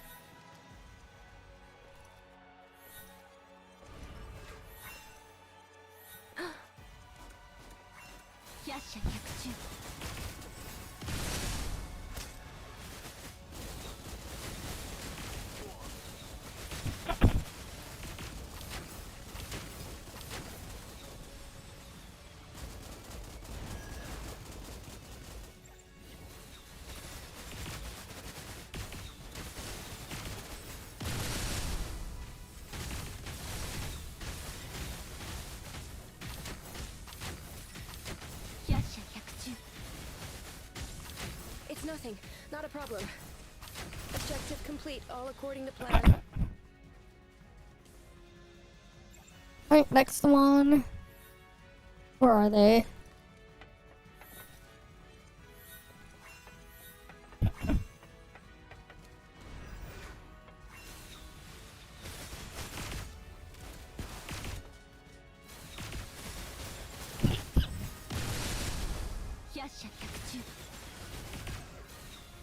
Nothing to be afraid of. Ah! Doesn't happen a lot. No need to worry.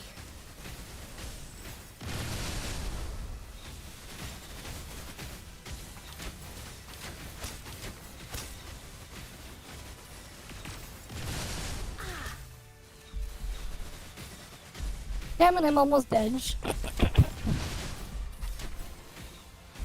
enough to change anything.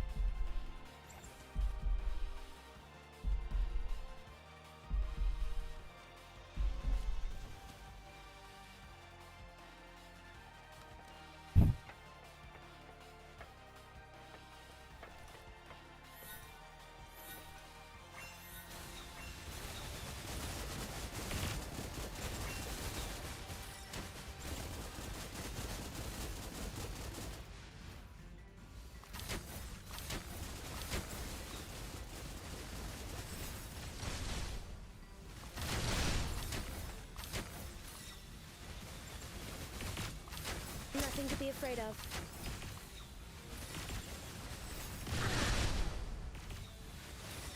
Let's kill more of them.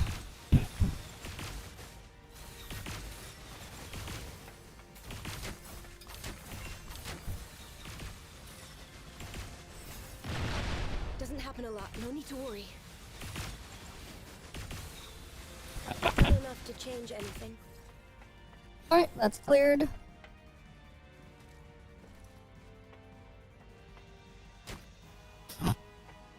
Where's the boss?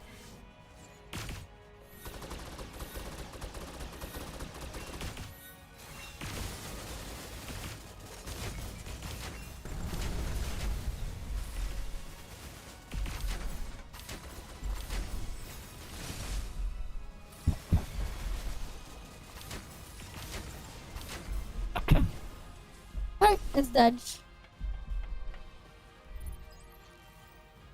I need to do 2 more. If it's the boss, the 2 boss one, I'll go do that one instead. And I did the most of the damage in that one.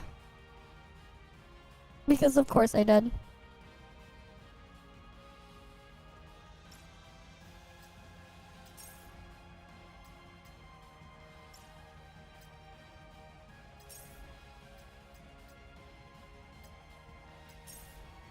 Right, that's maxed, but the other thing I need to do it. Let's see this. Fend off attackers. No, it's not that one. It's not. This is not the boss one. You can see it's extreme rescue. Wait. Rescue the hostages, fend off enemy attacks, right? Right, if I go in here, it should be the... It should be the one where you have to like run around rescuing them, right? I don't think this is the one with the...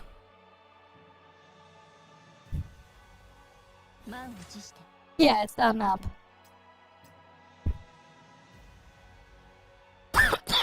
Exactly. It's like, why make it 10? It's too much, man. You don't need to run so many times, but they make it so you do. Which is annoying. And then you end up doing it on the easier mode because it's faster.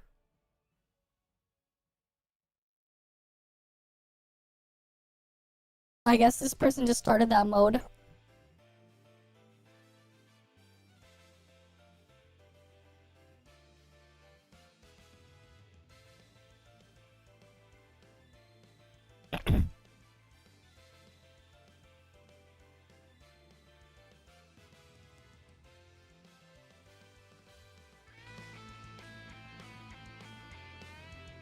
Come on.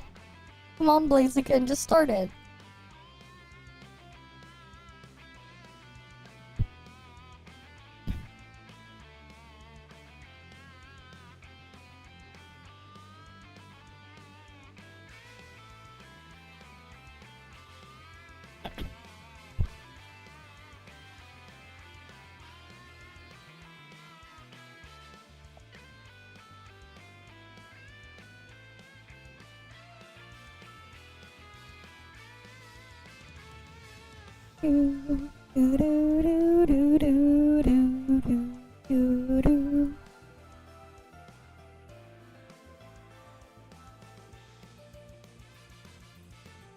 Right, like why aren't they starting it?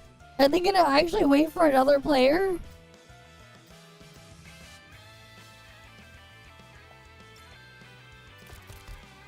Oh yeah, someone actually used the chat system. There we go.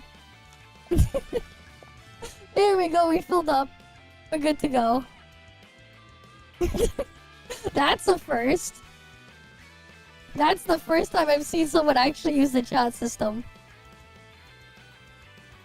Ah, nice. Yeah, I just noticed. I never check it because, like, nobody uses it. Almost nobody uses it, man.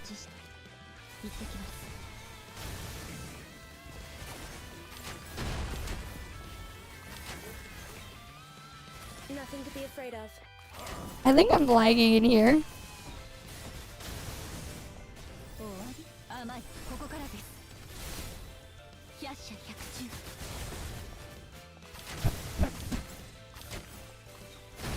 Not enough to change anything.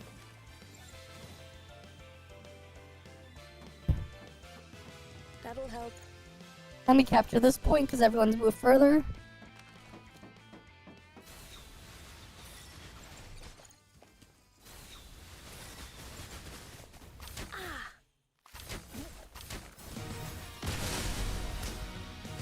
Nothing to be afraid of.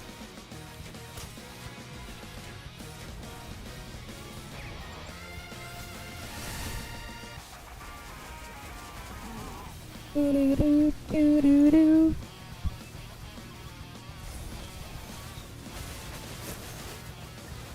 Objective complete, all according to plan. Oh yeah, I should be using the thing. Nope. How do we get over there?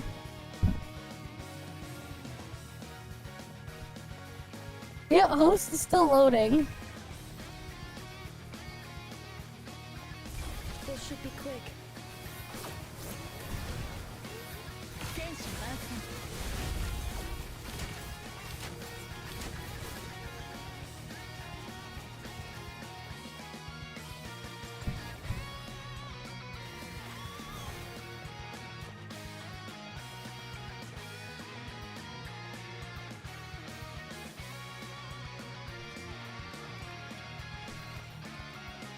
Poor host, they're just stuck loading.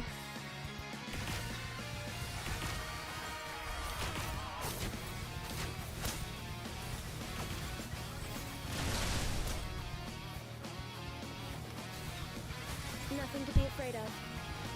Do-do-do-do-do-do-do-do-do-do.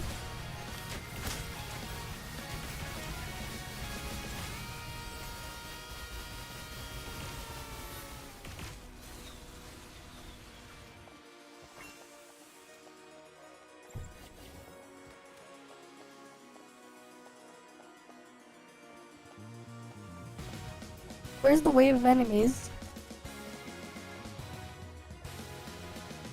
Keep it tight.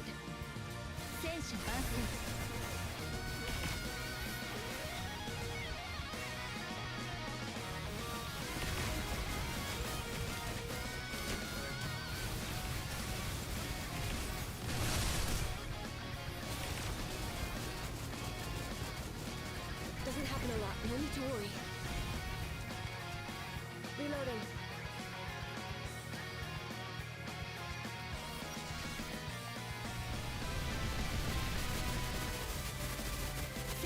Ball's already here, and then they're...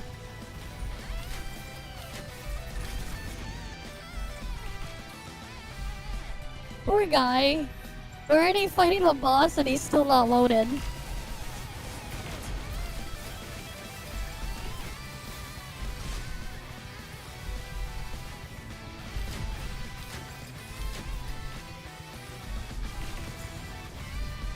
Right, like...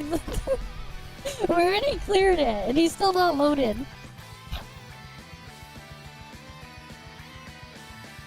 But yeah. Dude's socializing, man. Who knows? It took him so long to load, we cleared it.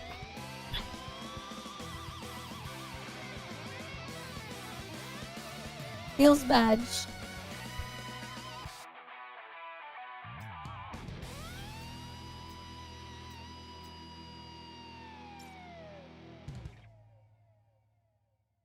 Surely this time they'll be able to load in, right? Surely.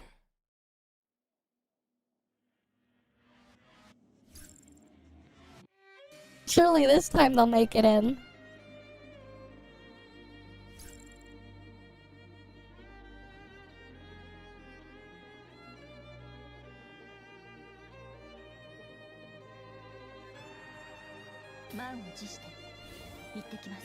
Oh, different map.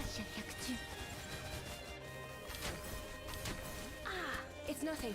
Not a problem.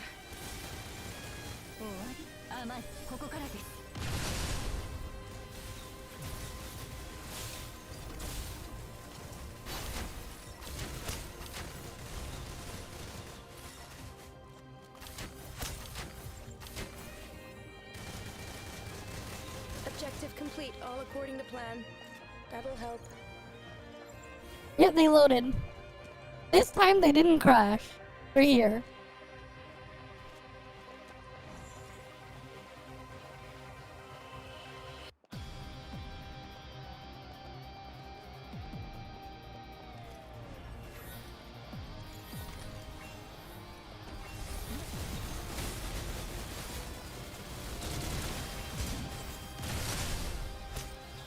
Nothing to be afraid of. Doesn't happen a lot. No need to worry.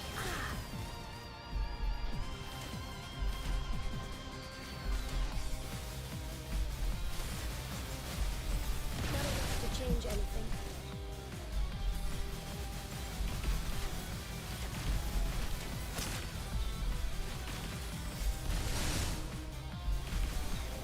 Nothing to be afraid of.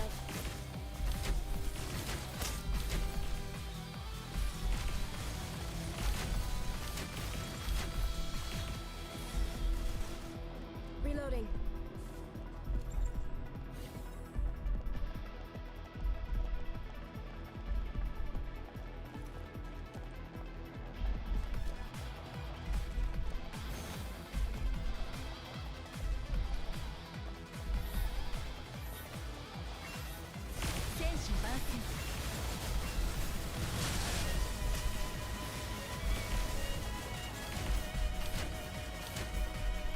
That'll help. Alright, we got the stronghold device. Now we gotta deal with the enemies spawning in.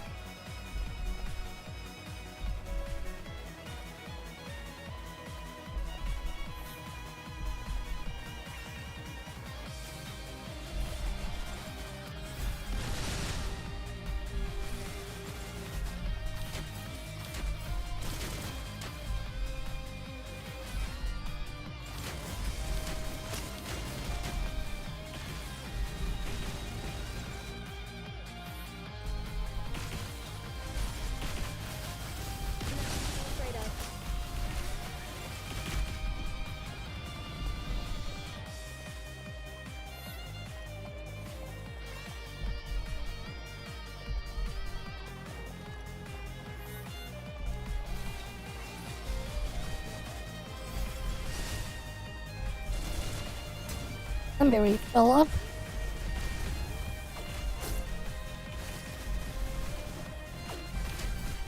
Not enough to change anything. Objective complete, all according to plan. Right, next one. Where is it?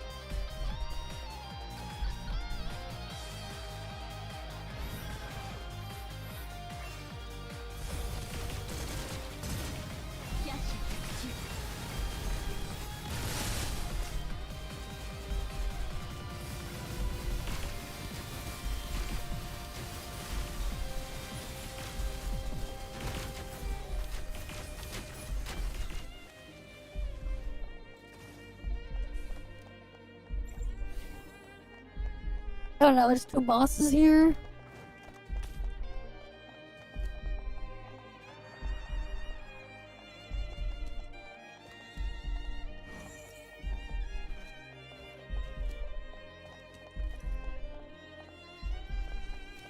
They put 2 of the Hellas now.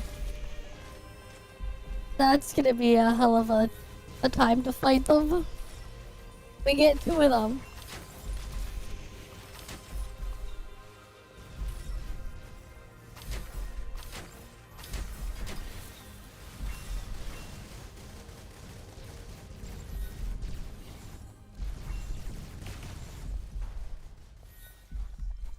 Let me go refuel.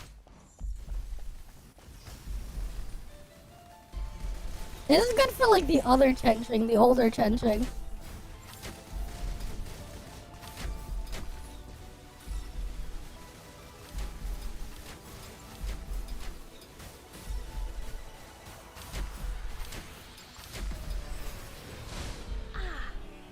Breaking the promise again.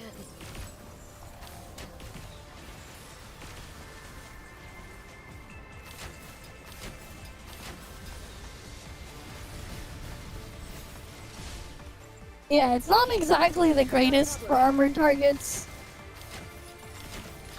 Like, I have okay aim. But like, that don't matter when it's just gonna target something else. Like, it's not hard to aim.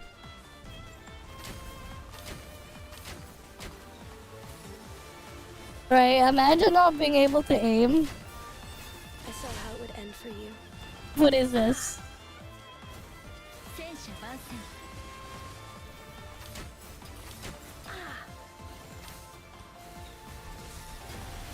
Oh yeah, we haven't done the ToF survey yet. We should do the ToF survey after this.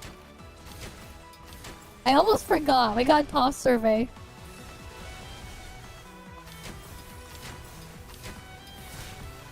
Like, have it, like, give us the option to have it go in the general vicinity of where we're aiming at. Like, if they could make that like a toggle or something.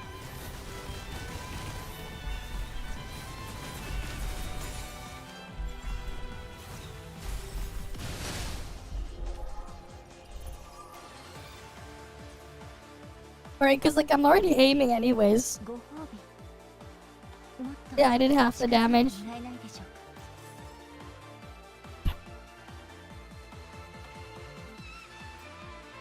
Right, because like you can just see, oh yeah, I'm aiming at the thing. Easy.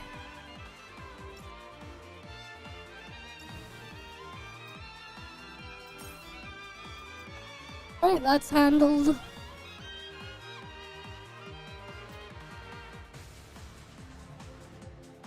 Yeah, I heard that. We can claim that now.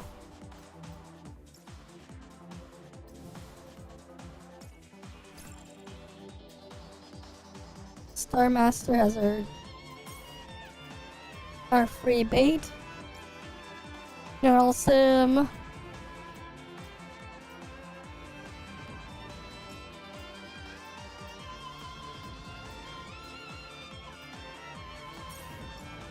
And then we wait for the other one there.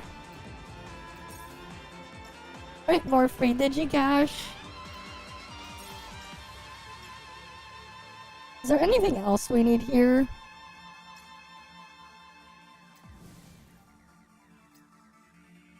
Alright, Alright, because like I already did the things here.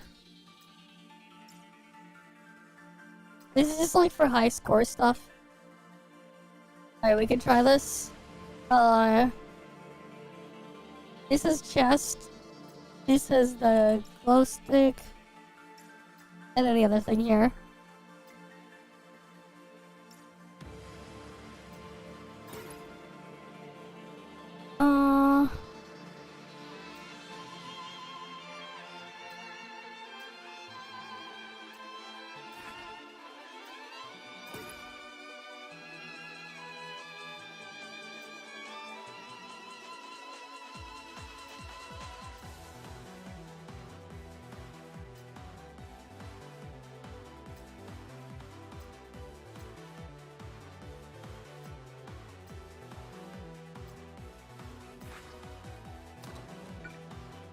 Wait, you just gave me a random thing?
Okay, wait.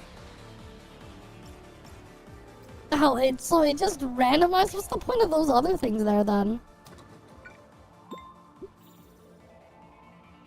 Okay, sure, I'll put that in there.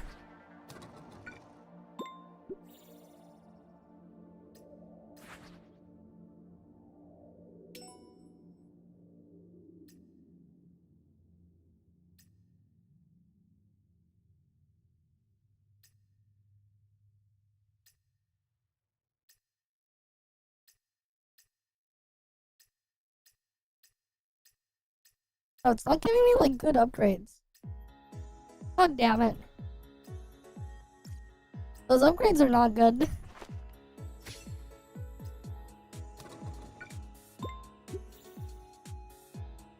Let's just put a Kotatsu here.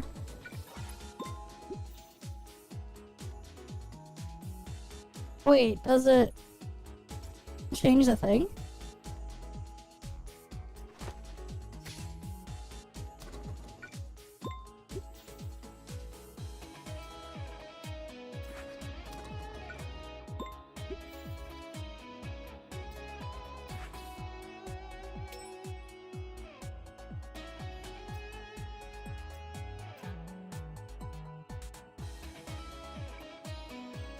Oh, let's see here. Ancient Dream Flow.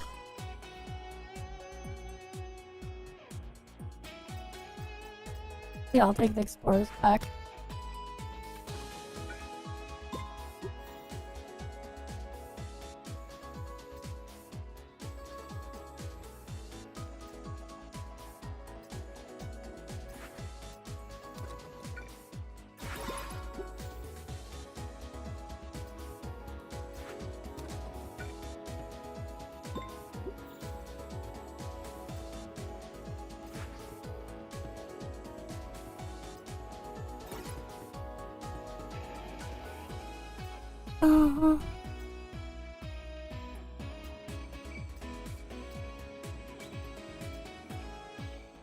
No. It's not giving me nice stuff, like silver chest.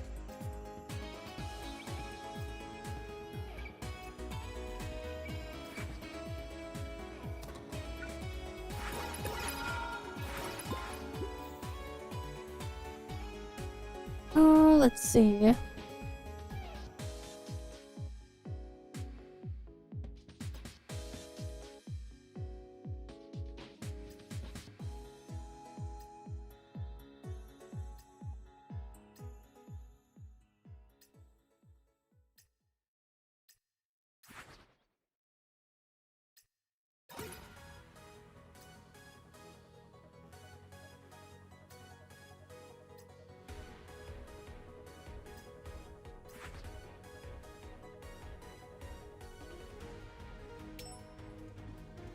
Alright, what can we grab here? Base access key. Another base access key.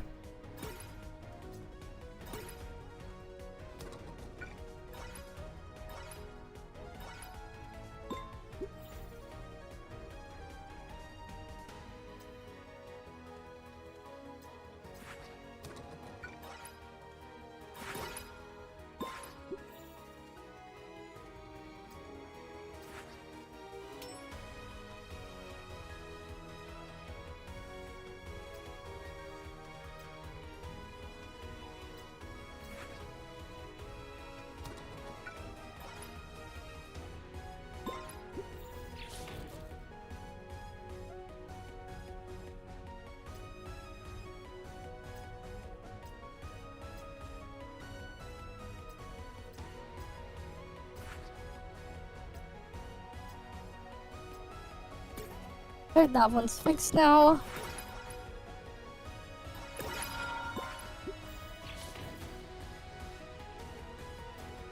I can't re-roll the thing anymore.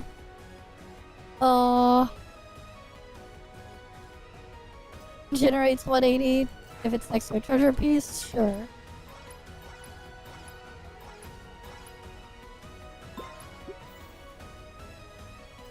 I'll take the gold treasure chest.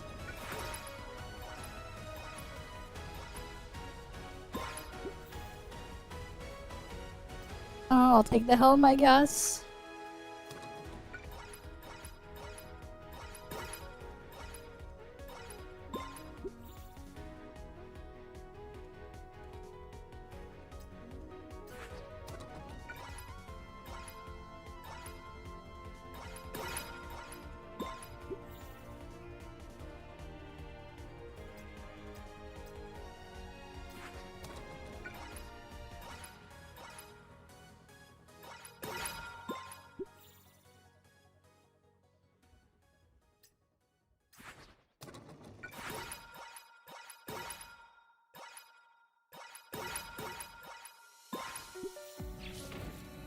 Alright, at least we're getting good score here.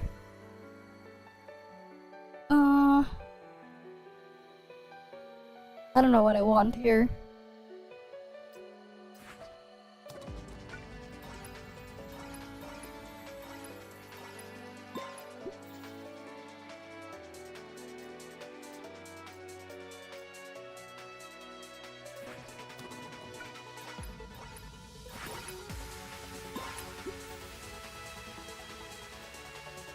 Let's see. Doubling dreamful energy from treasure pieces. No, I'll take this one. Silver chest.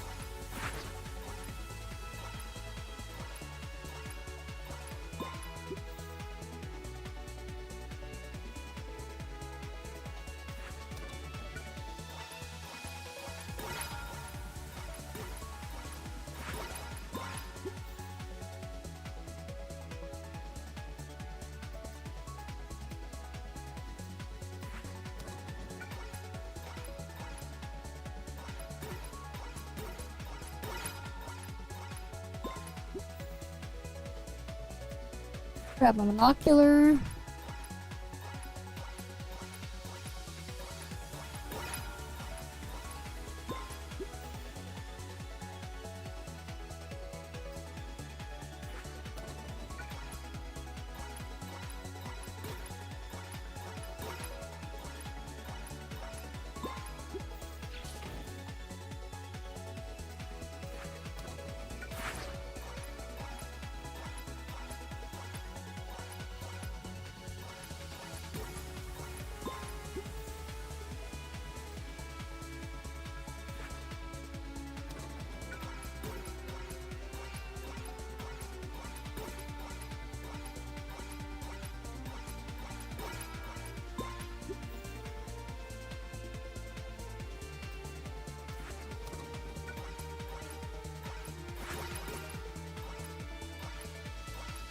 Right, we can go grab this. I can grab the treble clef for the holes. Not like he's gonna do anything with it.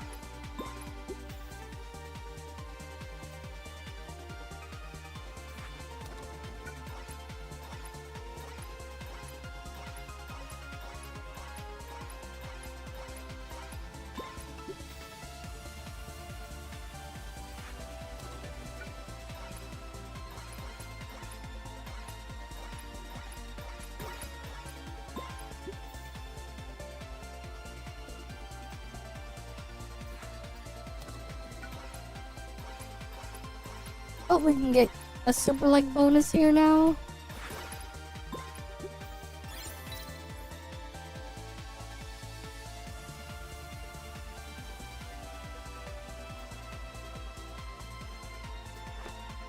Then there's difficulty 2, cannot remove pieces. All the pieces in the board turn into sunglasses, cannot remove pieces. Alright, cool.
Alright, let's see. Take that.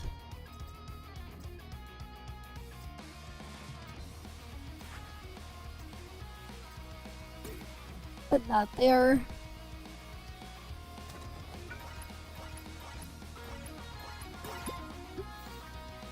Would be nice if I had another chain. Oh well.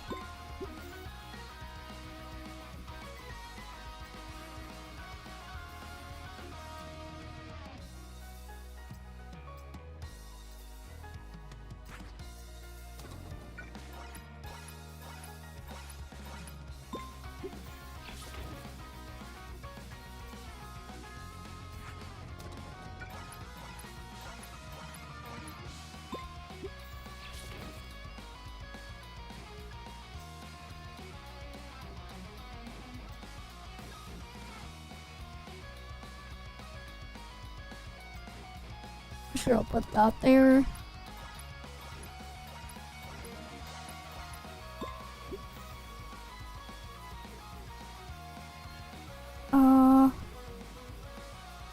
Personalized album. Nah, we don't want that one. I'll put that there.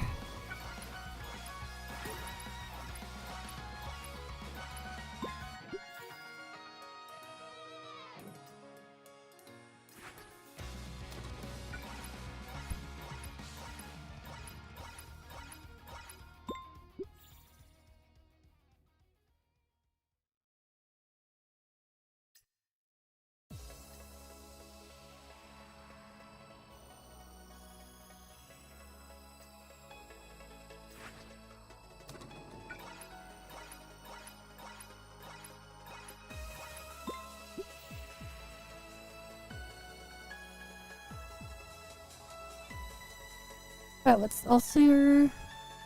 Generate that one.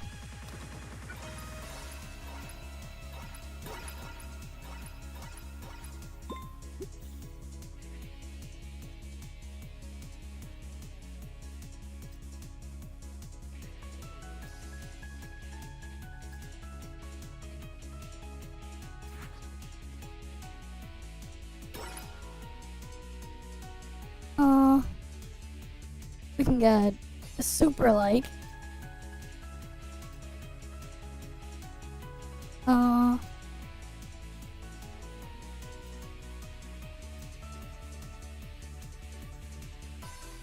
Ace access key could be good, but then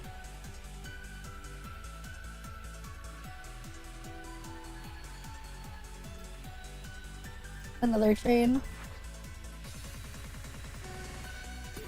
Can put that there now. That one's locked there.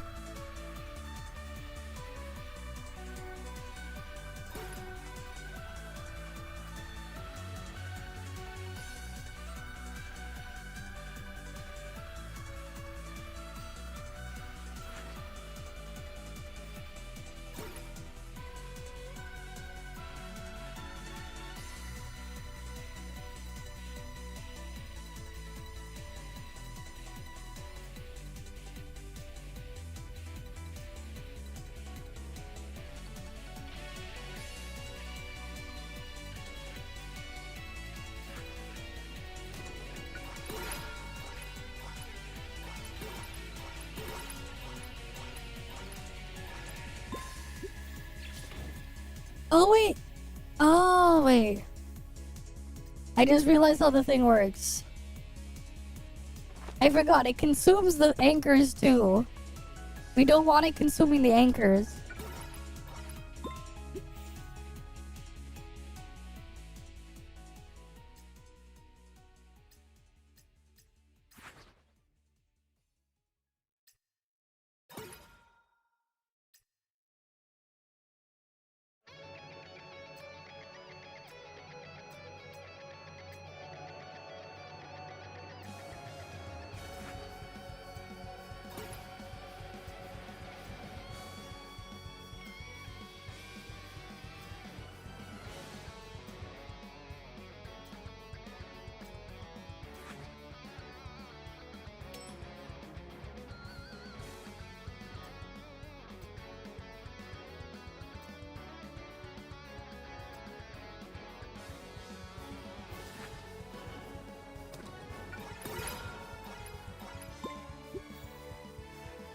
Alright, let's see. Increases upgrade time. Manuscript then. We'll go for that.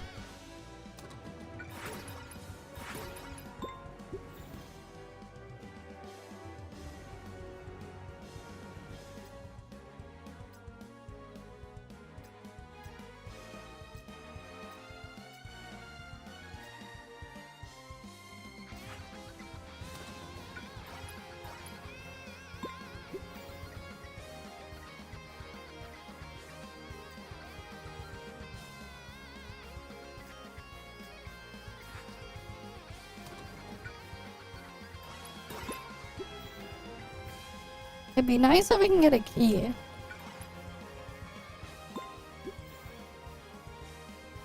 Oh, let's see.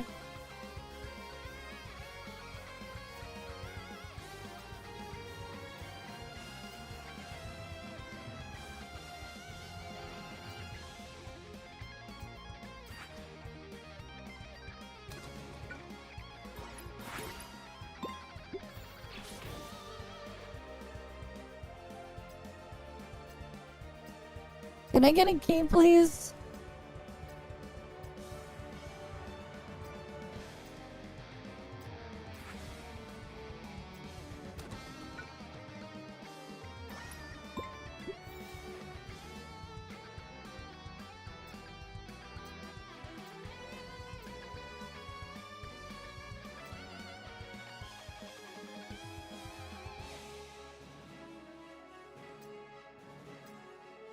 Fuck, there's no key.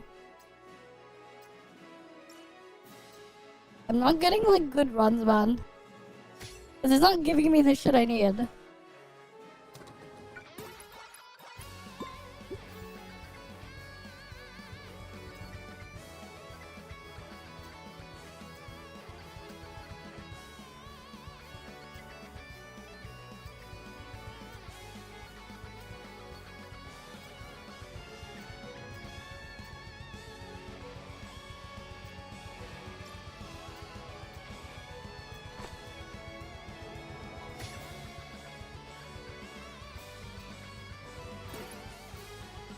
Alright, let's see.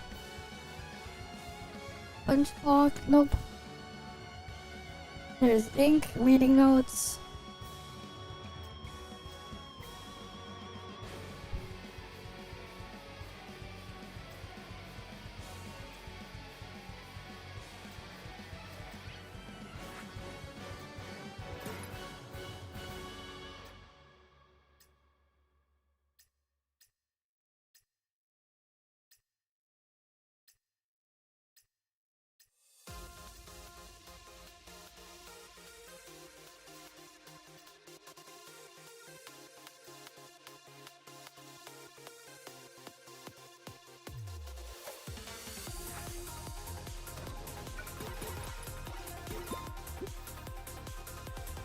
Alright, let's see.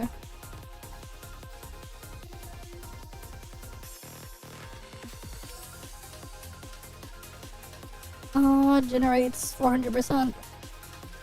No, we don't want that one.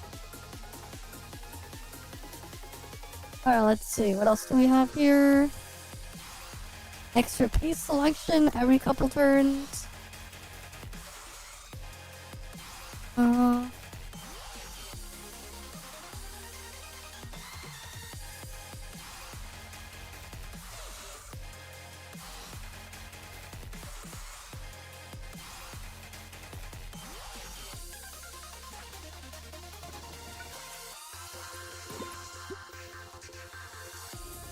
Alright, let's see.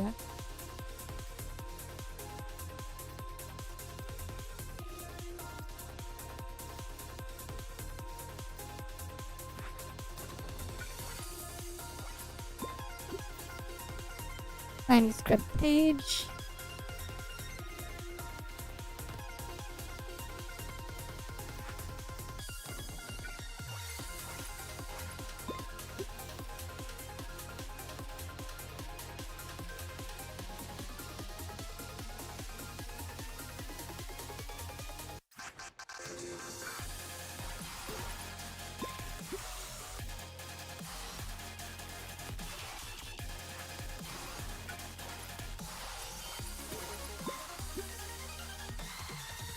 Alright, then I can grab another one of these.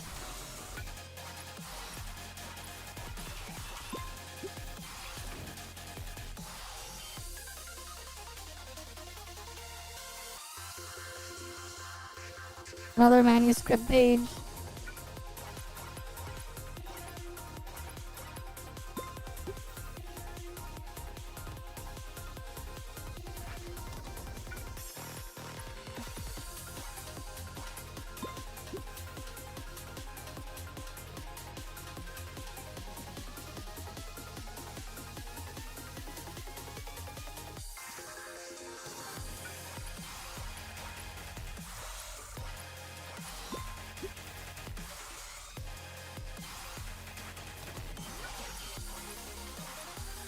Oh yeah, we need the things to upgrade.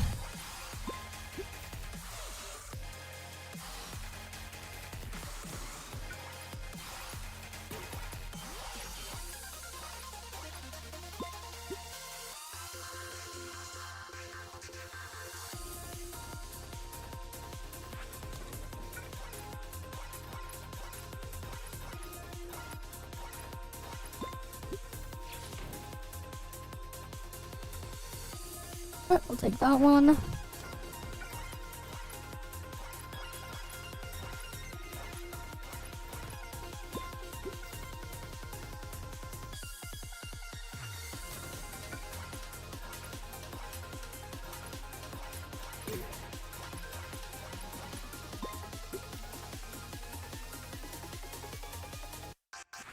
Grab the reading notes.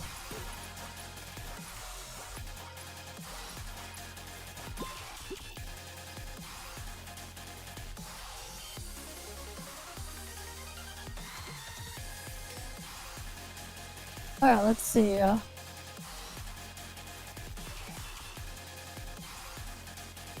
Take a terminal. Increase the dream flow from ancient rubbings by 300%. We just need to get it to upgrade though. And then we'll get like a big bonus. Well, I don't know. I don't know if I'll make it there though. Hey, it takes a bit to ramp up. I don't know if I'll make it.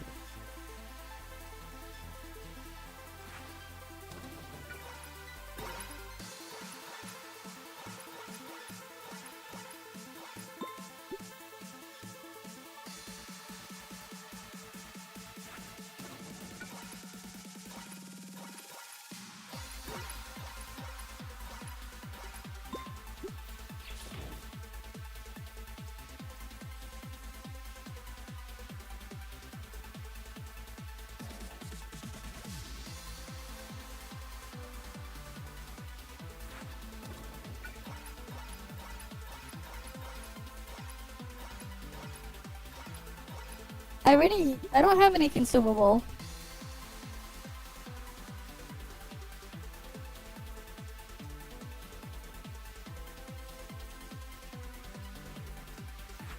What are you talking about consumable? I don't have any.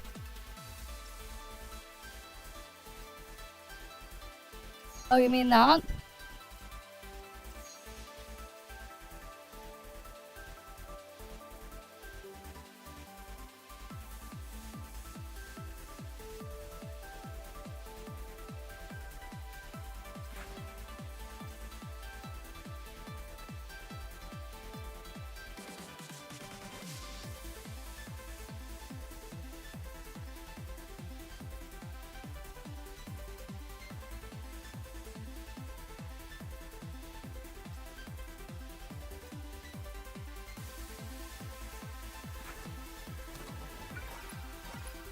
Oh yeah, I didn't know.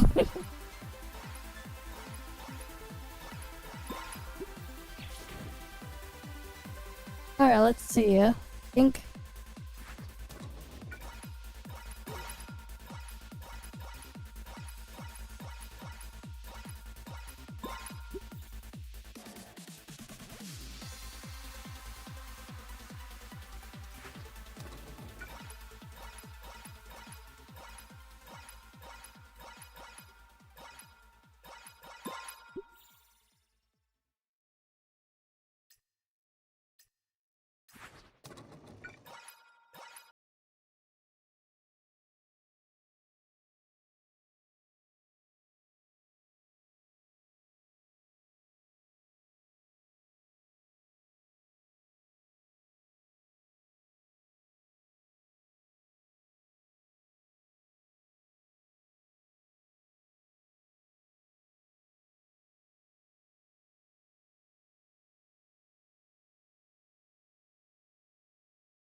I didn't even get to upgrade it to get the bonus of my copiers.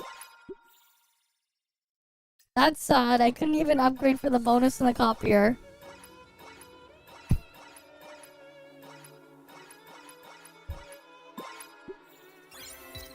Yeah, it'd be nice, but yeah. And then there's difficulty 3. Wait, what's difficulty 3? Cannot remove pieces, and then everything becomes sunglasses. Okay.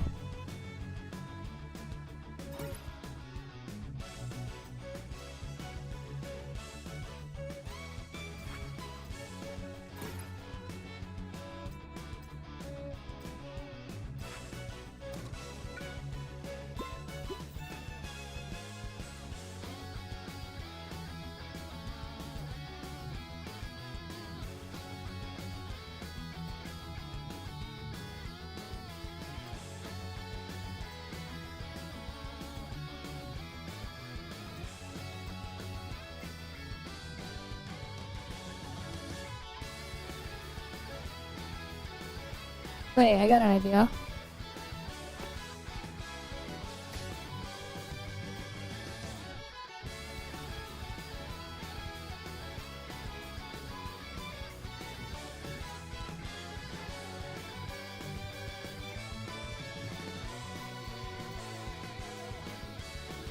Considers all adjacent to the costume. Maybe I go for the music build.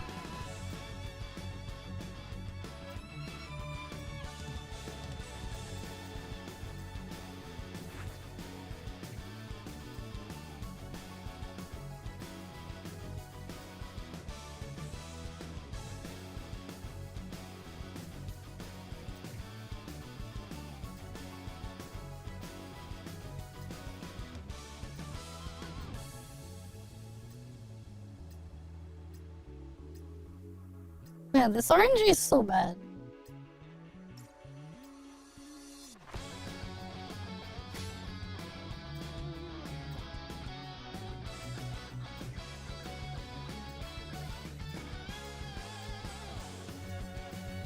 What am I doing? I should just exit out until I get good RNG at the start.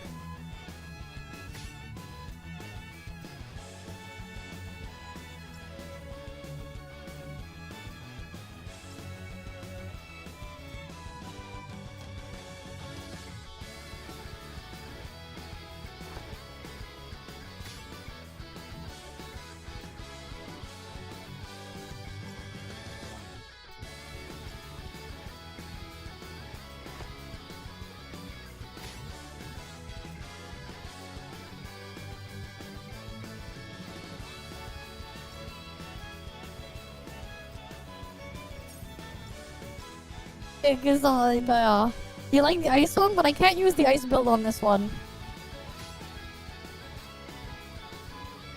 The ice build is good because like you can have this stuff trigger in the background.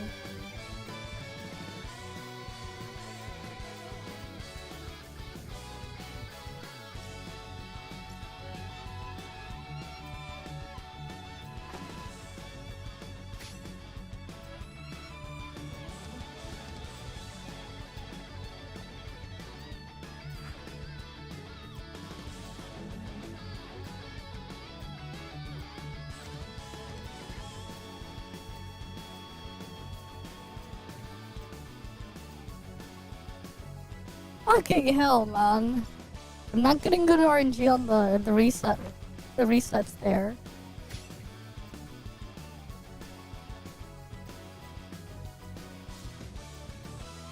Oh, god damn it.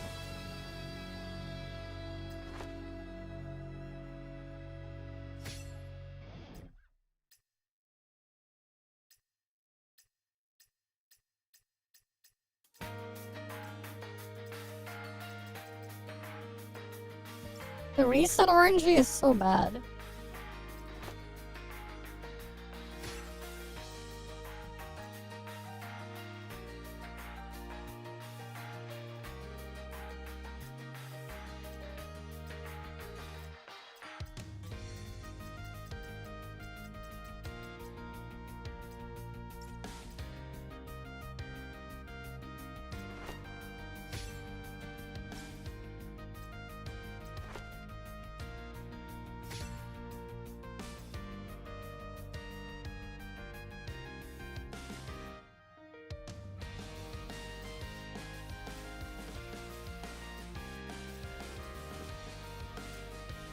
I'll take the chain then.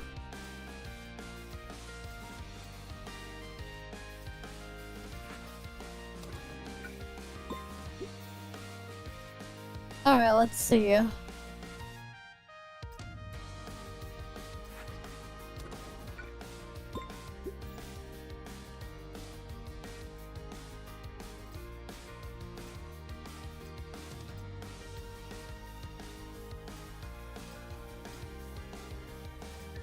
I hate this RNG, man. Everything's so bad. I'll do a different one. Which one's this one? Oh, I can pick here.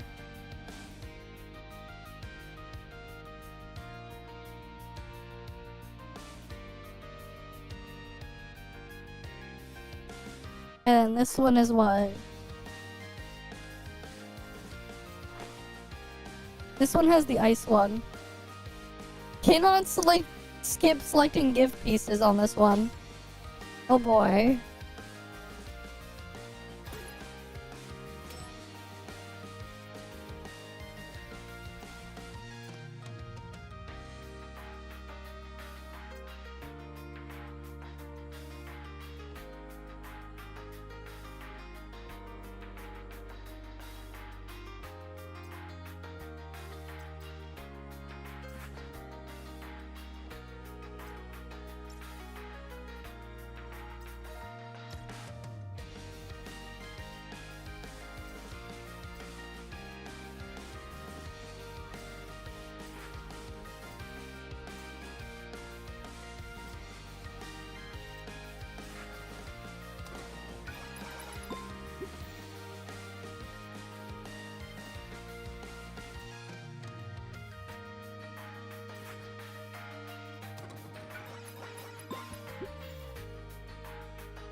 Let's see.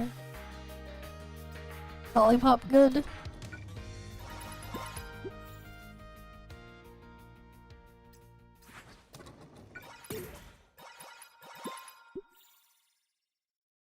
Submachine gun.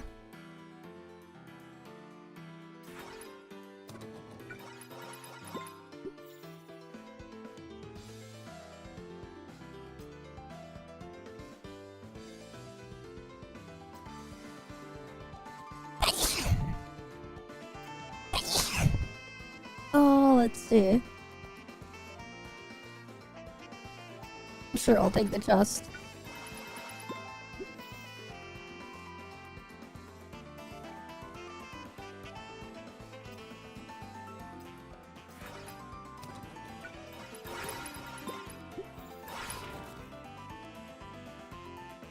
Ice fan.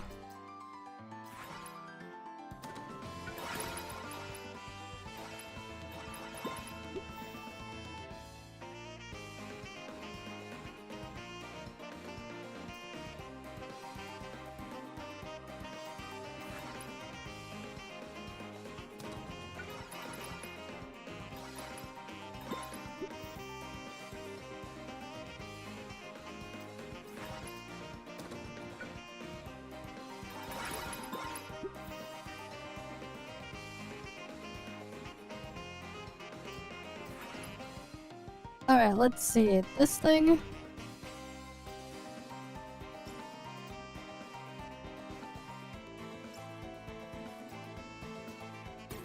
I'm gonna lock that there.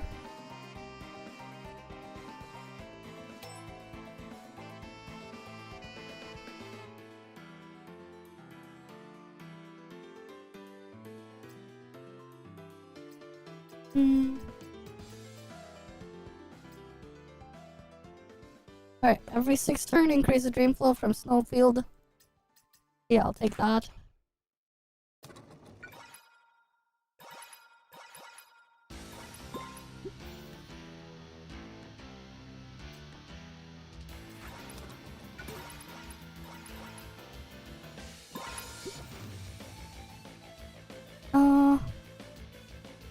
Frost shield.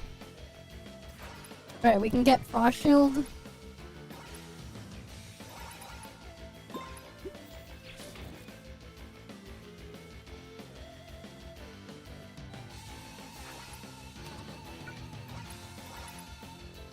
I need to get the ice fan on the board somewhere permanently.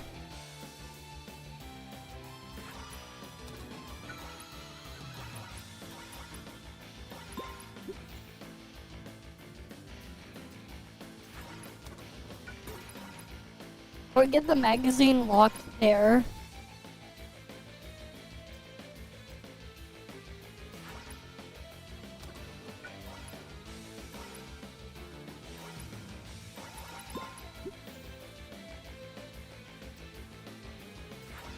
Wait, where's the gun? The fuck happened to the submachine gun?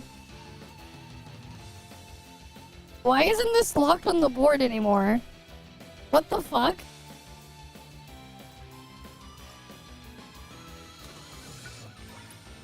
That is a weird bug.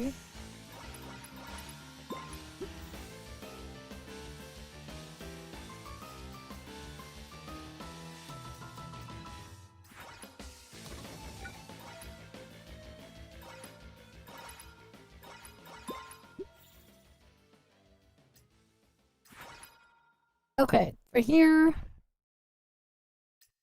increases from adjacent bullets and submachine guns. I'm gonna lock that there. Alright, let's see.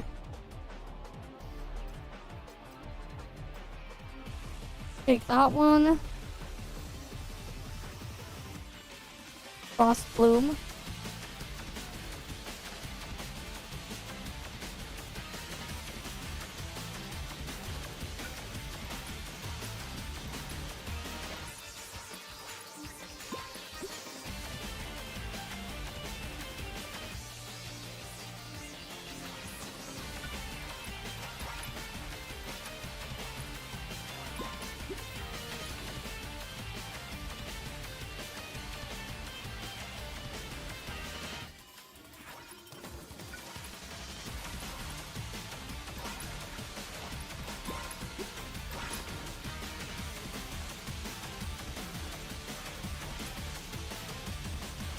Okay.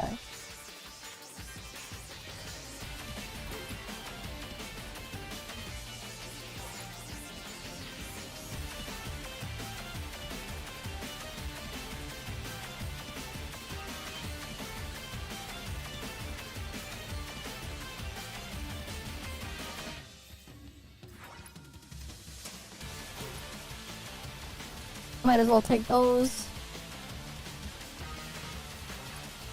Okay, can heal up a bit.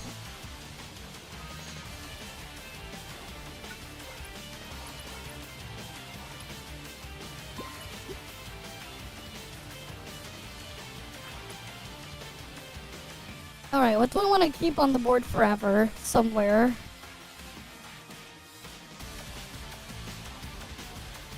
Ice Rose.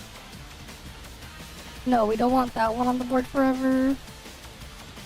God damn it, if I had the fan here.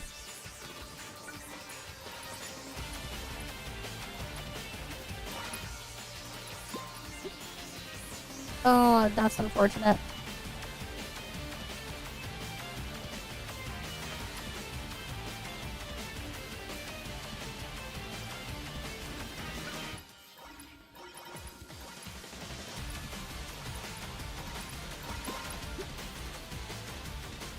Sand table.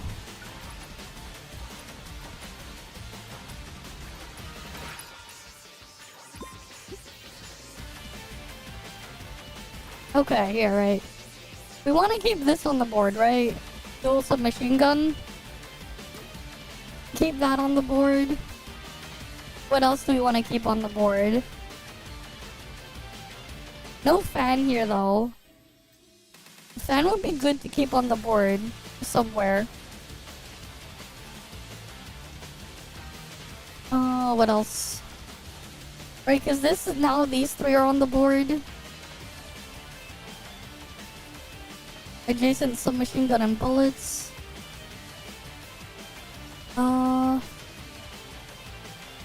For any energy gift on the list. Right, because this thing will generate stuff even when not on the board as well. No fan, so...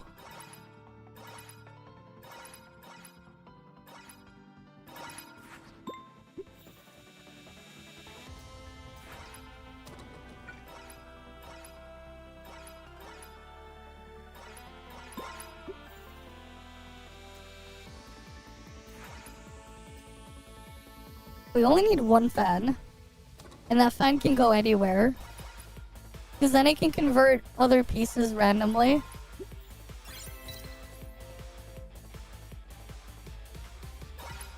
The ice build is easy to work with. Cannot use general items. What do you mean oh, you can't use these ones.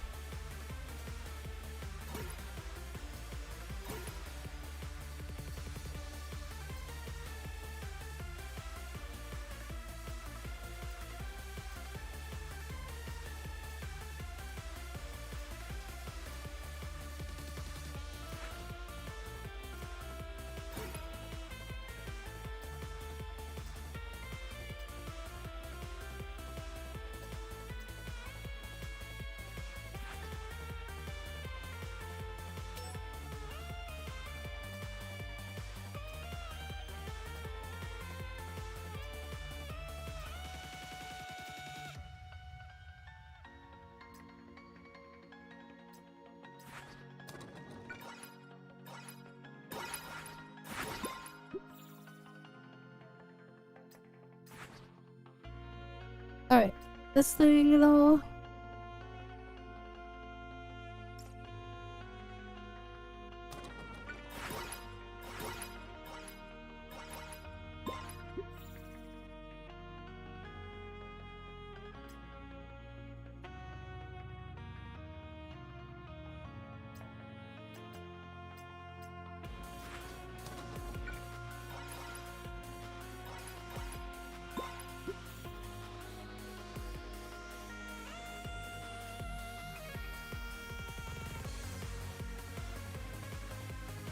I can just put that there.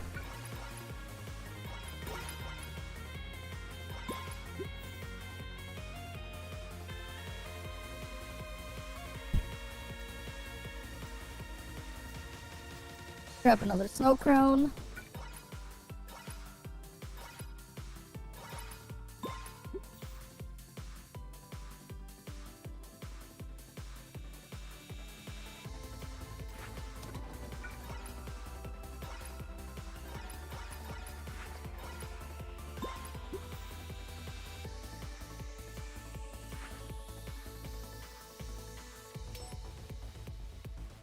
Oh, we can grab that.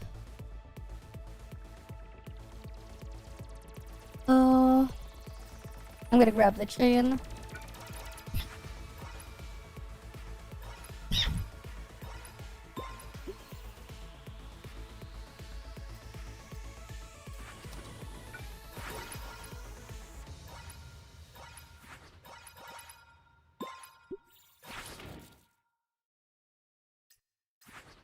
Because ice blades, at least they can keep generating stuff. Whether they're on the board or not.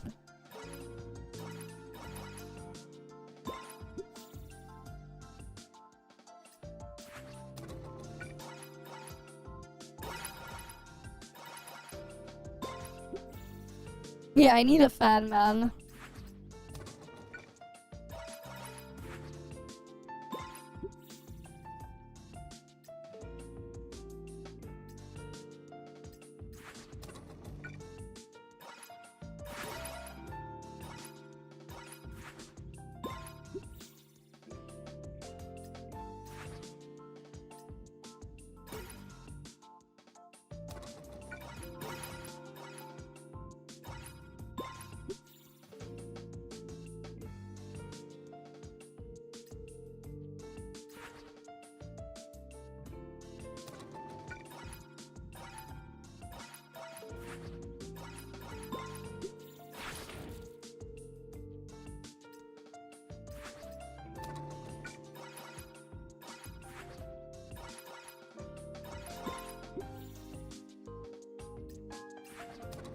I'm feeding the other thing there as like a backup at least. Oh.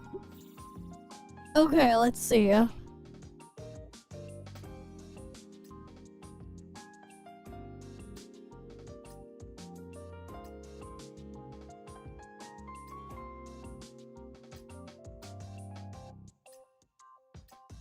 No fan, god damn it.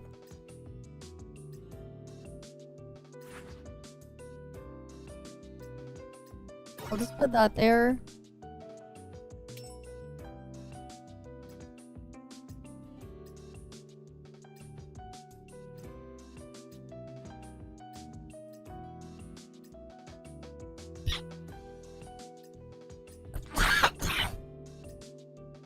Take the chains. I'll probably use the chains later.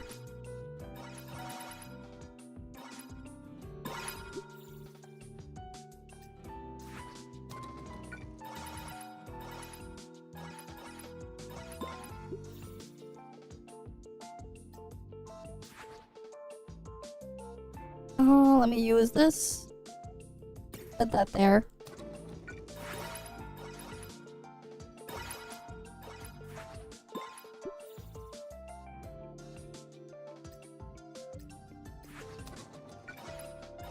But yeah, I really need the fan, man. Extended magazine. Yep.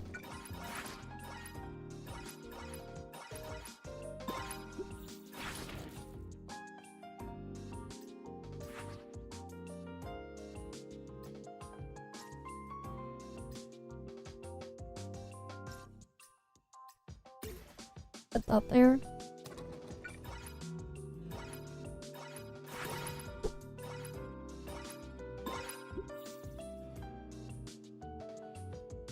One sec.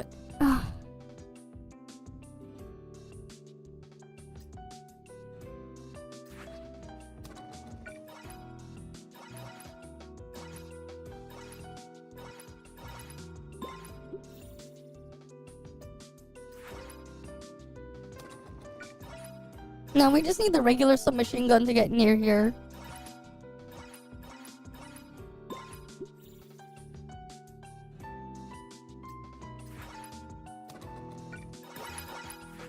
Oh damn it, that's too far away.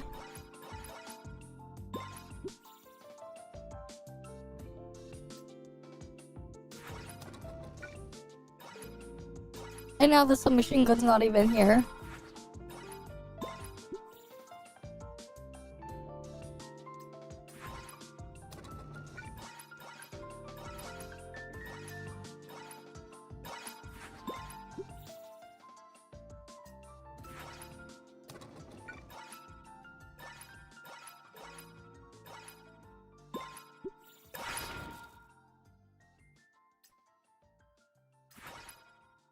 Wait, I can put this here now, though. And then I just need to get, like, the ice thing with the fan somewhere.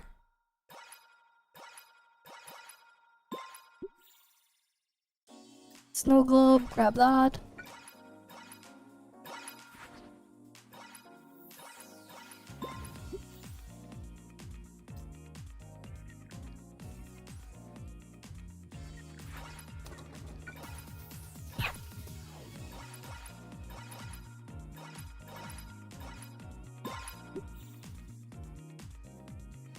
God damn it, I don't have the ice thing to lock the fan.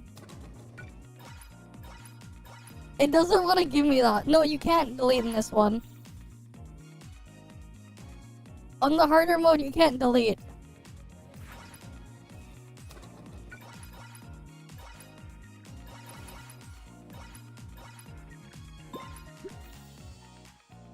I'm much further in this thing than you are. There's like extra rules. Like eventually you unlock the thing with extra rules. Yeah, fan turning them into ice blades is really pog though.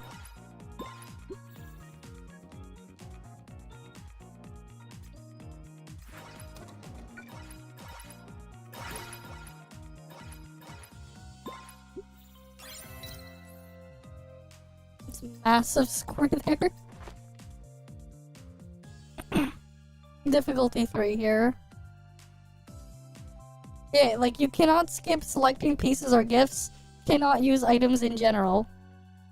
Like we have these roles. Oh, this one. Oh, wait, no, I can delete on this one. I just cannot use the items on the side, and I cannot skip selecting pieces or gifts.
It's similar. There's just like different gimmick mechanics, but yeah, this was an event in ToF a long time ago. This was a ToF event in the past. The Anka working thing, you can still play it.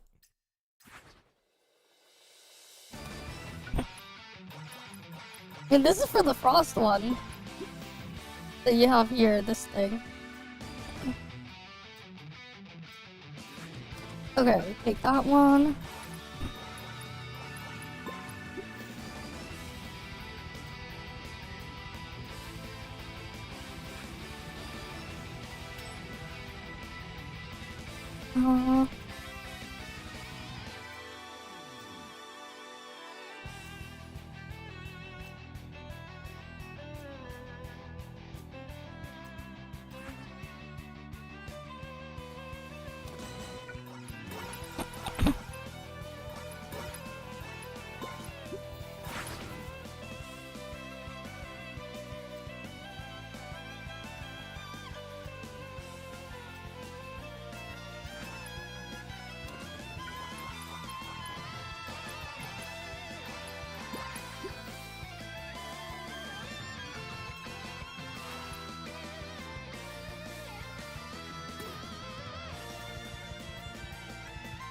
You want that there.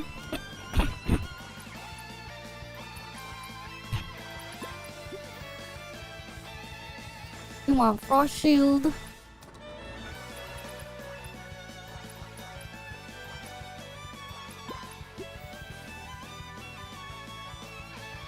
Ice Blade.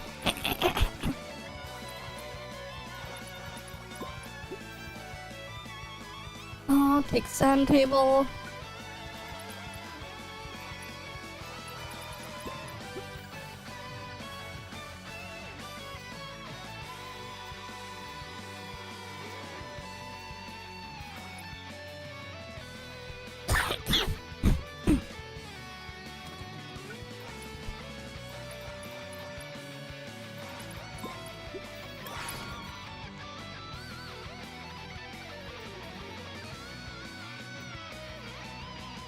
You can get another one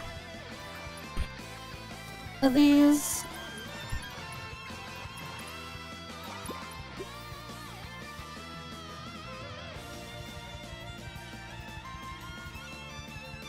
I'll just take more sand tables.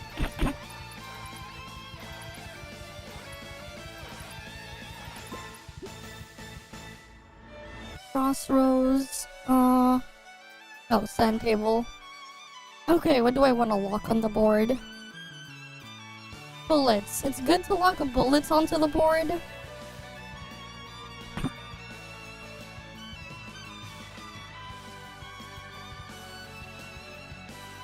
Maybe. Great. I think it's a good idea to lock bullets on. so that they reappear. So let's see, what else do we got here?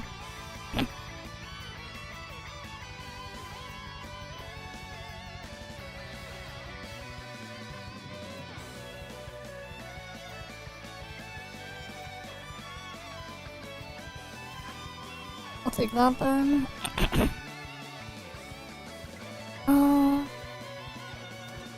Yeah.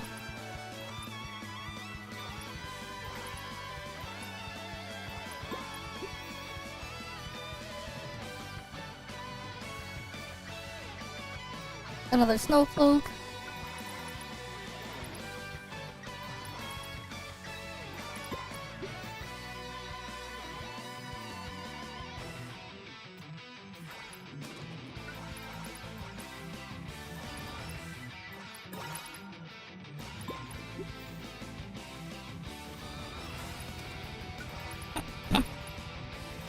But yeah, it's not giving me my fan, man.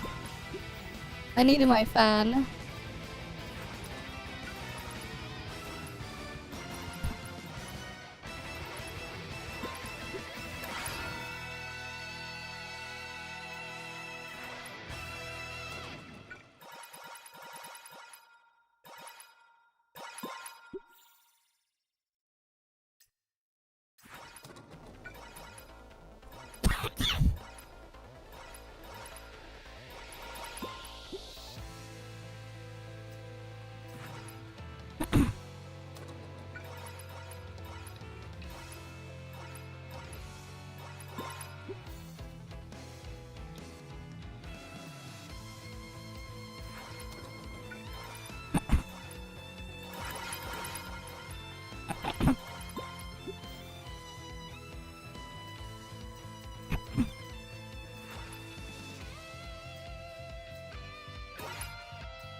Right, from all bullets, I splinted some machine guns on the list.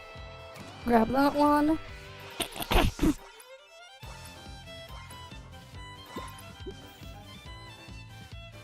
Alright. As long as the stuff gets consumed, I guess the other thing is fine.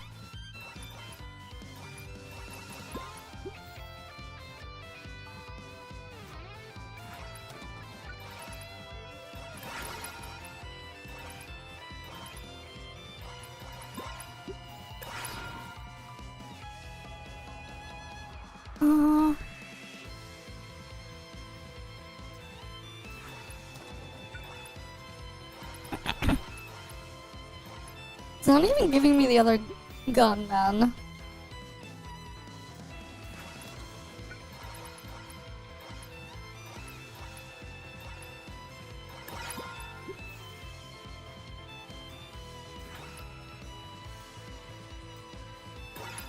Right, dual submachine gun now. Each piece on the list. Energy from adjacent pieces by 10%. Uh-huh.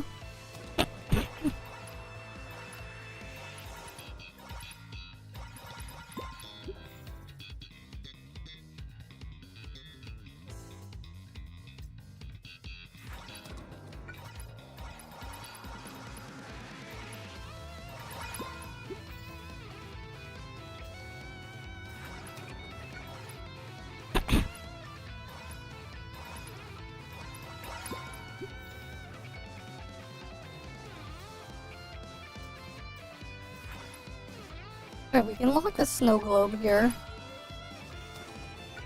Why not? So yeah, we're not getting any fans, which sucks.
Alright, let's see.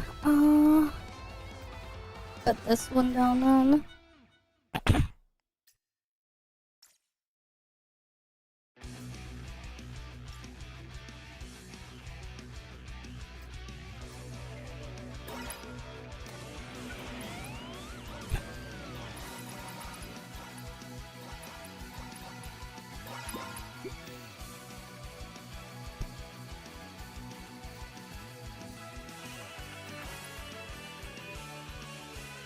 What's another high value piece? Yep, might as well lock that one.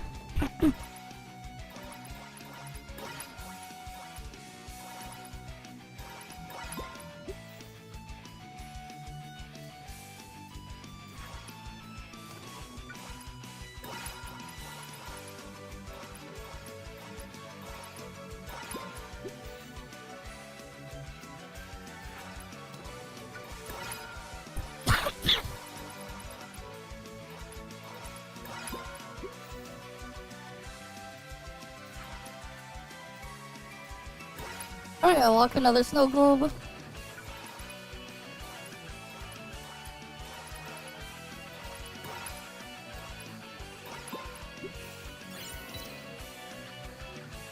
Look at that score here. Big score.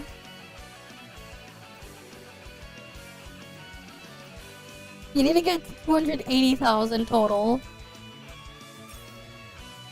Big chunky score there though. What else do we have? We have this one. Loses 2 HP after your first spin. Oh boy. You lose HP at the start. After the first spin.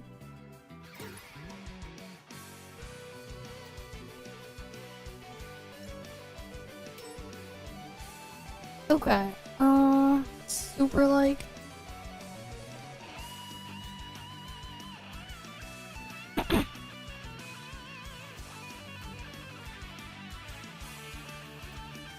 We're gonna go Geomancer thing then. Geomancer build.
let's see. Can take that one.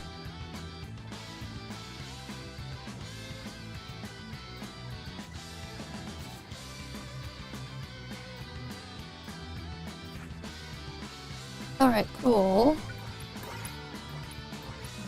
Yeah. Things have just been not the greatest. Okay, let's see. Peach tree. The peach tree will get cut down, generates that.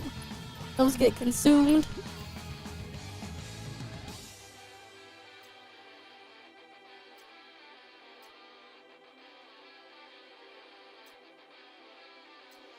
Increases dream flow energy from a random adjacent thing. Alright, I'll take that.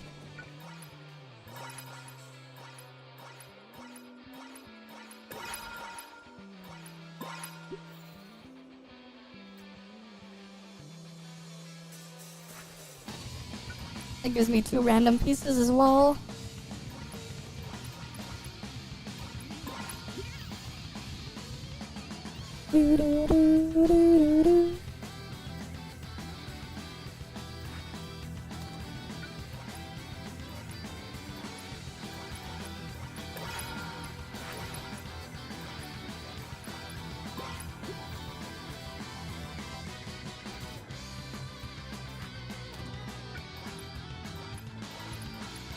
Oh, the sword's gone now.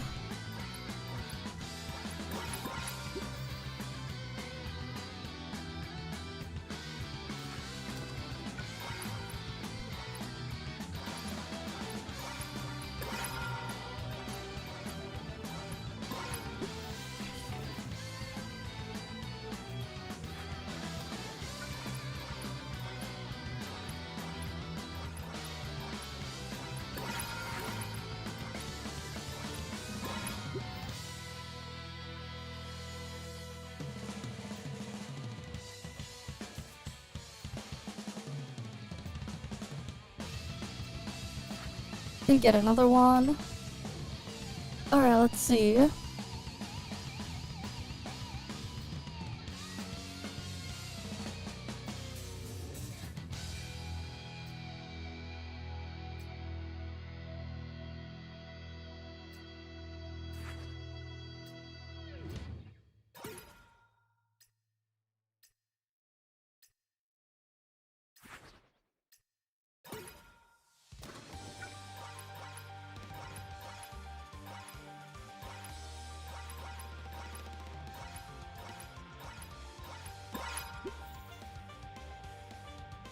Alright, let's see. What do I want?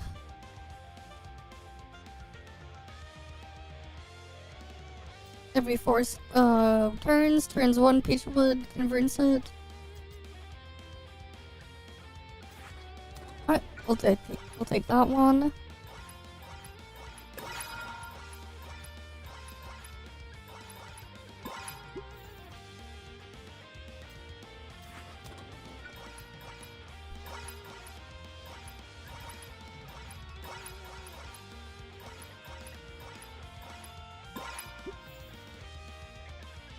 Alright, let's see.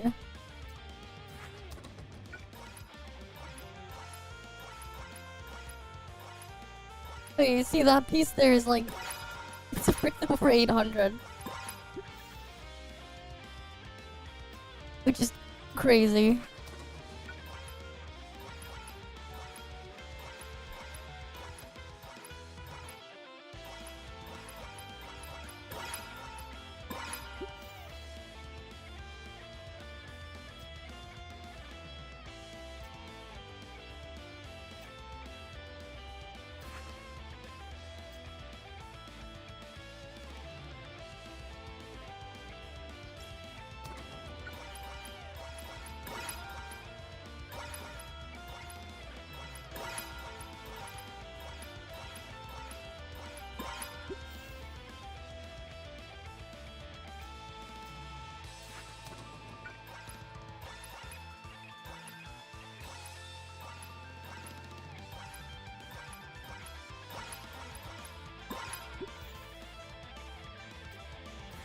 Grab the copper coin now.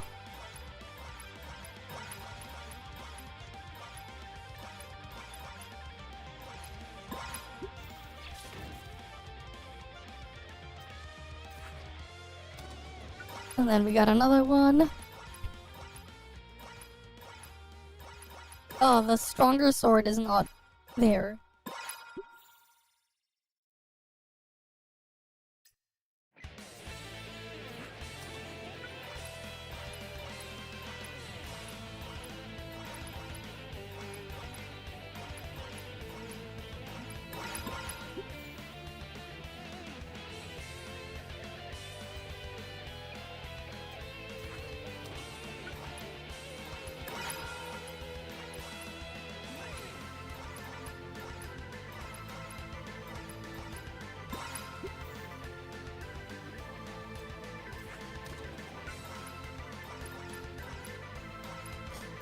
Yeah, I'm not seeing my super crazy sword there.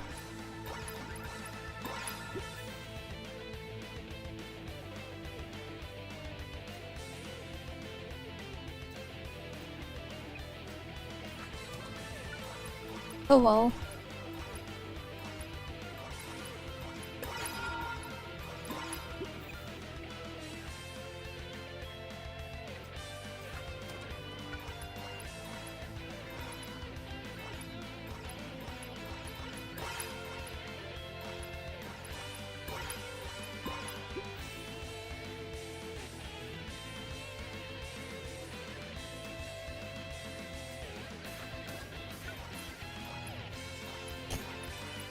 This score though, man. Over 700k there.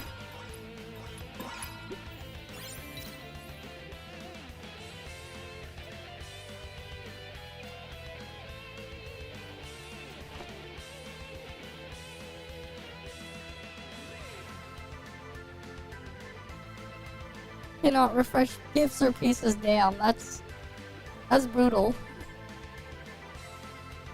For that one.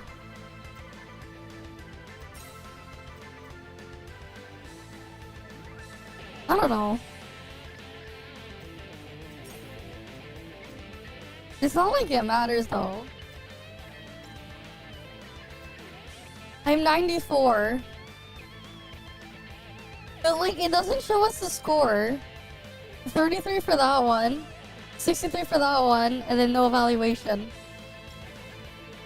I mean, people are doing it. But like, it's whatever. I got what I needed there done. Right, I did what I needed to do. I did what I needed to do. Yep. But yeah, it's just funny how they have the Anka working thing. It's the same thing. Alright. Let's go see. Is double drop join ops working again? Let's actually check for sure now.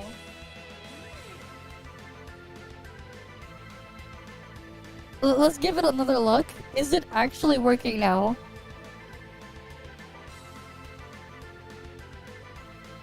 But yeah, it's like if you have time, it's like cool, extra fun little side thing. Right, extra fun little side thing.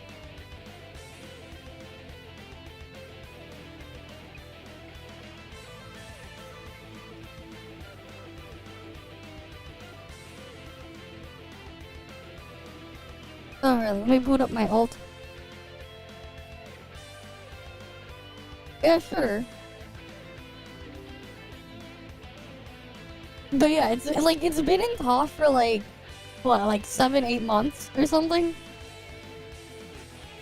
Maybe even longer.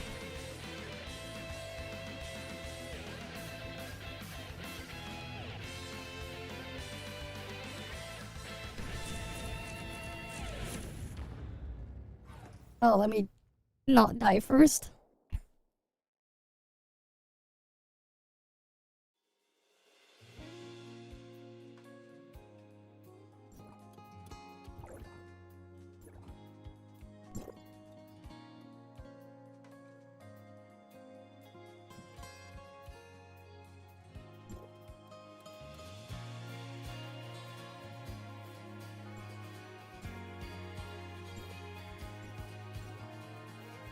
Okay, here.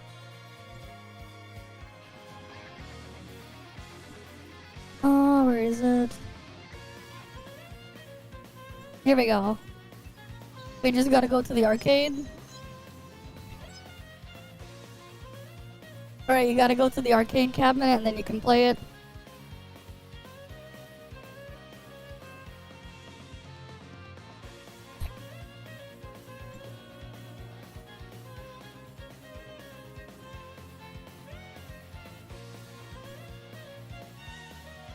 There's even a leaderboard and stuff here for how many turns.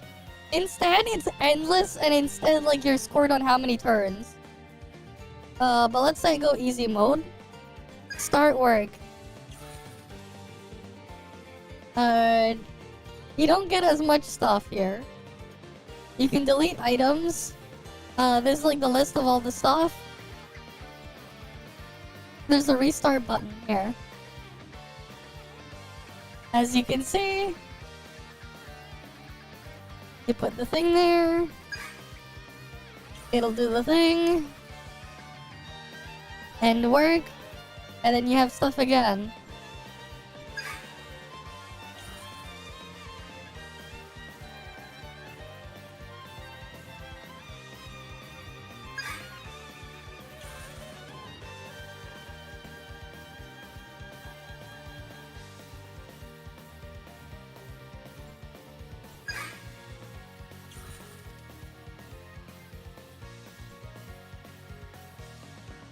This is a lot slower though.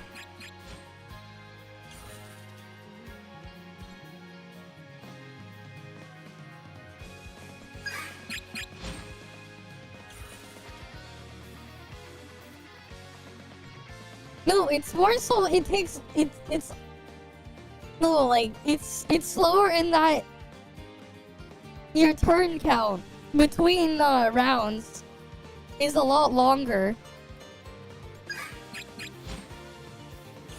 That's what I mean by slower. Right? Because you don't have the little dot that indicates how many moves you have left before it drains your HP. Here instead, it's measured in working days. And you gotta earn money to pay rent. The joke is in here instead, Anka is broke.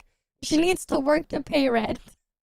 And these cards are related to working. And this is basically when you have to pay rent. That's the joke here instead. Right? It's like they have like different themes instead. But yeah. It's based off of that instead here. But yeah, it's been in the game for quite some time.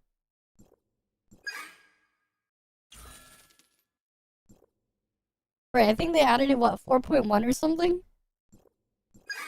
So for CN, that would have been in, what, June? Global got it, in July. But yeah. Like, that's what this is here, and there's like a leaderboard. Instead, it's how many times you got to pay rent. So 19, they survived 19 rounds and then they failed on 20. But yeah, they kept it there. But yeah, it literally just is the same thing. Yeah, I know, because I paused it. Yeah, it scales up every time, yes. It scales up. Much like the other thing in there. The numbers are smaller that you work with, though. You work with smaller numbers, but like, the point is there. The point is made.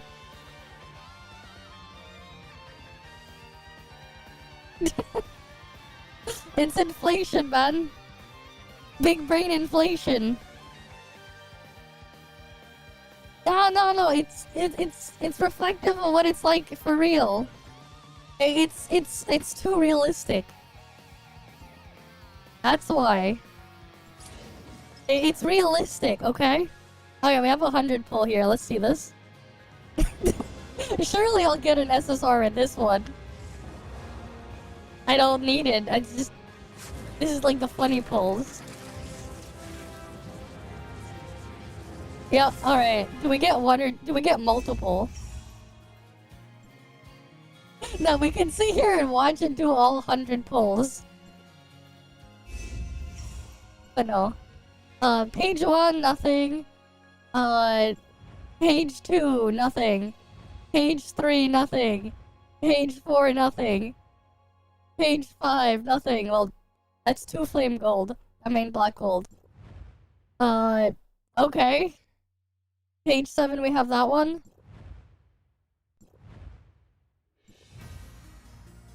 Right, so we can, yeah.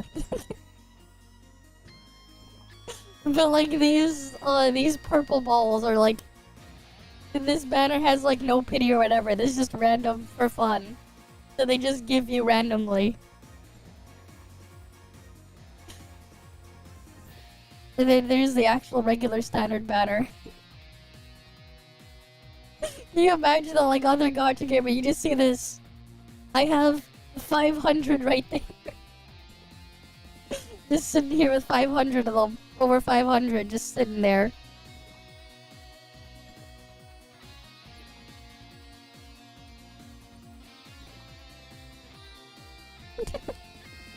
I mean, they literally give you pulls for free, man.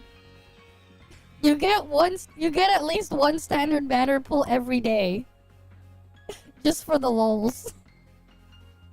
They're not worth anything. It's a fucking gacha game, what you expect. Though the power creep isn't exactly what people think. But people too papega to understand game mechanics, man. It's not exactly that. It's not that. It's more so, keep in mind, MMO game. There's more to everything than just doing damage. Damage isn't everything. There are other important roles there. But gacha gamers are too fucking stupid to understand that. There are more ways to contribute in content than doing damage. Heck, some content doing damage isn't important at all.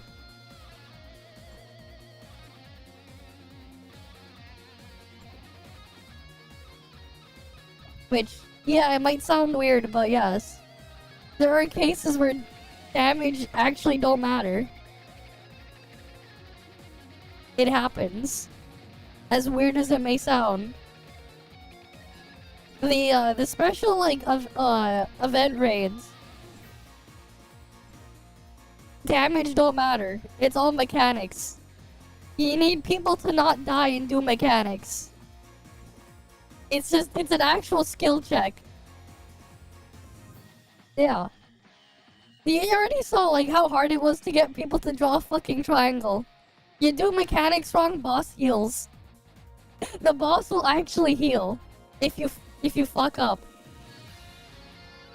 If it heals too much, you wipe. Actual mechanics check.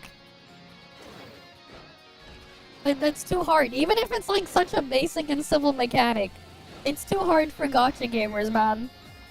They're too papega.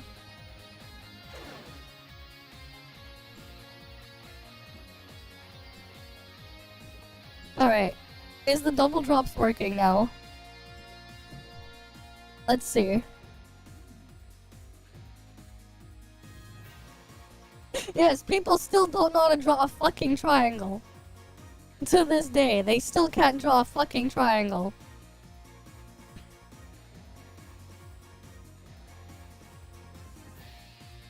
Like, it's not hard.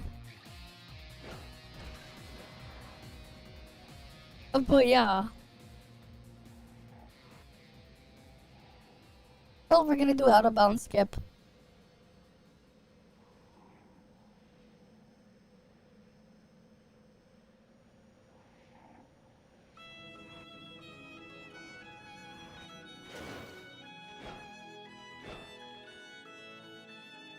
It's a simple mechanic, man. It's not even complicated.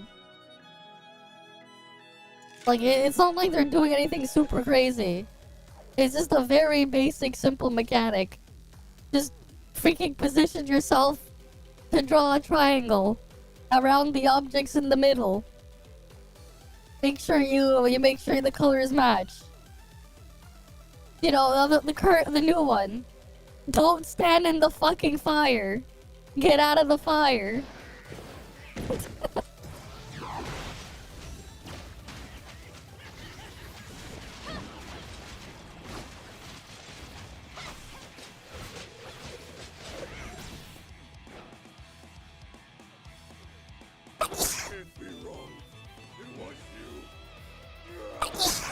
Alright, let's see.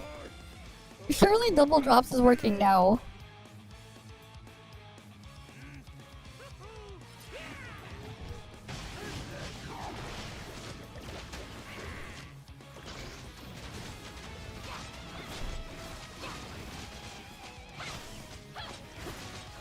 Nah, they can't even draw a fucking line, man. Even a line is too much for them. Alright, let's see. Double drops. Is it working? We have 30 here. It's working now! Alright.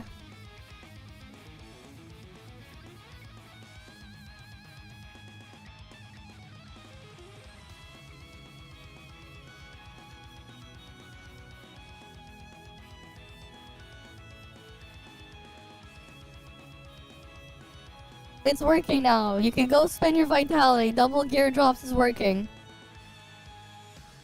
But like, actually, they can't even draw a fucking line.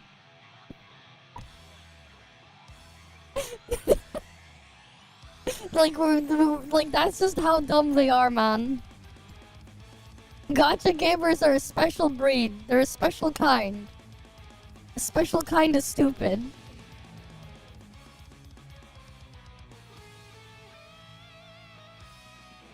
Oh, they boosted gear rerolling rates too.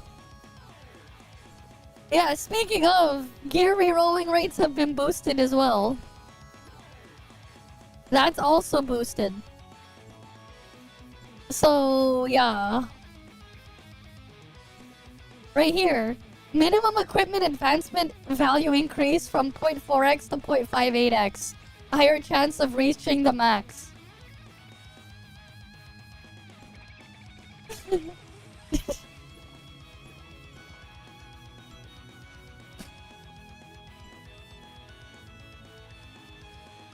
It's a slight increase. It's still a good increase. An increase is an increase. I can at least use these.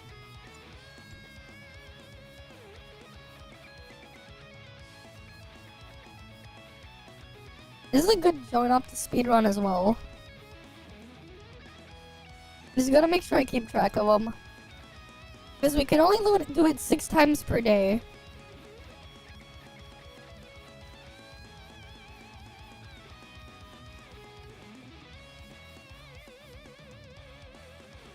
Where are my vitality solutions on my ult?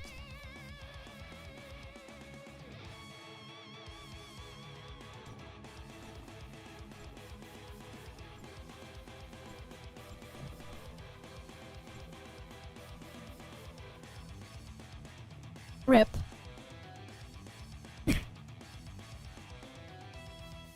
But it's an improvement though. We'll look at re-rolling sometime later though. I don't feel like rolling gear now.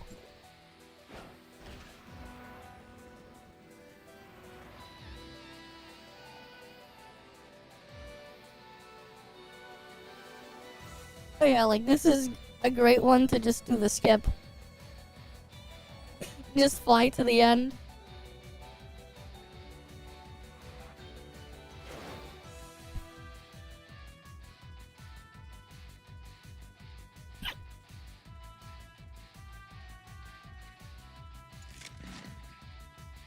Man, I've done this join up so many times. I would just skip to the end because I can.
Alright, we'll do one more run.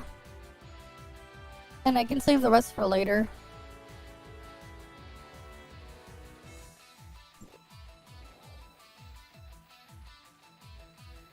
Okay.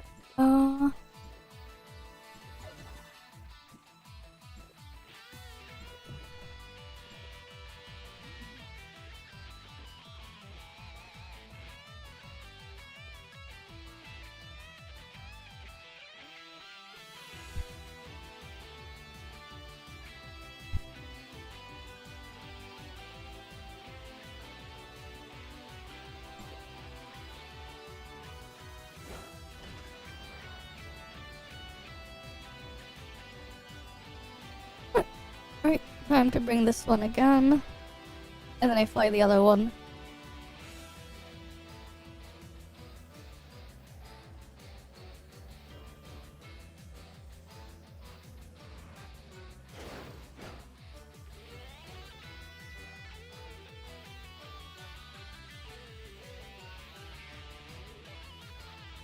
But yeah, it is funny how they just, like, they didn't disable the ability to use the flight here. So I can just skip to the end by flying to it.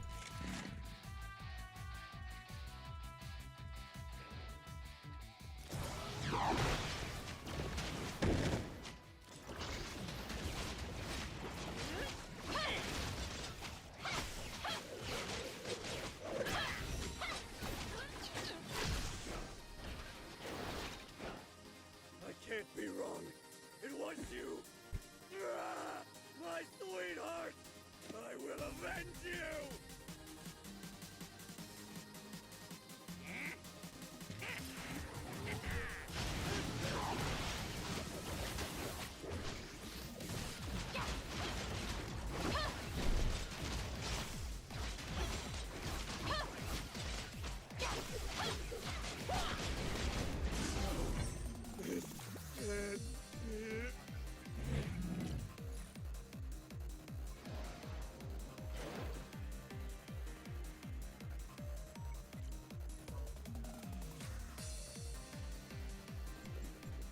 So I went 3 times.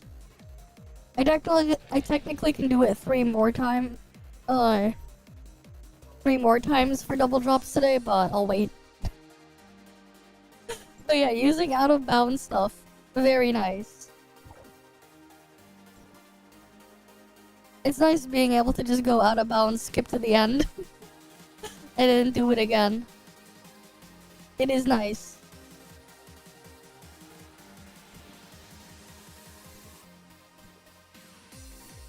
Sure, it's not intended, but why not?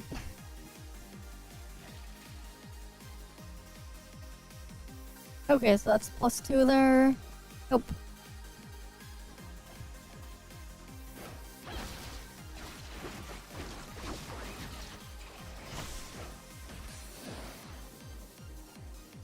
But yeah, this thing can fly. Because, yeah.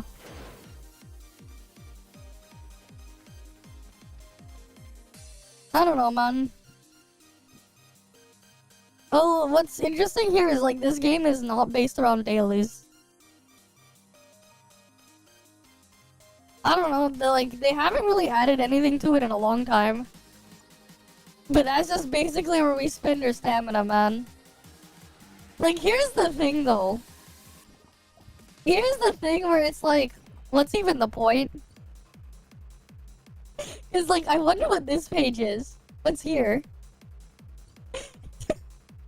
I can just buy the actual gear pieces. You can just straight up buy the pieces right there. And then you get that stuff from events and, like, actually playing the thing. Elemental crystals? What do you mean? You just eventually end up with so much. I don't know. I never farmed elemental crystals, man. I have... Like, here's the thing. I have over 10,000 of them. You eventually just end up with so many of them. that you can't use them. You get them from pulling too. Events give them out. The thing is with the events here, right? You're like forced to buy crap. Eventually you end up buying crap you don't need. Just to unlock the next tier of stuff. So like I've always had like so many of them.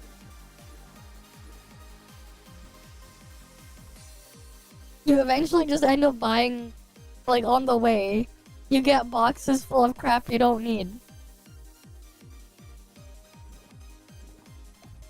Right, even when you pull, man. Oh, where's order gift?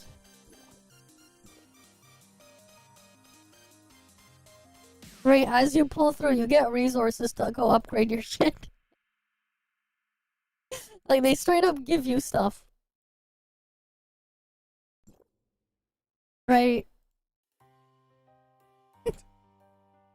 So it's like, okay, what am I gonna do with this? So I have the things, I don't use them. Right? I never have to, like, go in. So, like, here's the thing, right? You can sweep this stuff for the weapon upgrade materials, right? They're all here. Right, here's the thing. I haven't touched this in like 2 years. I haven't touched this shit in like 2 years. Because there's no need. I end up with more than I need just by playing it. Like, I just ignore it, man. Right, everything, like, look at all this shit I have maxed at level 200. There's more I could level up.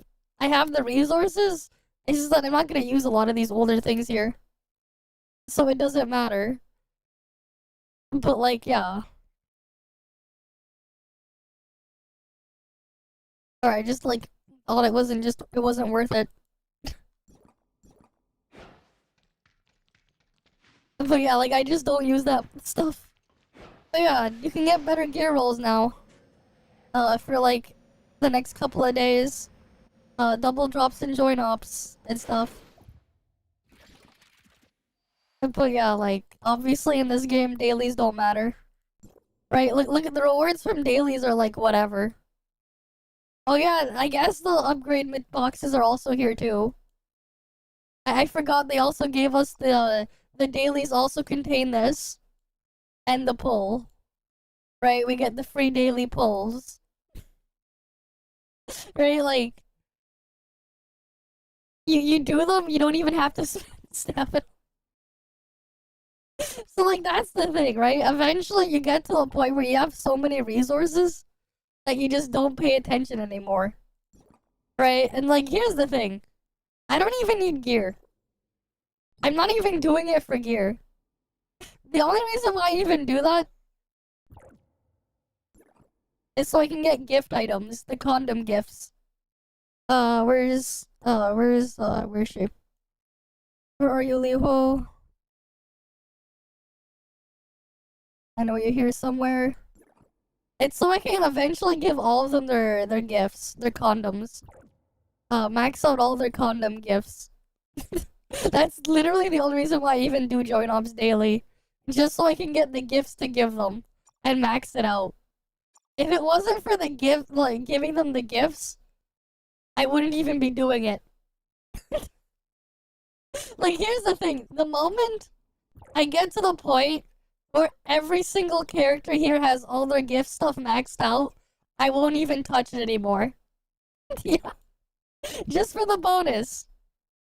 That's the only reason why I even do it. The moment I have all of them completed, I stop doing it. I stop doing daily join ops. Because, like, here's the reality. I just go into my gear every once in a while and I just mass delete everything. Because the reality is, a lot of the gear in here isn't worth rolling that I get. And I'm just gonna mass delete it all anyways.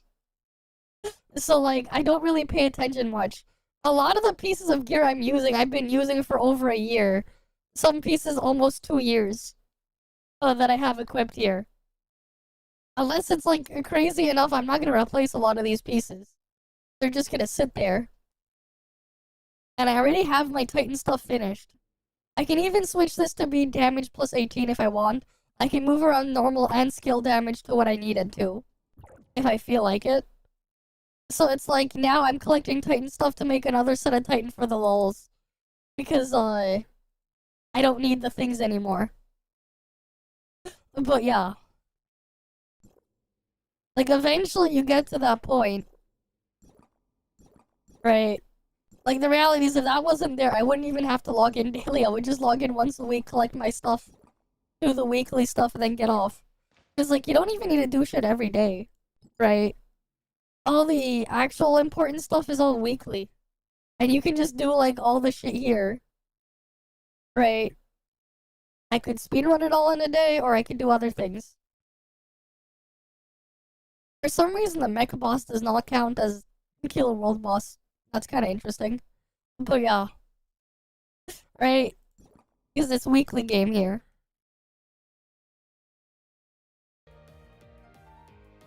But yeah, I mean, like, what? Collection bonus permanent plus 85 attack per thing.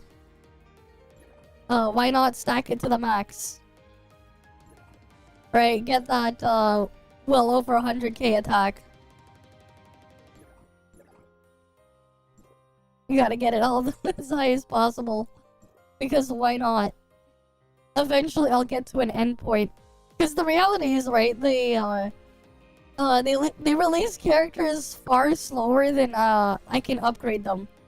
Right, it takes like 20 days of dailies, doing the dailies vitality spending. If there's no, like, special bonus going on. To fully upgrade one of the characters for the gifts. Right? And, last I checked, we don't have 20-day banners. And 20-day patch cycles.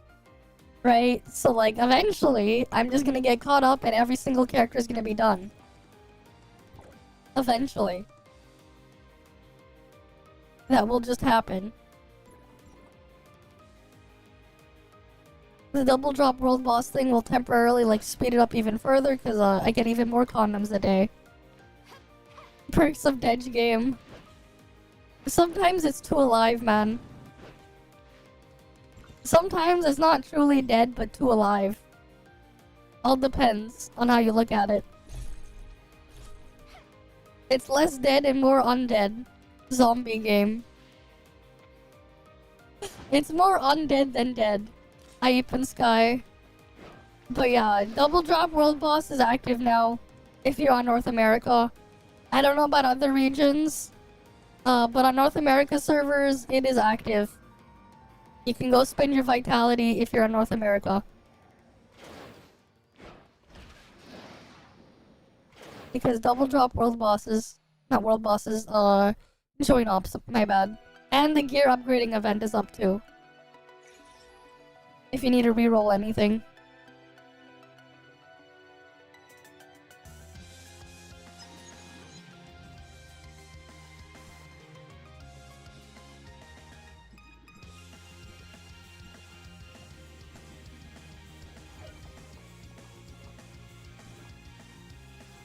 But yeah, I think I'm just gonna do that stuff later.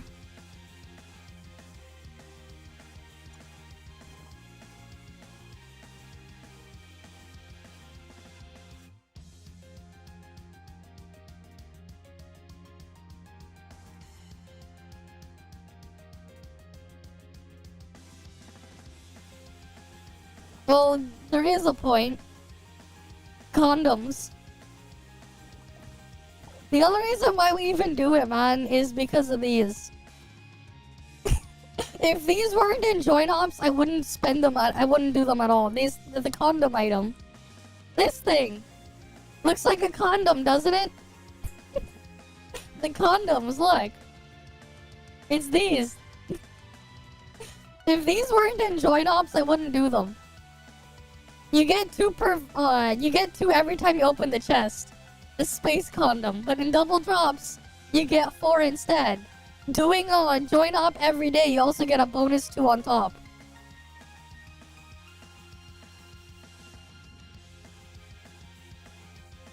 So it lets you do this. Let's say I pick condom domain 9. You go to Simulacra Trait, right? It lets you use the thing, get the buff. So let's say, where's Liho?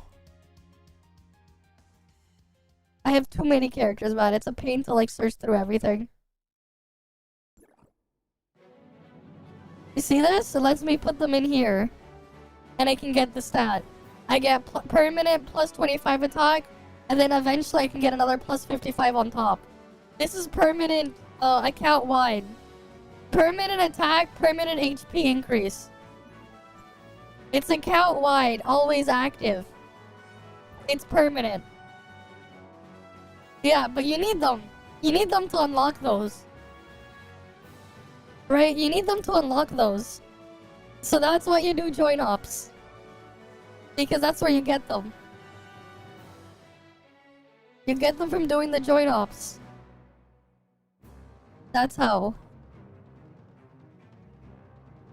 And then you have permanent increase on your account.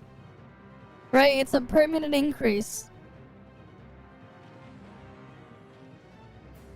And that's the only reason why I still do join ops. If it wasn't for that, I wouldn't be doing them. Occasionally, I just regularly, like every couple of weeks, I just go through my inventory and just delete everything for the gear because like I end up just not using it anyway. I mean, eventually you get more than enough gifts anyways. I mean, if you want to be crazy, you can do this. You can give them all Asperia gifts. They convert at a lower rate, but you can do this. You can give them Asperia gifts. Right, it's not like they're stopping you from that.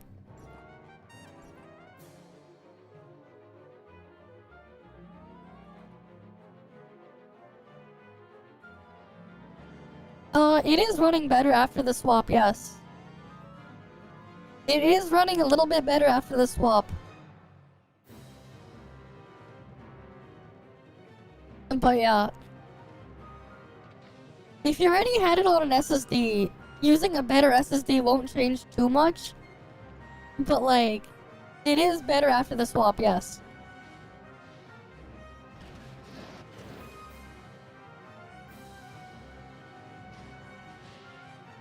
Yeah, outside of the mecha area, it's generally better as a whole. The mecha area is bugged in solo mode though. But yeah.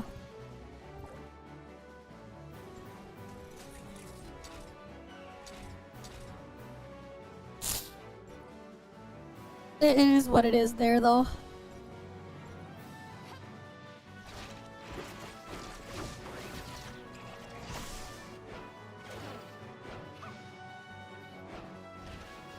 But yeah, like, he's just running better everywhere except for Smart City.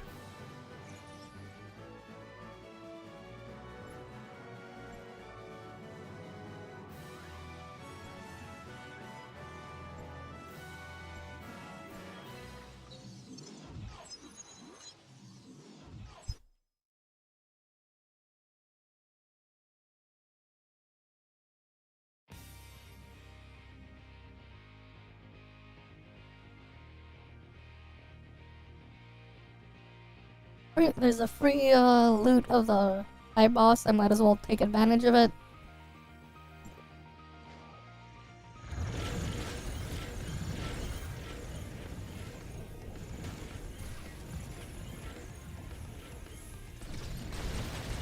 What do you mean only legs remain? The fuck?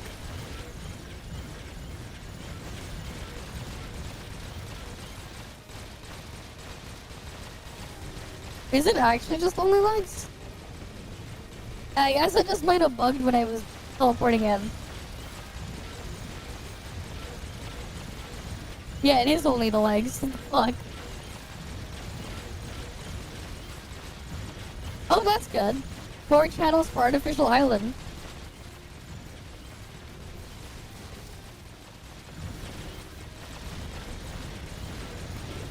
More channels, more good.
It doesn't work right now. No. Currently, that stuff doesn't work at the moment. It's disabled for now because they have to like redo the thing because things changed. Right, different publisher and stuff now. So a new system needs to be made first. It doesn't work for now for ToF. It still works for other games, but ToF is disabled. Right, so that's something to keep in mind. No cheaper ToF top up for now. If you want to have cheaper ToF top up, hope you have a PayPal business account and a Japanese account for Google Play, so you can make use of that. Otherwise, yeah, tough luck for now.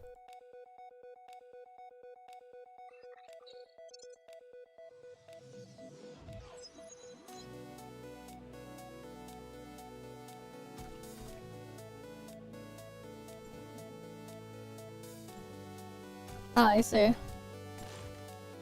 They're like, I mean, if you try searching, you might find something else you play. I don't know. I know the things that people think of, a lot of them are there. But yeah. Maybe you can save money, maybe not. Who knows? Either way, it helps me out too. You actually don't need a Japanese visa. If you have a PayPal business account, that works. You just need to make a Japanese Play Store account, which requires a VPN. You don't need any other, like, Japanese information stuff. You just need a VPN and you can make a Japanese Google Play account. But then, you need a PayPal business account if you want to use your card from wherever else. That works. I have a PayPal business account for other reasons, obviously, but like, and I've made use of it before, but like that is like a little weird workaround to not need to have a foreign card using PayPal. Why it works that way, I don't know, but it does. It just works. But yeah, I didn't need any of that stuff. It's the gear rolling event, so yeah. It doesn't. I didn't need mine. I did not need that. I guess it depends on where you're from. It does not need it for a Canadian one. At least when I made my account years ago, it didn't need that. I linked it to a bank account though. I had a bank account linked to it, but that's it. It just needed my regular information, what I would, like the name for the business there, and then then payment stuff you can tie to it. I tied it to my bank account, and then that's it. I got around all those other things with it like that.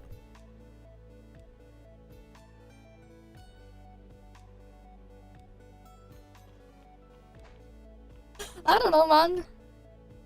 I think it might be because Canada has slightly different restrictions or whatever for the PayPal stuff. I think it's just harder if you're in the US making a PayPal business account, but it was a lot easier for me in Canada. I don't know. For some reason, it just let me. I just signed up on the thing for regular PayPal account. I made sure I just signed up for the business one. And the reason why as well is because then I don't have to put my name on the thing. It will put I can have it just set up a different name. Right. Which is important as well, like, obviously for the donations and stuff like that to go through there. Oh yeah, I don't know then. I didn't have to send them that information. I just filled out the stuff and then that's it. Though, then again, I made the business account, the PayPal business account like 4 years ago.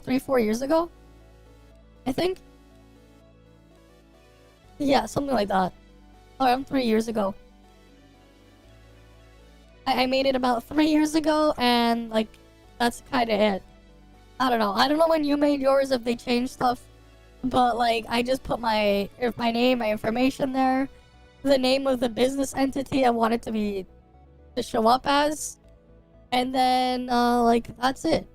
I linked it to the thing there. I think it depends on what category you have it as. I think that's why. Because I think I put like freelance or some other thing when I was putting that information in, the type of business or whatever. And then it kind of just let me do the thing.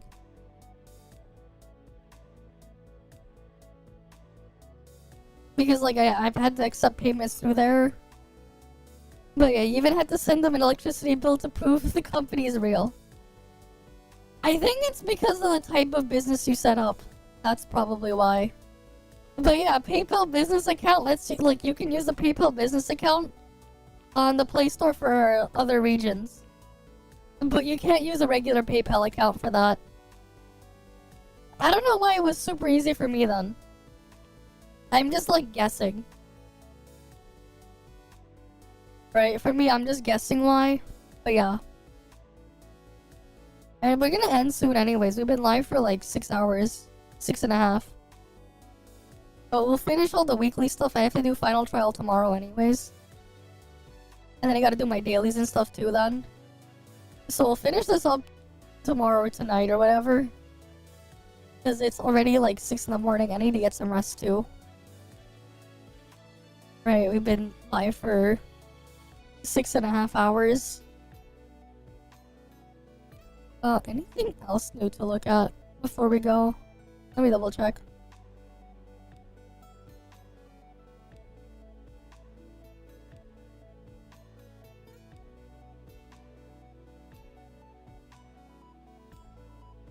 They probably thought it was a paper company for embezzling, yeah. Yeah, that's the best name for Leia. I named her Free to Play, by the way. I'm like, what's a funny name I can do for Leia? Then like, okay, cool. I'll go with that one because it'd be funny. Right, it was just meant that way as a joke.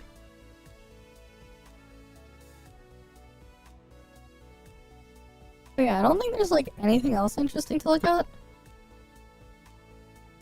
And we'll just end here early. Well, not early. We've been live for 6.5 hours.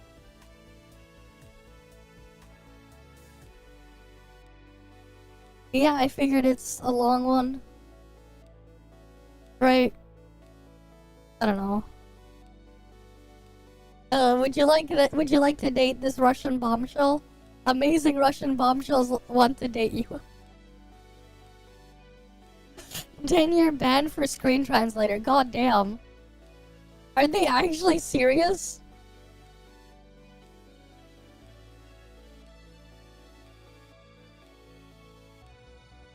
I mean, that'd be hilarious if they flag actual translation software as like a thing, but yeah.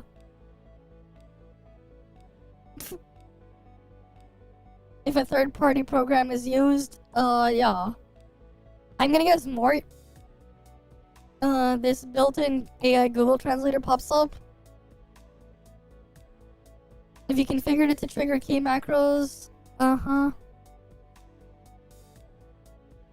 mean, like, there's stuff to automatically do this translation stuff. Imagine they actually ban Mort. That'd be hilarious.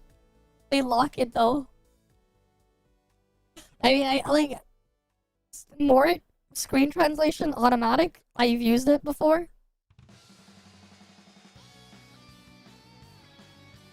Load your groceries like the rest of us. I mean, this guy's working smart, man. This is the loading zone. They just imagined this guy was like being big brain.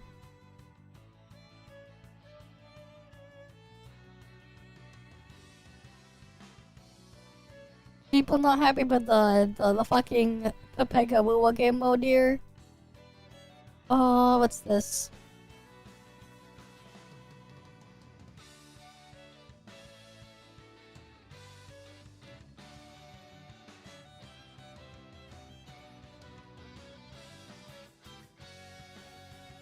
That's not safe for work, so we probably shouldn't. Azure Premilia is gonna have an offline playtest in CN only. You know, I'm gonna see what is hidden here. Is it? That's not really not safe for work though. I guess because the boob was being squeezed. I feel like this is AI generated though. This is kind of weird to be squeezed like this when you're just holding a bowl of ramen in front. That's probably AI generated. Let's see.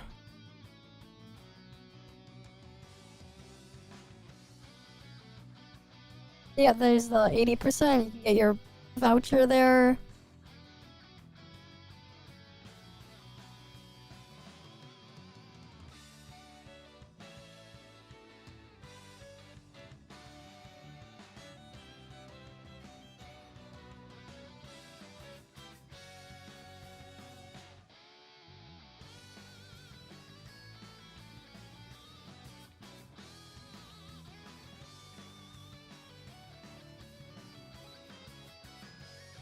Okay.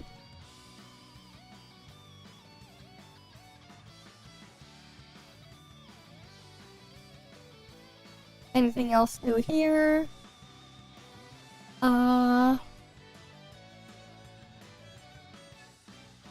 Gooning adds to bait players, yep. Sounds about right.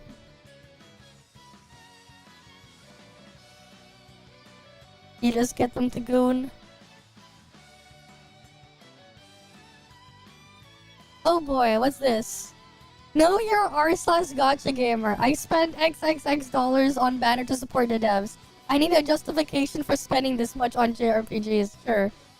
Hey, in gotcha standards, that's pretty good. I acknowledge that my game is inferior, but goddamn, I still wanted to win. My game earned last month is winning. I have no idea how revenues or profits work, but the chart shows me big numbers, so it must be good. Game extremely free to play.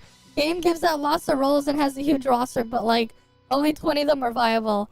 Half of them are also limited.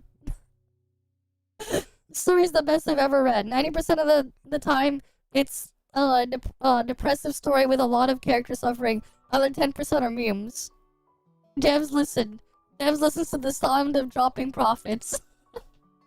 Gameplay is surprisingly complex. Gameplay is actually just a stripped down version of some PC console game, but hey, at least it's not an auto battler. You get this all for free by doing chores daily once you are done with the main contents. Yep. Character designs are peak. The roster is full of 3-headed monsters, and asses are bigger than my future. Yeah, it's real as hell, man. All of these are real as hell. It has the chillest gacha community. Half the community wanna bang outies, other half simps for the CDO. God damn.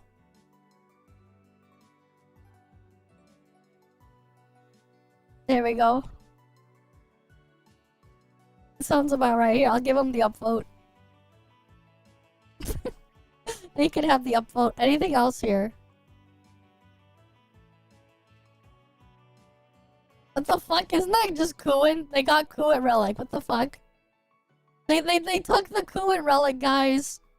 There's our Kuin relic. That's Kuin right there. That's the Kuin relic. They got the Kuin relic there.